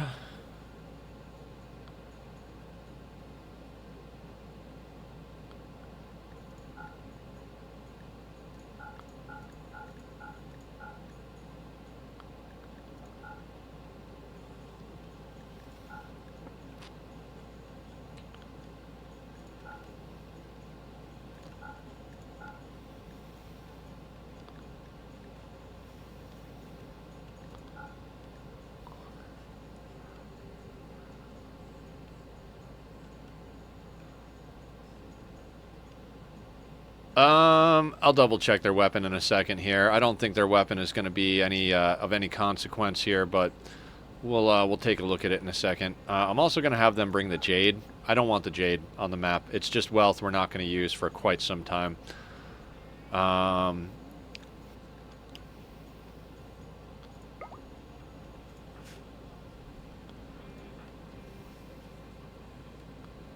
What weapon do they have? They don't have any weapon.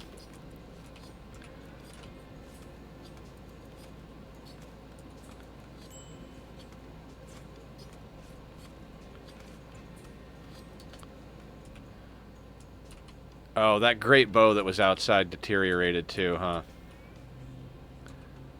Oh, you know, we could have him pick up that knife.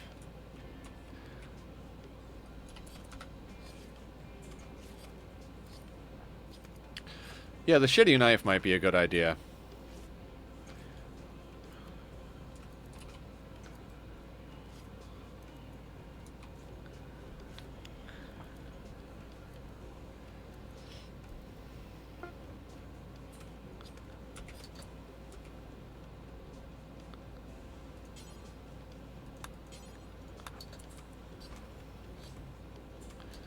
Katsumi is the one without pants, right? Yep.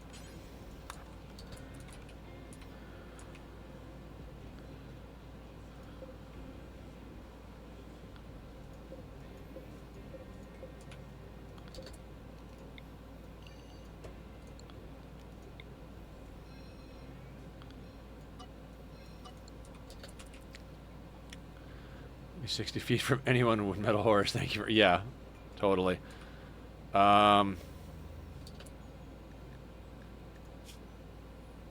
no. I don't want you to take the synth thread bedroll. Yep, take your simple meals, take the poor knife, take the jade, take all of the tainted garbage, and go have some fun over there.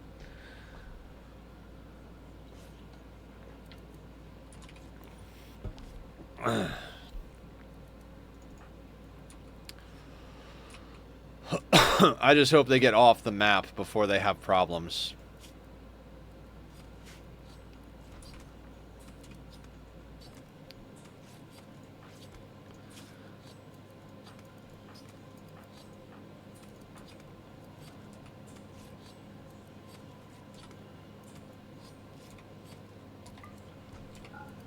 Look, it's an entity that just freaks me the fuck out. I'd rather brawl with 5 revenants than not know I got a metal horror. Yeah, I mean, I would rather deal with a metal horror than deal with that many revenants. But, you know, to each their own and all that.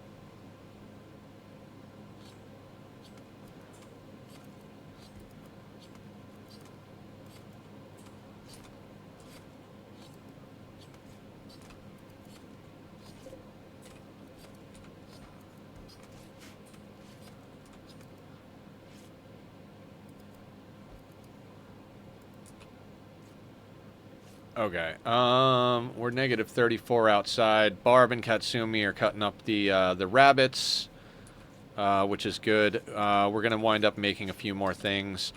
Let me see where I want to put this stuff. So, with the shape we're going, we can build one of these outer tiles per side into a support.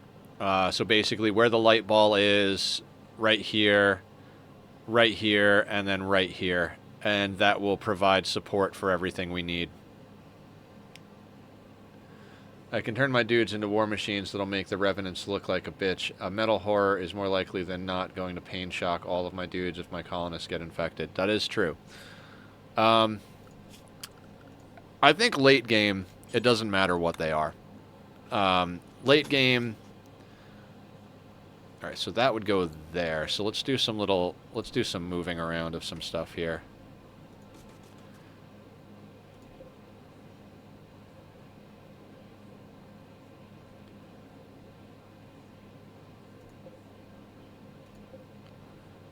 So right where the shirt is, right there. It was a hidden and likely unintentional buff for 1.5, but the sun lamp is bigger than it looks. Oh, yeah. I forgot about that. Does it give light to that whole space, the whole outer space?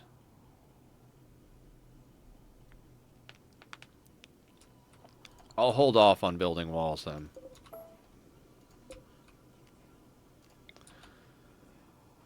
So crops will grow in that entire area?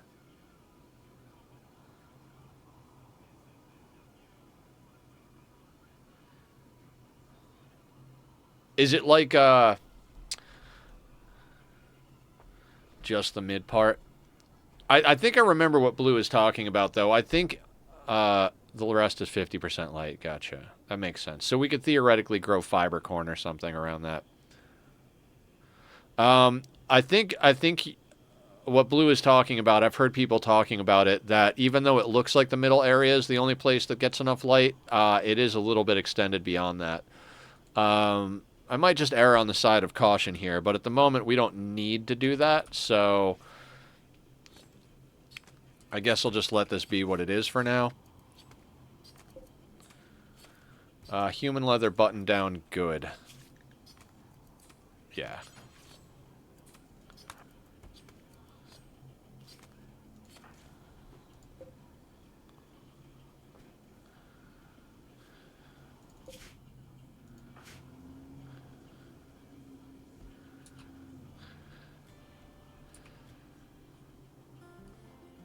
I deal with pretty much every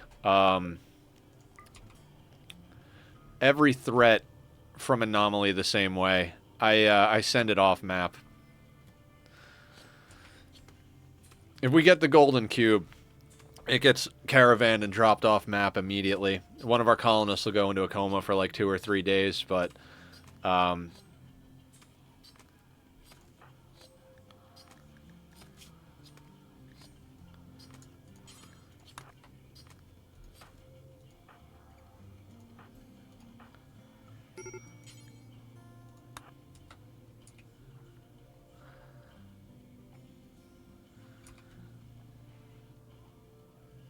can't find the picture, but it wouldn't be too worth it unless you're willing to break your current setup.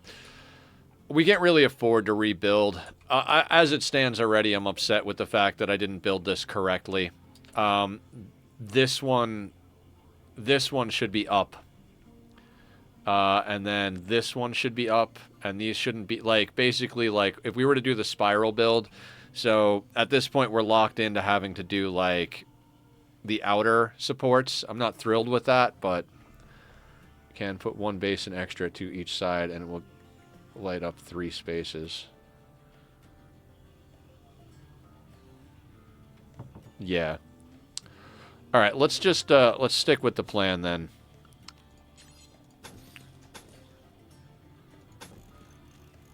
Wait. No, no, no.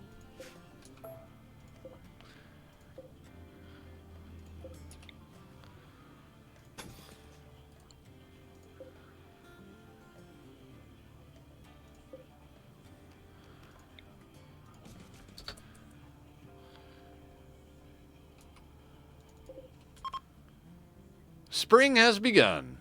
Happy spring, everyone. If we could get some light, that'd be phenomenal. I'm gonna put these on because we kind of need these on.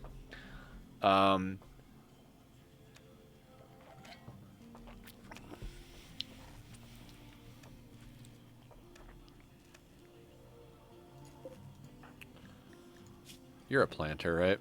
Cleaning blood. Oh, right. Let's have them prioritize sowing the area so we can get these mushrooms sorted.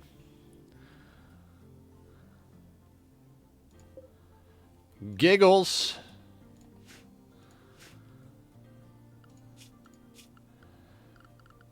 We need to get some giggle pig. I forget what that's from. That's like a street drug from... God, what is it? Oh, it's from Brooklyn Nine-Nine. Giggle Pig. Oh, that show is hilarious.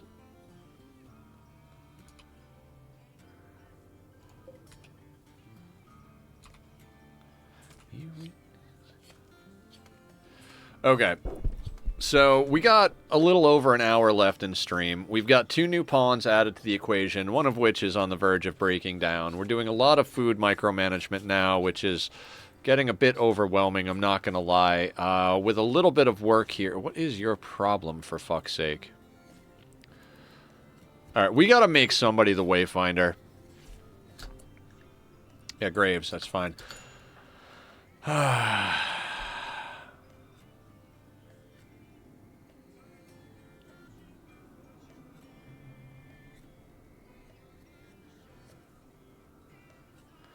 Do we make Humps the Wayfinder? Assuming you are going to turn on the light. Eventually. Not right this moment. Are people Our people don't like rice. We'd get a mood debuff from the rice. We are planning out our situation so that when we have the opportunity to, we will turn on the light. But, you know, I just realized how bad it would be to send out the guy who can infect you with a metal horror out with a knife. Even if she dies, she'll infect whoever she stabs. Hopefully that isn't a mechanic. I don't know if it is. Sparta, I can't turn on the light anytime soon. We're not turning the light on until we can reform our ideology. What we're trying to do is prep for turning the light on in about 19 days. Yeah, use or sell. I would love to have some drugs for drug management. A beer would be at the top of my list, honestly, if we could get beer going. Because you can give them a beer every day without addiction. It helps their mood, and it doesn't have nearly the penalty to consciousness that things like joint leaps do. So, you know what? I think I want Katsumi and Barb to switch jobs.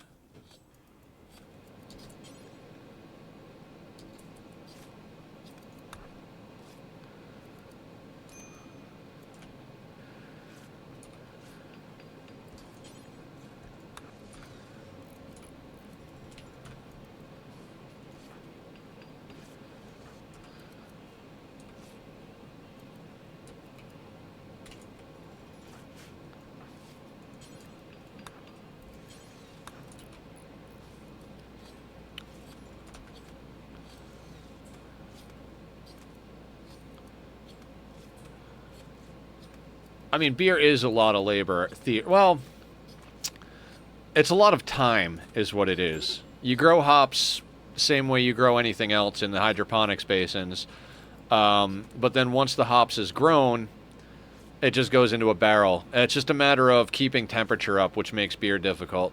Psychite, they can only take every other day without risking addiction, so there can be problems there. Yeah, it has the least problems, and we have plenty of him. That's a good point, Blue. Very good point. Alright, now, as far as tiles, yeah, this last wall, I think we're just going to build out of plasteel.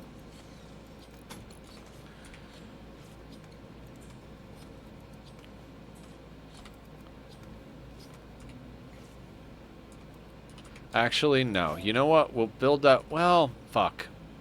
It's like maybe we'll build it out of bioferret, but bioferret I kind of want to make a good sharp weapon out of.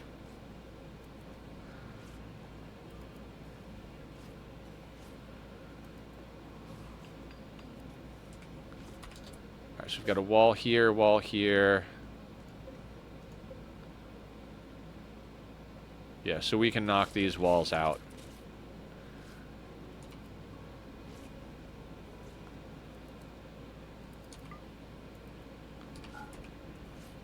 We'll need a smithy for which we don't got the steel. Yeah, there's a lot of things we don't got the steel for, but we got to make some moves here. So,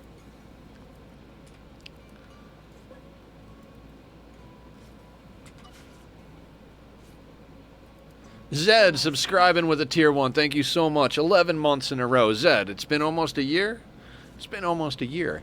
I'm assuming you're out there lurking, and that was an auto renew. So we'll do a quick shout out for our good friend Zed3900 over here, guys. If you haven't checked out Zed yet, wonderful human being. You're here. Welcome, welcome. You absolute madman. How are you today, Zed? What's the good word?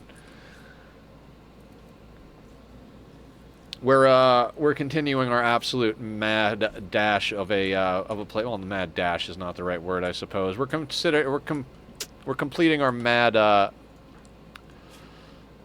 thing. All right, Julie, let's send you out to do a little hauling. Julie's got the backpack. She moves reasonably quickly. She's a good shooter. I might have to send some people out to do some deconstructing and whatnot, but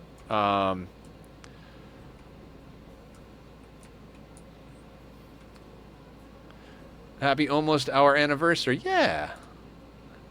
Yeah, happy anniversary. Yeah, guys, definitely go check out Zed. Zed is a variety streamer. We met when he was in his Oxygen Not Included phase.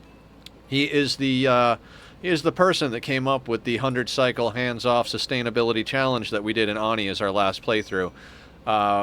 It's it was a good challenge. I do want to revisit that challenge at one point because I really enjoyed doing it.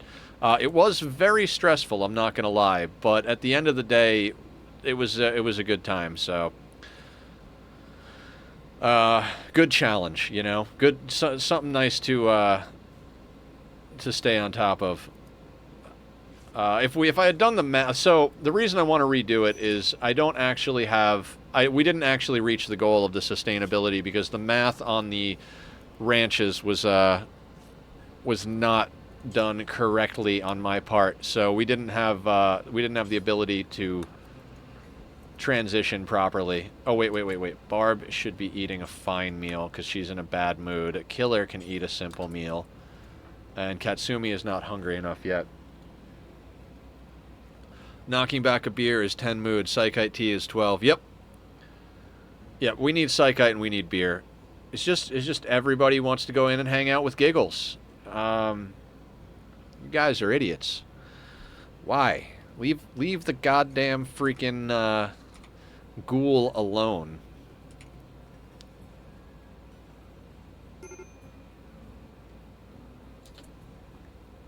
Oh no, Graves is down.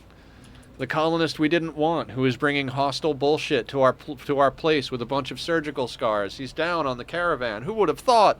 Oh no, we should go rescue him. How much stone we got? Oh, we're swimming in it. We've got 3 limestone and 3 granite. Aha! We got some sandstone out here we can grab. Oddly enough, we still don't have anybody who's good at mining. Barb has got a 5. But also moves slower than most people, and nobody else has mining skill. To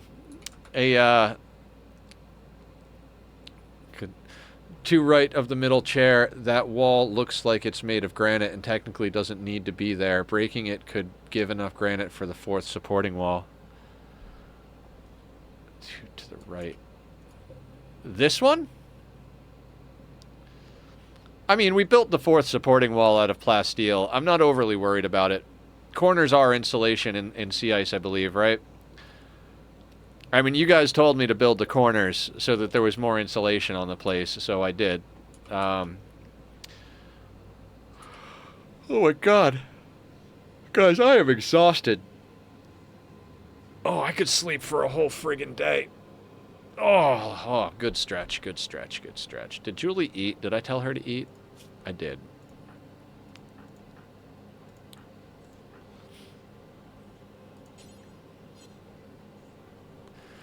About putting down bonsai plants. I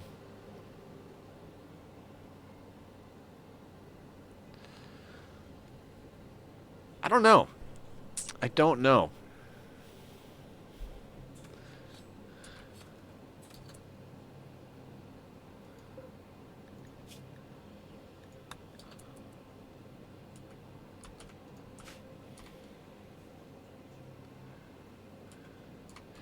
Labor-intensive wood, but it's wood.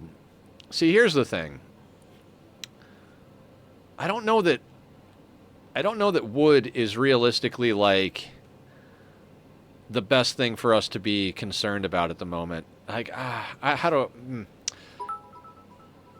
Oh, thank you for cheering, Killer. I appreciate it. All the biddies and all of the subs and donations greatly help. I don't do any normal work out there in the world, so any little bit helps when it comes to this stuff. So thank you very much.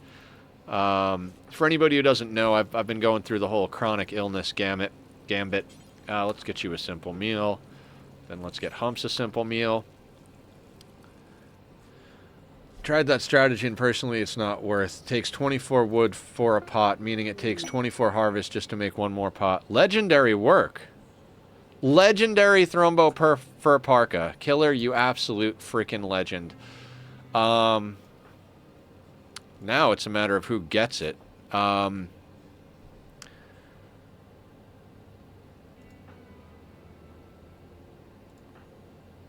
I guess Katsumi? Early present for 1-year anniversary present. Aw, thank you.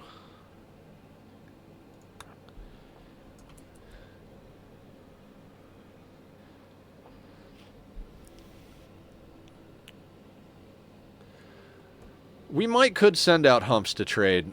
I'm going to put it on Katsumi for now, but because they had the lesser of the things. But we could send out humps to trade. Do we have anything to trade becomes the question. As far as materials, it looks like we've got what in the way of light leather? 139. But we didn't make those vests yet, right? Corset, formal vest. You have a sash. We need two more formal vests.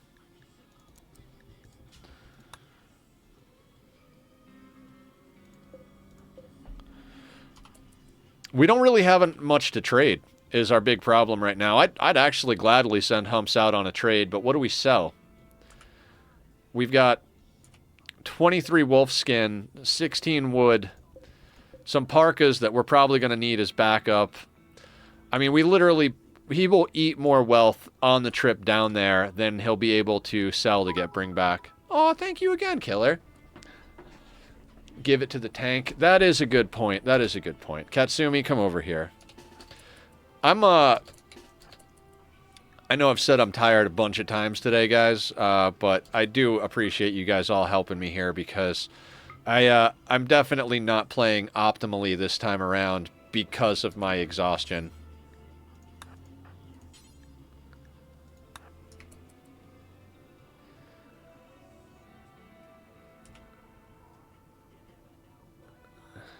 Yeah, if we get another drop pod coming in, we will definitely send them. If they suck, we will absolutely rip some organs out, chop them up, and send humps out to trade.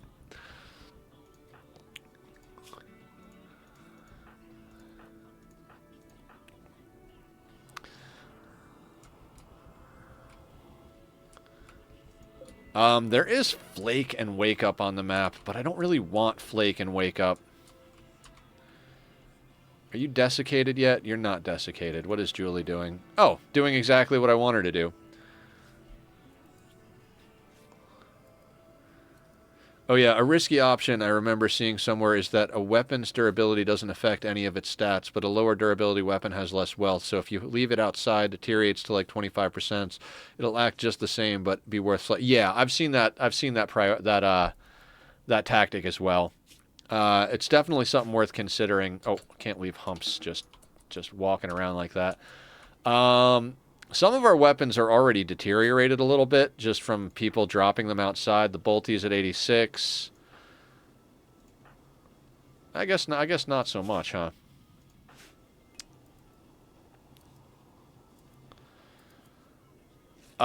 My biggest concern, I'm going to be honest with you guys. We've talked about a lot of things that we need to get up. We need a mortar.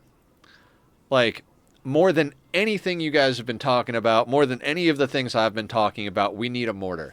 Sieges will end our colony.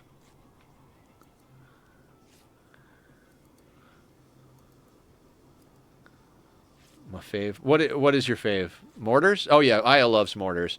If we could get a mortar with like 5 to 10 shells, we can survive a siege reasonably easily. You know, obviously it turns into a normal raid after that. Yeah. Sieges are extremely deadly to us. Our longest range weapon is a bolt action. If we get a siege on this map, and that siege happens to have 1 or 2 snipers, there's really nothing we can do about it except try to dodge shells while they fall on our base until the raiders freeze to death. Which is not... They will destroy our entire base and then come and kidnap our people before that happens. So, we're likely, like, that's got to be something we really prioritize. We can't make a barrel, though, so, you know, it's just going to be a whole thing. We gotta get an opportune moment here. Julie is still happier than a pig in shit, so let's get her hauling some other stuff. Julie's been carrying this colony, quite frankly.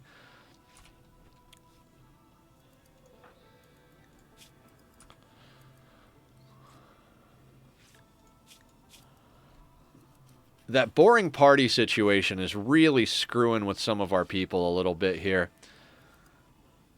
I think it was a really good call for us to get switched over to mushrooms for the sake of being able to grow things. But at the same time, this indoor-outdoor thing is driving me absolutely fucking bonkers. I really want... I would really love to get outer walls as well. I'd prefer people not smack on these walls. I'd also prefer if we could make our walls out of something that's not flammable. People coming over and setting fire to our steel walls has been problematic.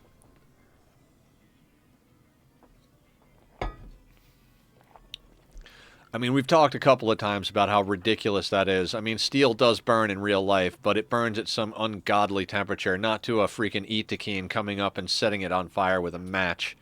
You know? Oh, you know what? I should have done the... let's do the caravan trick with Julie over here.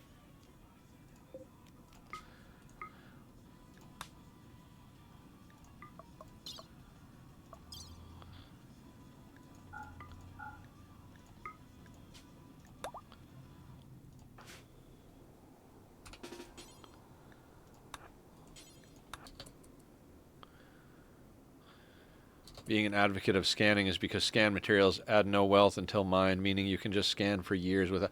Yeah, no, I am very, very much on board with getting scanning up. It just comes down to priorities, you know? Everything we do on here means we can't do something else, so...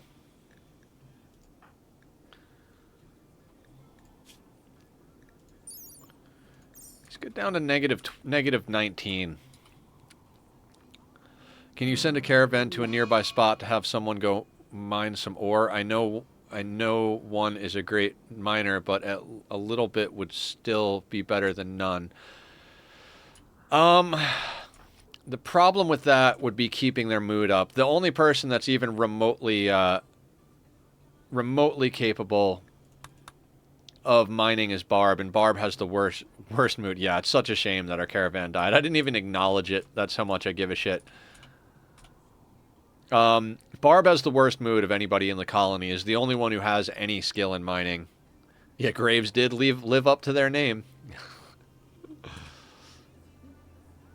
Boom-ts. Love it. Alright. Drop that. Drop that. Cancel caravan, and there we go. Alright, so that brought in a couple of slag chunks up there.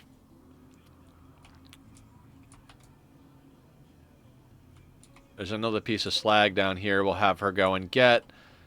There is a knife up here that's almost deteriorated. It's not much, but maybe we have her go out and grab that next. I wish Humps was capable of hauling. The fact that he's not capable of hauling really is just a kick in the teeth. Yeah, Barb needs a joy wire. I mean, Barb needs drugs, is what Barb needs. Barb needs a bionic arm to replace her flesh tentacle, and she needs drugs.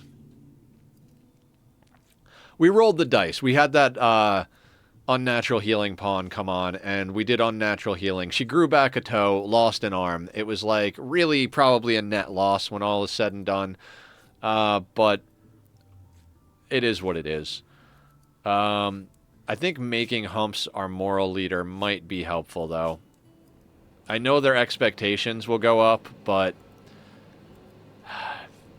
we really do need to get rid of that debuff from no Wayfinder. Wayfinder is what I call my moral leaders.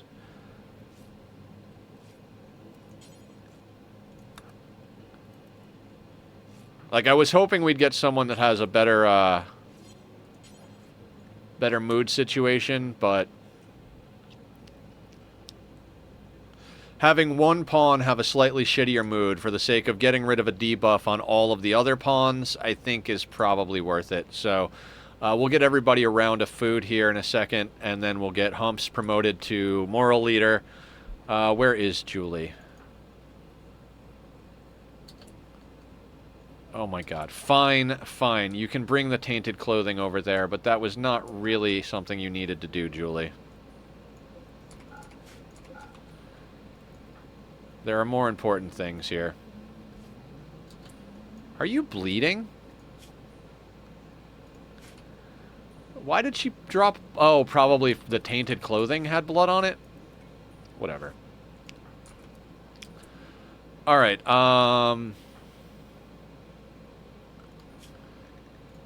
Schedule everybody on walls. I think Katsumi and Humps need a meal. It's a little early for it, but I want to get this this ritual done.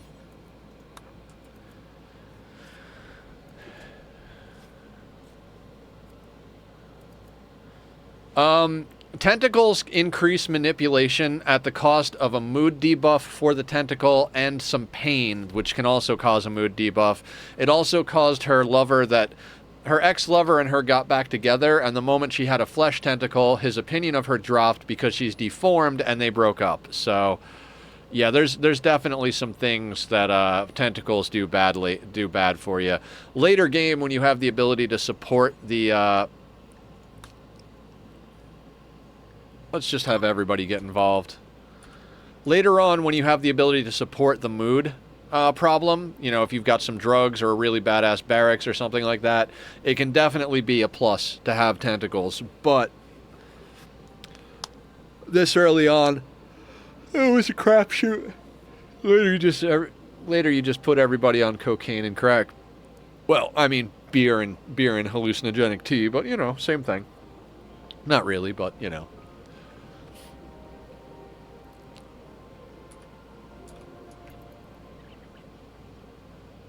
Humps talked about putting a role above his personal desires. Humps talked about his desire to serve the community. Humps discussed thankfulness. Humps discussed the importance of his new role. Humps described his beliefs about the future. Humps talked about the importance of his new role. Okay, now we're not going to have a missing Wayfinder debuff.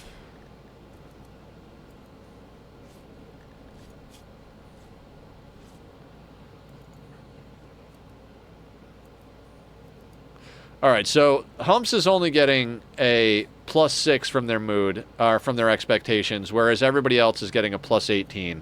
So Humps took a 12-point mood hit so that everybody else could get a 5-point mood buff. I don't know that that's worth it, but we're going to see.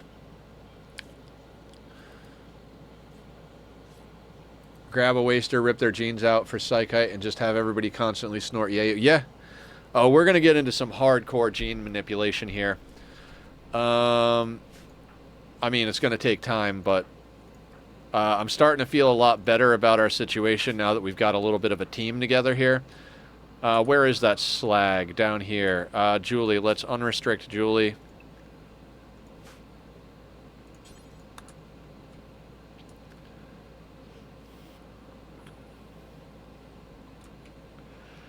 I think I gotta send Barb out to do deconstructing of stuff. It's just not. She's in a reasonably good mood right now. She's on it. Can Humps try to get rid of mood debuff on Barb?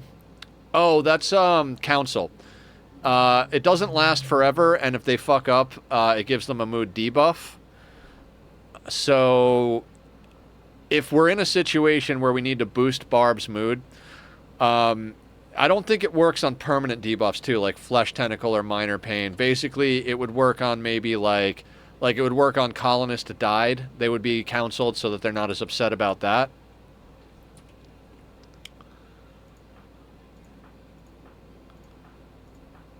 Or like My Husband Died thing.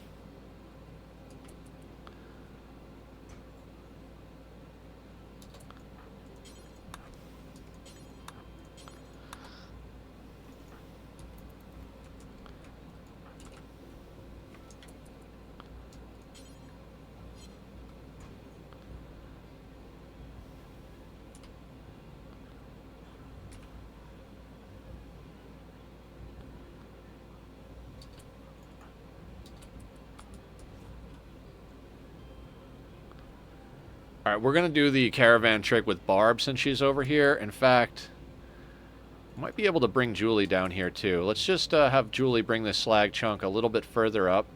And then let's bring her down here.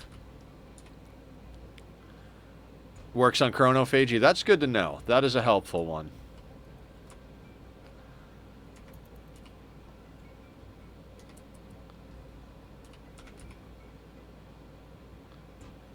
Okay, so let's go out to the world.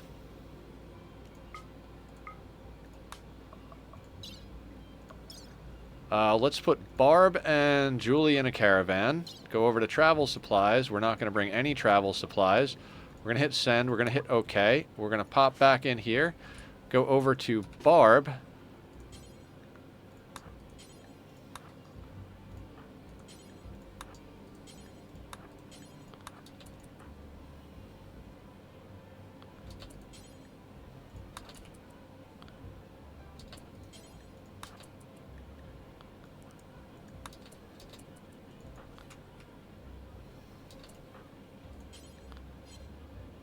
Alright, so Barb is done grabbing stuff. Let's have Julie grab a few things.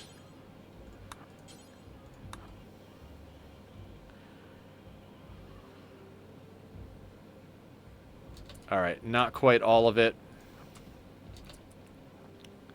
Really need to skip abduct some poor son of a bitch. We do. Skip abduction, more ideology rituals, any of that stuff would be really wonderful for us right now.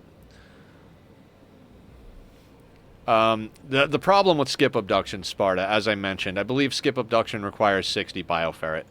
We have had giggles quite some time now. We have 35 bioferret. Until we actually get to a bioferret harvester, skip abduction is not something we can do reliably.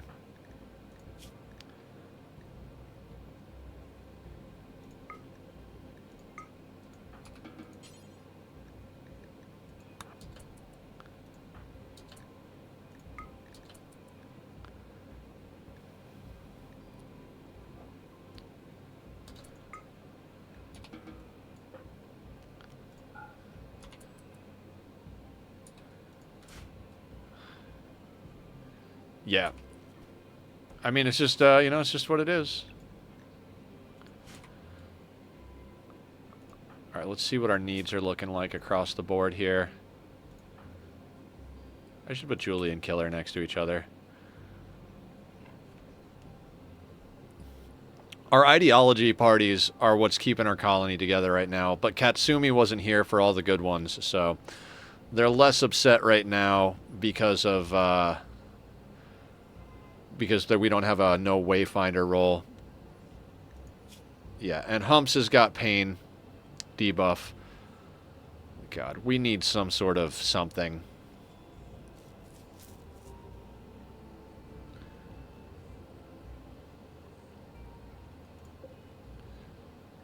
Okay, while everybody's sleeping, let's take another look around the map. Gonna get somebody to come out and deconstruct that. We might have Barb come over here and mine this, because this is reasonably close. We could swap her over to carrying the jump pack, because she's in a good mood right now, and that would be chunks that we can use. We already have a stonecutter bench that hasn't been installed in a while. Theoretically, we could break that down for materials, but then we just wind up having to build another one, so... Those meat bags for money. Yeah.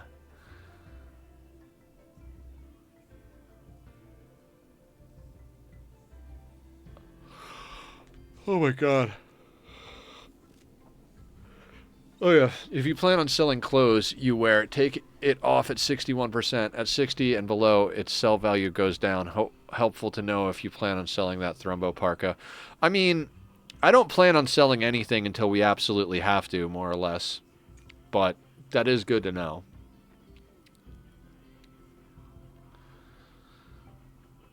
Oh. Did Killer's wound ever heal completely? I didn't even remember checking that. No, old gunshot, mech link, sterilized. Alright. I'm looking forward to the day where we can just start putting bionics on people and putting people into, like, bioregeneration and chronophagy stuff. Alright, 134 steel. So, let's talk priorities, right? So, a biofueled refinery is 150. Another basin is 100.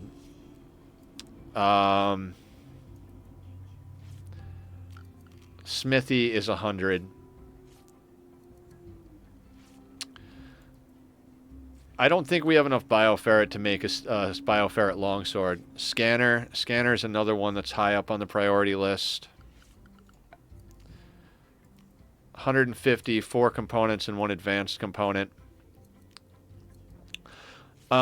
Will the scanner get in the way of the wind turbines?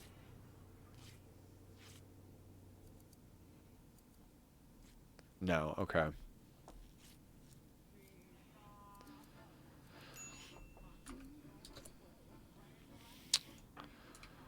Yeah, it might be time to start scanning. We don't have a drill, though, is the other thing.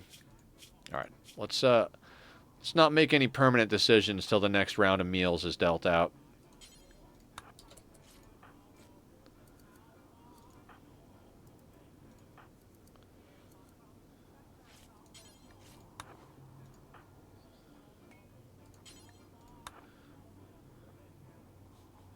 Yeah.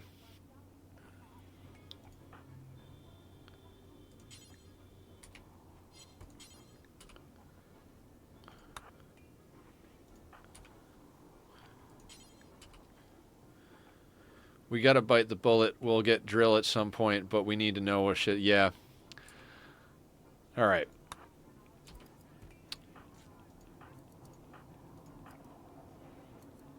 All right. Let's get everybody fed here. Killer's working on vests for our new people. Let's just go through all of our categories here, right? So production-wise, biofuel refinery is on the list. We can always use more basins when we get a chance to get them. Art bench is still a little out of our reach. Electric smithy feels like a luxury at this point since we've got the thrumbo horn. Structure-wise, we can't really do much expanding till we get more materials, which is how we would get, the drilling is how we get the materials. We don't need any more furniture at the moment because we don't have any new pawns coming on board. When we do, we could try to put down another... we already have another synthread bedroll, so we don't need to even worry about that. Power-wise, that's the other thing we were talking about, remember? 100 steel isn't an issue once you can mine more. Breaking 2 hydroponics for its steel, while not smart, is probably preferred if you got a luck steel spot in the base. I want you guys to know something about me. My luck stat is negative. There is no luck in Nethercloud's world. I don't get lucky. I grind. I am a grinder, not a luck mage. I have never really... I mean, there have been those brief, small moments of luck that are inconsequential, but there is no dependence on luck. We talk about, oh, if we lucky this or if we clutch that. No, that doesn't happen in my world. No, you don't need luck for scanners. I'm being a little ridiculous. The other thing we were talking about was power. So biosteel refinery and chem fuel to get our power going, because the scanner is 750 is 750 watts of power, if I remember correctly. Scanners suck power like literally a biofuel refinery, a chem fuel generator, and a scanner. That's a closed loop. There's that is it. The chem fuel reactor is going to power the biofuel refinery to keep it going. We could flicker the biofuel refinery for a little extra fuel, but you guys keep talking about a scanner. How the fuck are we going to keep the goddamn thing on? Yes, exactly. It's got to be in the... All right, so I think I'm not saying we're not going to put the scanner down. I'm saying let's keep looking through here just to make sure. We've got our comms console. I think it is the best idea for something to go into.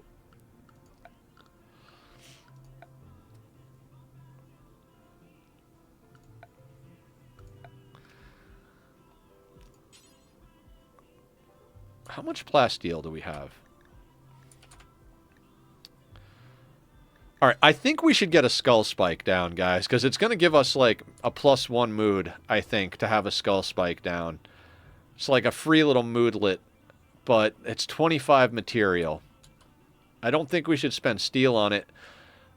We've got 35 plasteel that's just sitting there and nothing we're going to be making out of plasteel. I think we might want to throw down a plasteel skull spike because we've got the skull for it. And it will help a little bit with mood. Anybody disagree on that?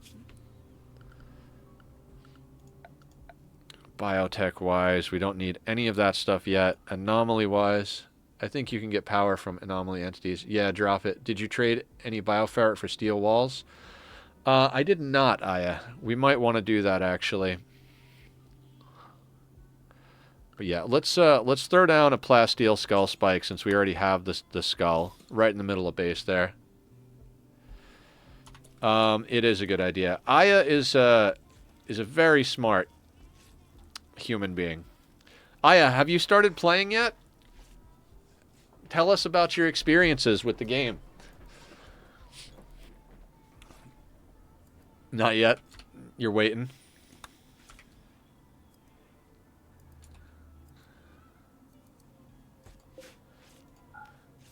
We kind of got to power this on.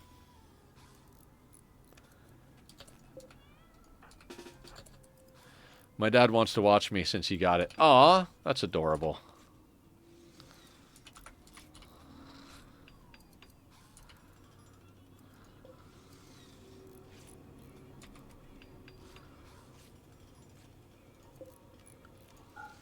I changed my mind.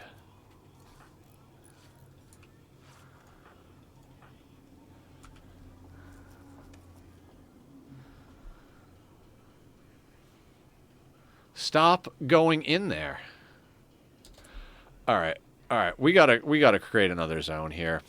I'm getting frustrated here. I guess we set everybody on work, right? But then we're gonna go in and we're gonna manage the areas. We're gonna copy work, and we're gonna change this to killer, because killer is the only one that needs to go in that area. And then we're going to go into work, and we are going to disallow this area. I am really tired of everybody else just walking in and out of the room with Giggles. Like, hey, let's go in, say hi to Giggles. Hey, let's go say hi to Giggles. He gets agitated when you open the door because the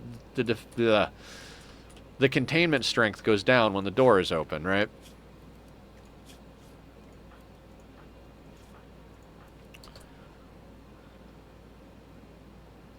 Anomaly research is slow but steady. We've almost got ghoul infusion. We'll keep piglets better contained. Actually, how's anomaly research? What else can they do, right? Let's see what else we can snag off the map. Let's have Julie come down here and haul this steel. I would do the caravan trick, but there's nothing else down here for her to grab. And let's go over here.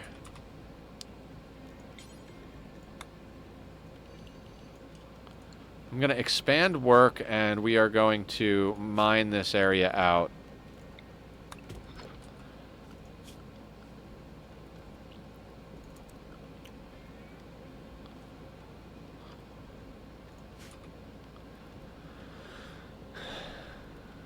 Bioferret door for Giggles. That's another good idea. Does it give us back more steel than messing with the walls, though, becomes the question.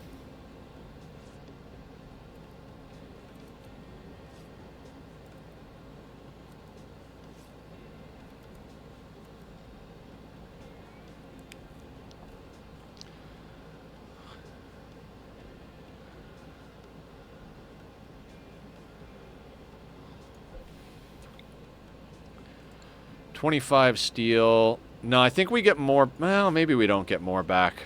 I don't know. I don't know which direction to go with that. Raises containment. Yeah.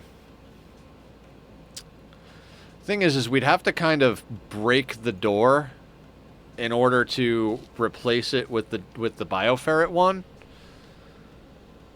Like, we'd have to break it first, then put it in.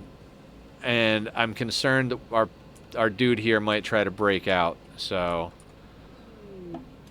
visitors, they seem to have a few items for trade. Really, with Tunneler increased yield, she's mined out 3 spots. He won't break out immediately, no. We'll do that in a second here. Barb is still our best builder, so let's let her do a little mining over here. 0 chunks. Increased yield from Tunneler. 4 tiles dug, and no chunks. Thanks, Randy. Thanks, bud. Five blocks. No, no. I don't think it's worth until you can just make a new dedicated area for containment. I'm kind of on the same page as Blue.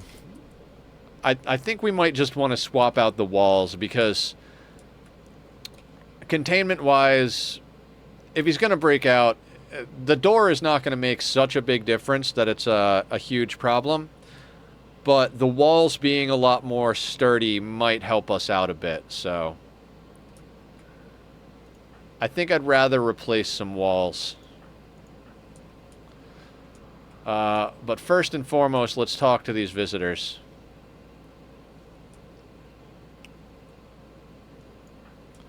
Oh, Julie went to go get a knife. Good job, Julie.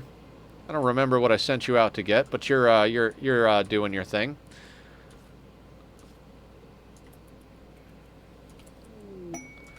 Killer's got a work frenzy. Formal vest. Okay, so who needs a formal vest? Does Humps have a vest on yet? Not yet. Where is the other one? Did Katsumi put it on? Excellent versus good. Okay, so let's have you drop your excellent one and have you put on the good one. And then Humps can wear the excellent one because Humps is our tank.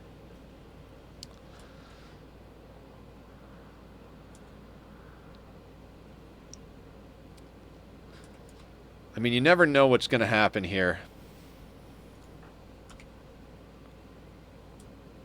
I'm interested to see what they have for sale.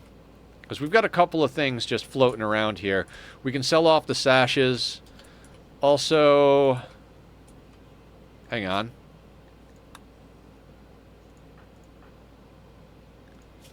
Who's in a better situation need-wise? Barb or Katsumi? Katsumi is awake. So let's get Katsumi to butcher up these other people so we can sell a little bit of that stuff as well. Turns out they have a tornado generator. You know, I said something about tornado generator earlier, and they're not bad, but they're not... Quickly, quick. Move it.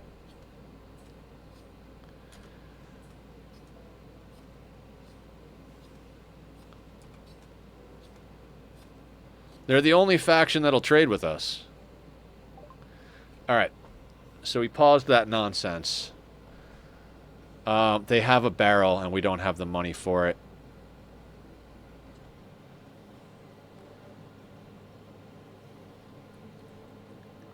Cloth jacket 4. Awful. Poor duster. Poor sash. Button down, out the door. Poor toque, out the door.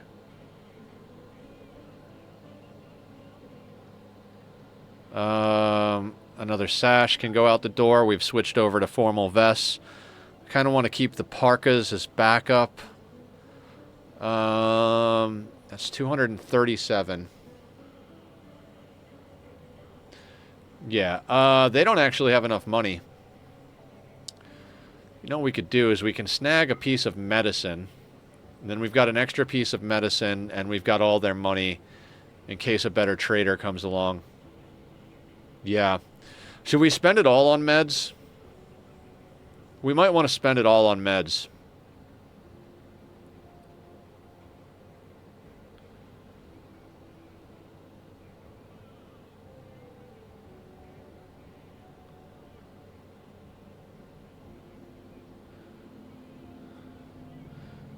Keeping in step with getting all... I mean, hanging on to 211 silver, I don't necessarily think is worth it. Yeah. Alright, let's take their 4 meds. That's 4 meds and 132 silver.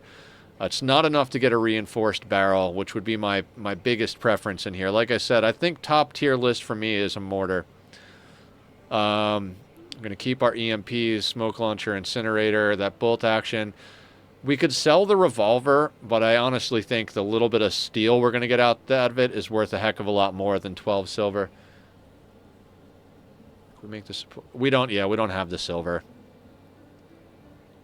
This would be 2 walls. It might... Maybe it is a good idea. I don't know. Alright, that's the trade. Either way, that's the trade.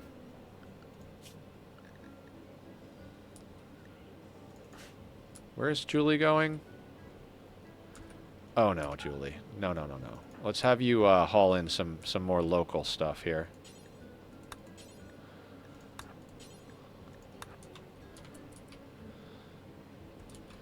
Yeah, I kind of agree with Blue on that one. If we had the silver when we were building the walls, it might have been a good call. But now that the walls are already built, I'm kind of over here like deconstructing them. Like we already deconstructed the center walls to lose materials, then we rebuilt these walls.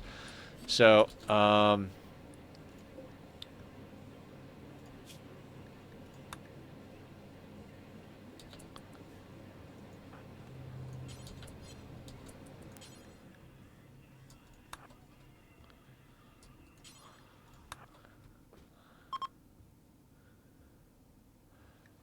group of travelers is passing by as your friends are leaving the map.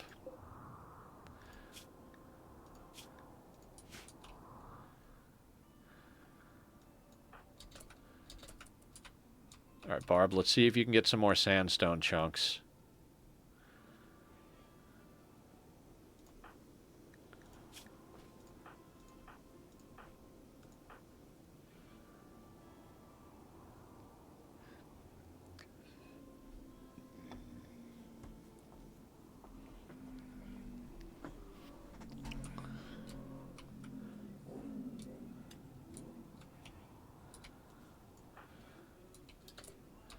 All right, what do we want Julie to haul in next?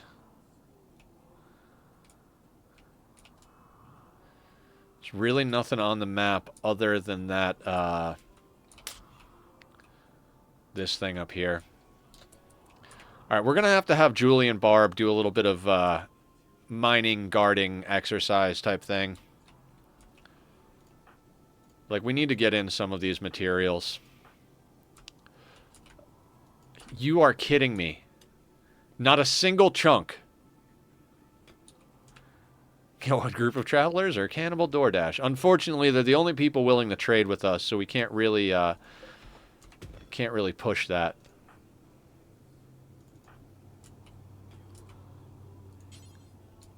No chunk stockpile, huh?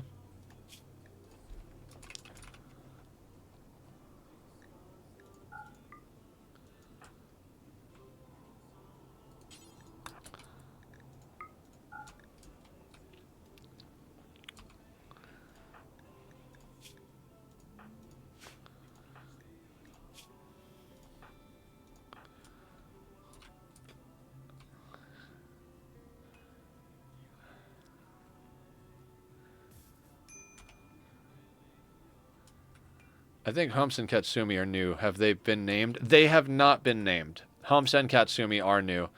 Oh, I is redeeming a name a colonist for anybody who wants to claim it. So if anybody has a good name for Humps or Katsumi, Humps is our tough tank. They are a tough asexual with a passion for melee. Also, Katsumi is a staggeringly ugly, abrasive, nimble shooter animal crafter. So if anybody wants to name anybody, please feel free to jump in there and throw a name up. Thank you, Aya. If you want to name one too, you know, feel free to name one as well.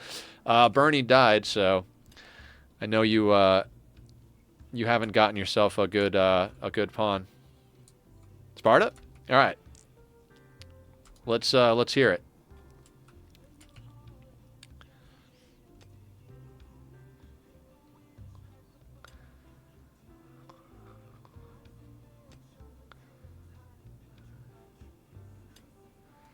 All right, so what did we get out of that? 2 chunks? Wonderful.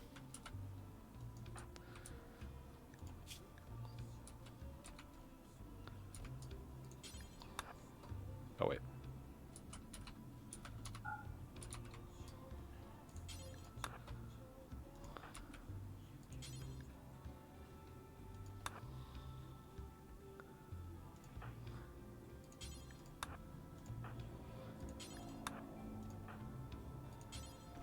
Oh, wait.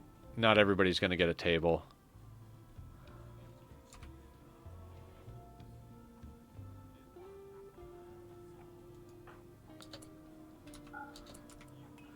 Let's have you wait until the that group gets themselves sorted.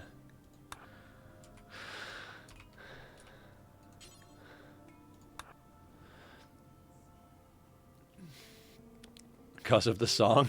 I don't know the song. I'll take your word for it. I'll keep it in line with what we got. So name him HMPH, you know, like grunt sound, because he's tough and night. Humph. All right. That made me giggle. Humph.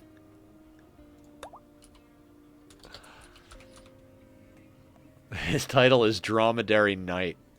What a... All right.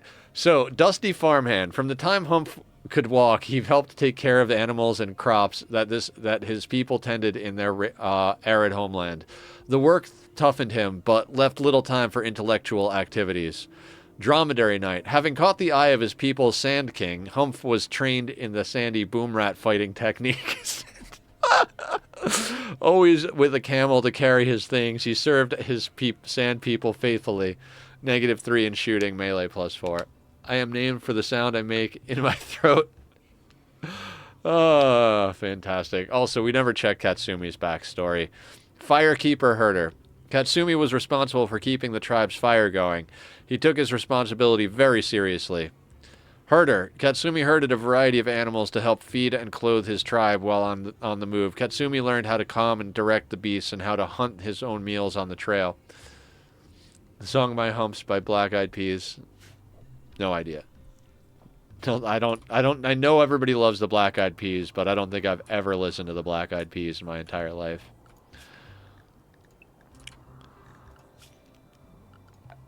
My tastes are eclectic, to say the least.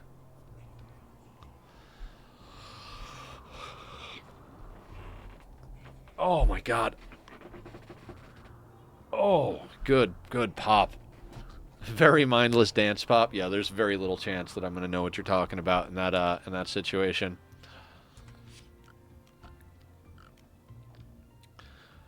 Okay. Why don't we install the stone cutter and chop up those sandstone chunks? We could also theoretically install the smelter and get some of this. Well, the smelter is going to suck too much power at the moment, so got to wait till our batteries come up to speed a little bit more. Isn't mindless for sure. Not a great song, but his name made me think of it. Gotcha. Yeah. It was also on my mind, too. Earworms. Oh, this should not be on.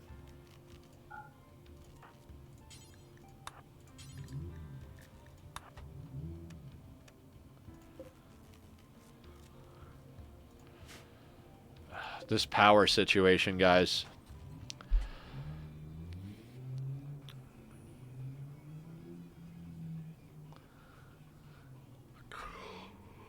I'm sorry for yawning so much. I am fucking tired. Give Katsumi a bow and name her Katniss, like from Hunger Games. We'll have sun soon. Yeah, we'll have sun soon.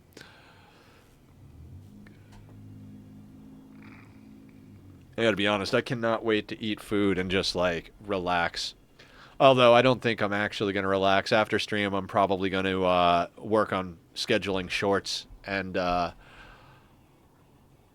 doing titles and thumbnails for a bunch of stuff. So, if the new episode of The Boys is out, and Barb is around, because she's been the one who's spearheaded that hangout, we'll be in chat getting at that action. Hydrate. Cheers.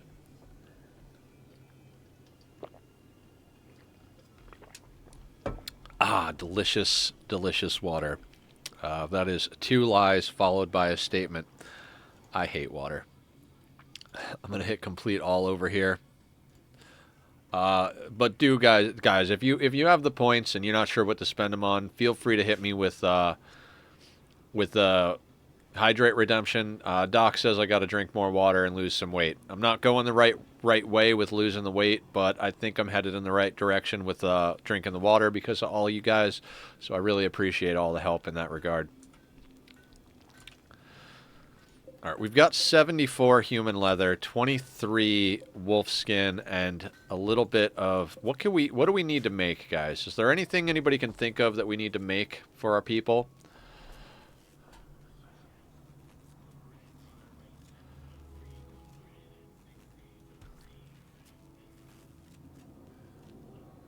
Did we get the bandolier? That's a good question.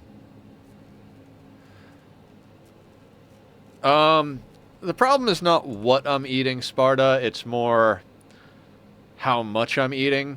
Like I do break and go and get some, chips and candy bars. Not often, but often enough that it's bad.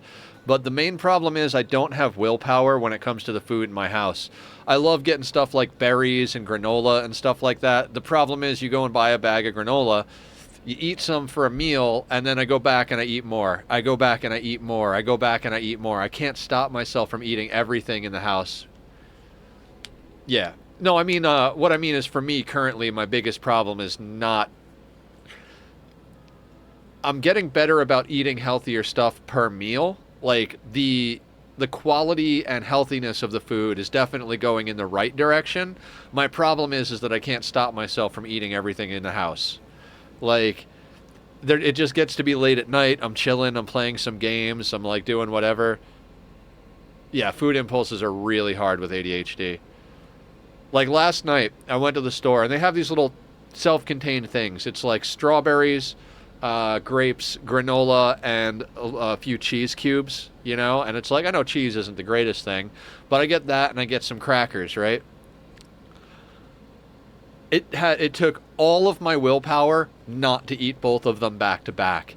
And I did wind up eating all of the crackers, even though I didn't eat the other little container of berries and granola and stuff. I wound up eating the whole box of crackers. It wasn't like a giant box of crackers, but I just sat here like, oh, I'll have a little salty, and then I'd put it down. Oh, I'll have a little salty, and I put it down. And shit, the box of crackers is empty. So I don't know how to stop that impulse. It is so like hardwired into me that it's like I'm trying real hard, but even at my top tier try here,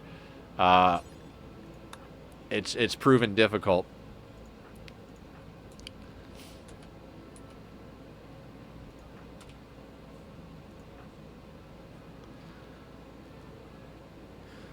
My physical in January, my doctor told me I'm pre-diabetic. Level 3 lost about 10 pounds, but I'm having a hard time giving up sweets. Yeah, sweets, I got a massive sweet tooth.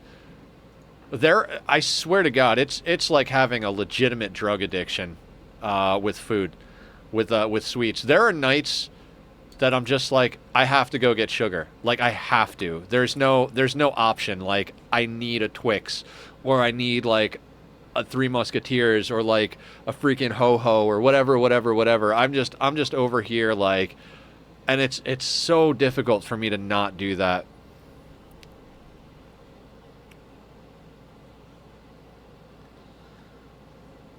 We could snag some more medicine from this guy. There we go. All right. Just in the interest of keeping our wealth as low as possible, theoretically, I suppose. You would just shrivel up in a month. You guys would legit yeah, my metabolism was never great, but the older you get, the worse it gets, right?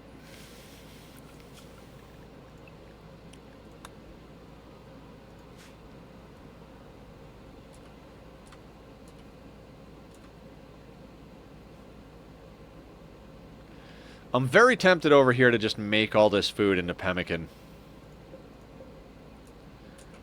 I don't want to get too far ahead of ourselves here, but trying to stay on pemmican since we have enough food chilling. Mine is obscene, man. It's not normal. I cannot go beyond 40 to 50 kilos of weight. I just cannot. That's crazy. I'm tall, which is one of the saving graces. Like, I'm actually like weight-wise, I've got a pretty high weight, but since I'm 6 feet tall, I wear it well. It's ridiculous, but putting the crackers in another room and only grabbing one cracker before going back to sitting down could help with the, oh, I didn't realize I ate them all. Also, the demotivated to constantly get up for one cracker might help. It just takes a lot of willpower not to grab multiple crackers. Yeah, I've tried that too, Blue, and it does help a little bit, but I will just go and get the crackers out of the thing. Like, I will literally start pacing around my room like, I want to go get the crackers. I want to go get the crackers. Like, I was always so active until I injured my back. Track and cross country, 7th, 12th grade, then 10 years in the military. Got less active, but never changed my eating habits. That's good, Doppel. That's really good.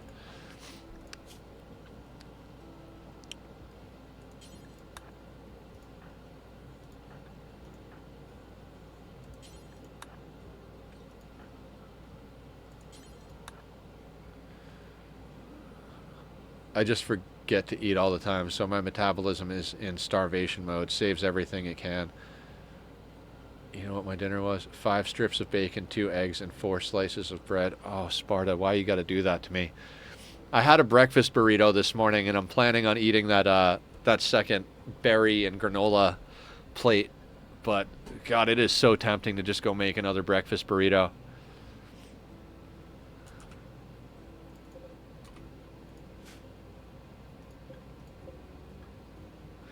I have to keep telling docs that when they give me the, oh, all your health problems would be solved if you lost X, that I can't talk about that stuff.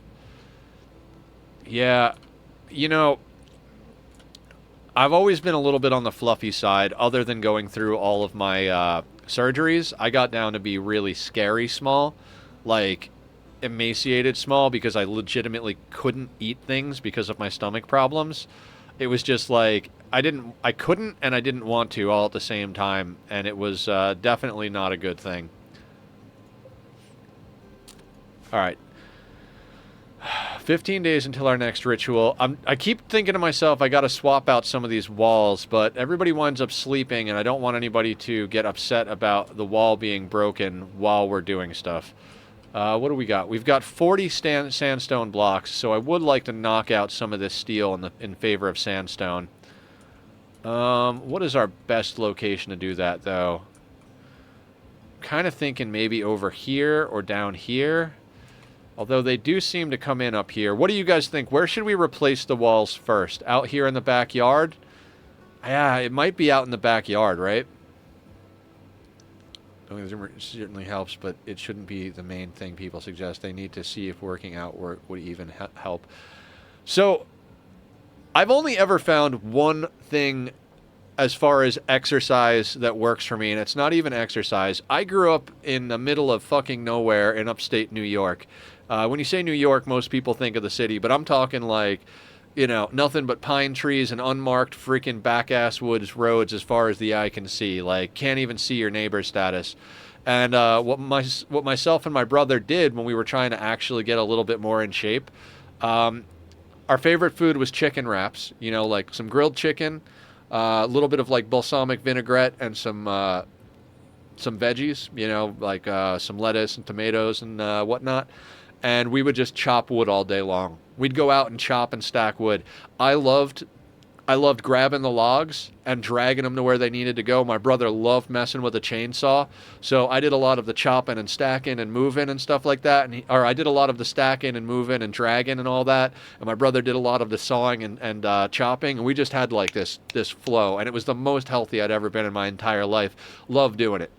I cannot, for the life of me, force myself to like do like jumping jacks or lift weights or anything like that. Can you thicken the walls from the outside, then tear it down from the inside so there's no holes? Not enough. Yeah, not enough materials yet. Not a bad idea though. I think on the internet, whenever anything thinks of upstate New York, they think of steamed ham skit from Simpsons. That's you know, it's pretty reasonable. I suppose the more residentially areas, that would make sense.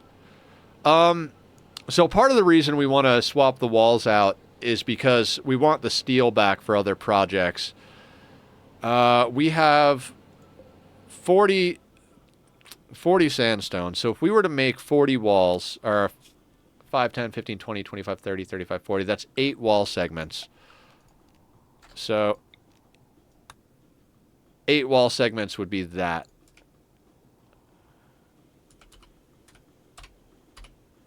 I would love to thicken the walls, but I don't think we actually can sort that.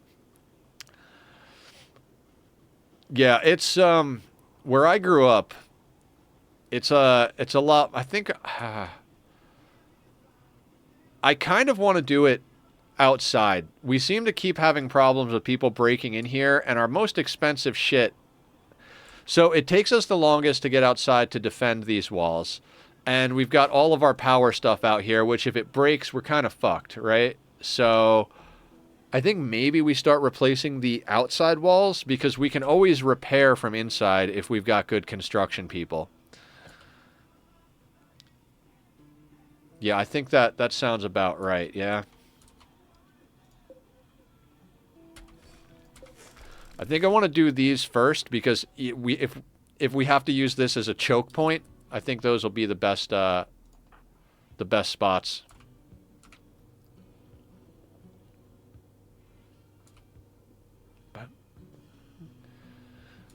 God, I love this song. Under moonlit star.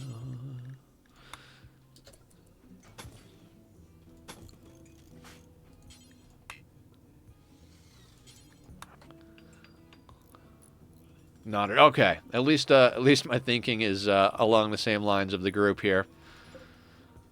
420 durability.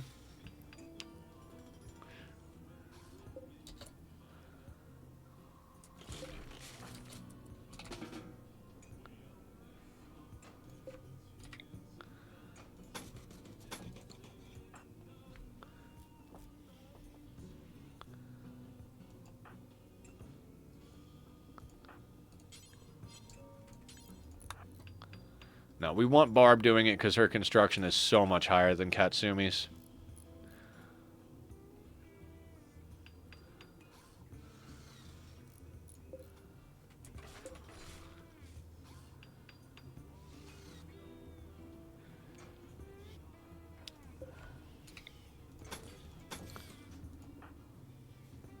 Hydrate. Hang on one second, Killer. Let me pour myself a glass of water here. His last hydrate drained the last few sips, but thank you all for keeping me hydrated. I really do appreciate it. Let's get a little drinky drink. Delicious. That's a lie. I hate it, but it's good for you.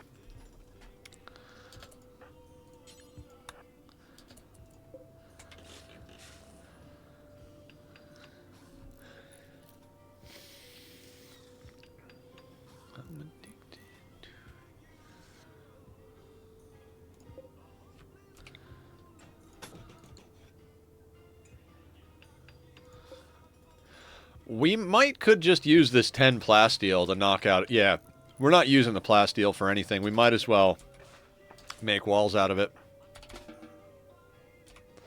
It's an extra 2 wall segments that gets us back 2 or 3 steel apiece. We now have 165 steel, which isn't a fuck ton of steel, but it's something.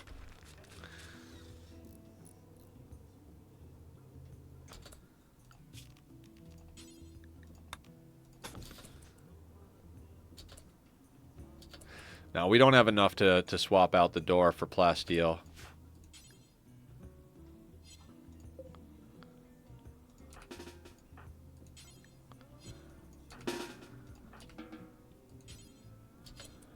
Yeah, somebody else had prioritized moving the plasteel. Needs. Let's check everybody's food needs since we're still micromanaging food.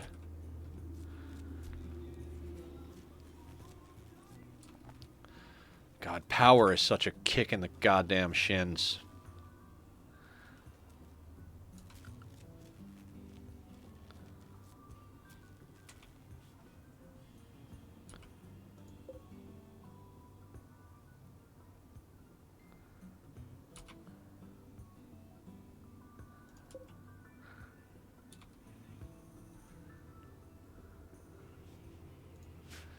I think we stand there. I know we have 5 more plasteel, but if it botches it, then we're, you know, net negative on materials. So, if we had 3 colonists still, I would have said the biofuel, but really need the scanner. We really need everything. We really need everything. That's the problem right now. Is every little bit is going to be an important part of what we're doing.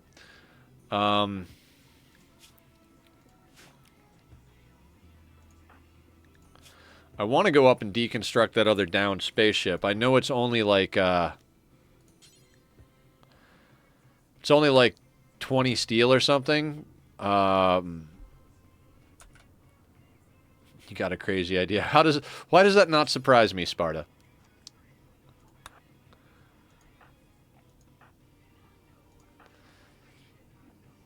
How far is the complex? Not too far. I think I know what you're thinking. Go to the complex, deconstruct some stuff, bring back materials to build with. Is that what you're thinking?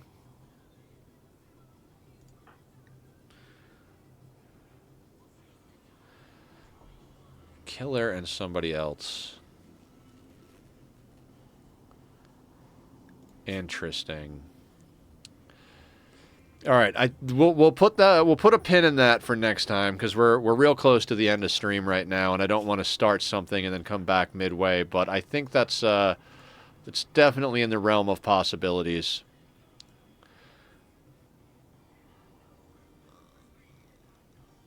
I'm trying to think if there's anything else we can get done over here before we call it for the day.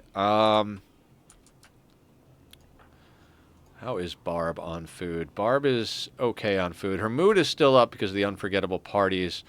Expires in 22 hours. She's sleeping. You know what? I think we have Barb eat.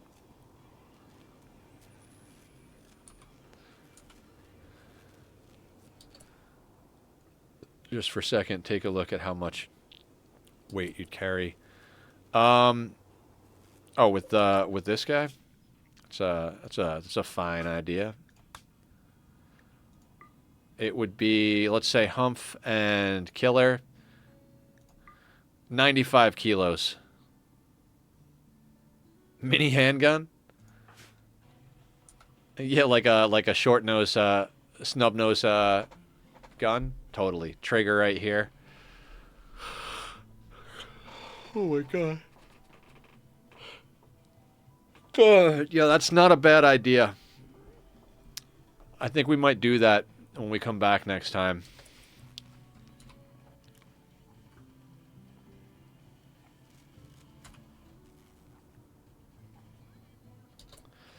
Okay. Let's give let's give Barb the jetpack. Logging work site nearby.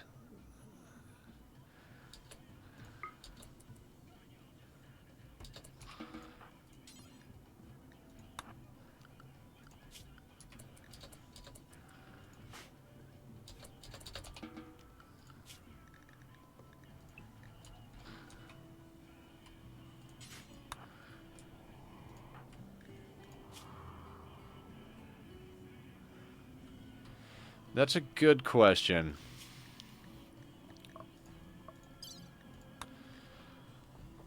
$1,243. Ready the camp to collect the loot. Since the Red Eagle is just a small independent group, you can attack them without any broader diplomatic consequences.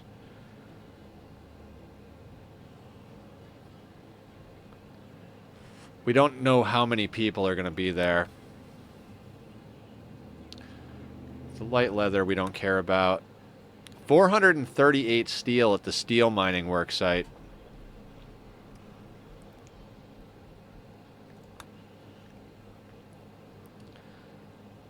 $1,243. It's definitely, definitely... Oh, that logging work site is far.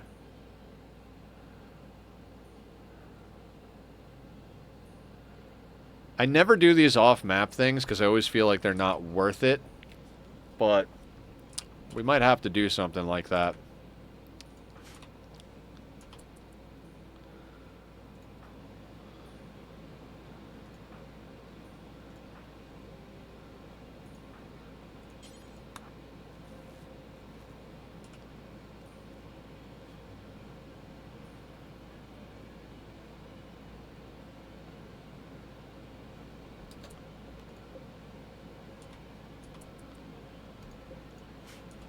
We might just let them manage their own food, because it seems like when you tell them to eat pemmican, they eat only enough to top off their bar.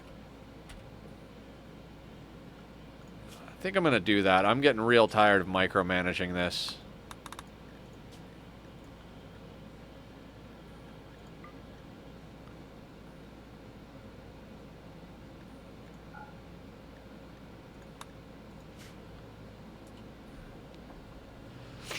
How much weight is 1,000 wood?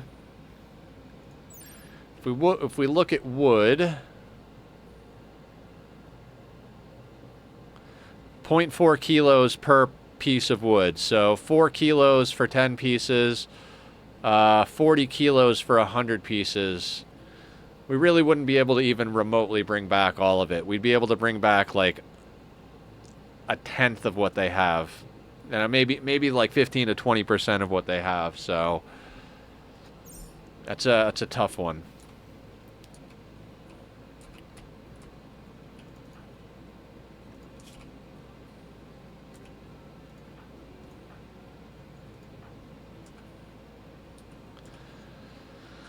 I don't know that I'm willing to spare anybody. I mean, you gotta thinking about it, like, we've got enough wealth on map. Even if we sent 2 people off map, who would we send? Right? Barb is always on the verge of breaking. So in a few hours, that buff from the good parties is going to wear off on her, and she's going to look to be breaking. Katsumi seems to be breaking all the time. Julie's our best shot, so theoretically she'd be our best chance at beating it, but if we get raided while we're out there, we don't have our best shot with our marksman command on map.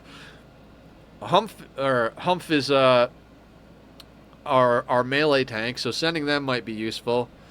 Killer is needed to bring the bait bot, so it's... Hang on, let me make sure I micromanage Barb up here. I do want to,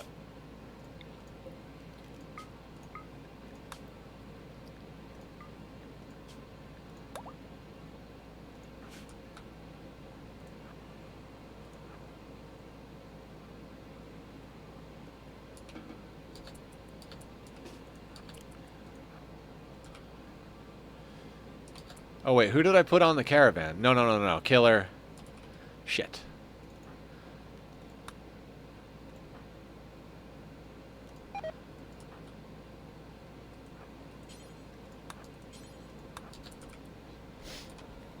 Thank you, Barb.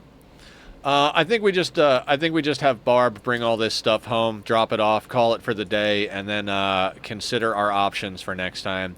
I'm gonna have them self-manage their food, because the pemmican, they don't overeat the pemmican. They eat what they need, and we're at the point where I can't micromanage that many people eating food. It's driving me through the freaking roof.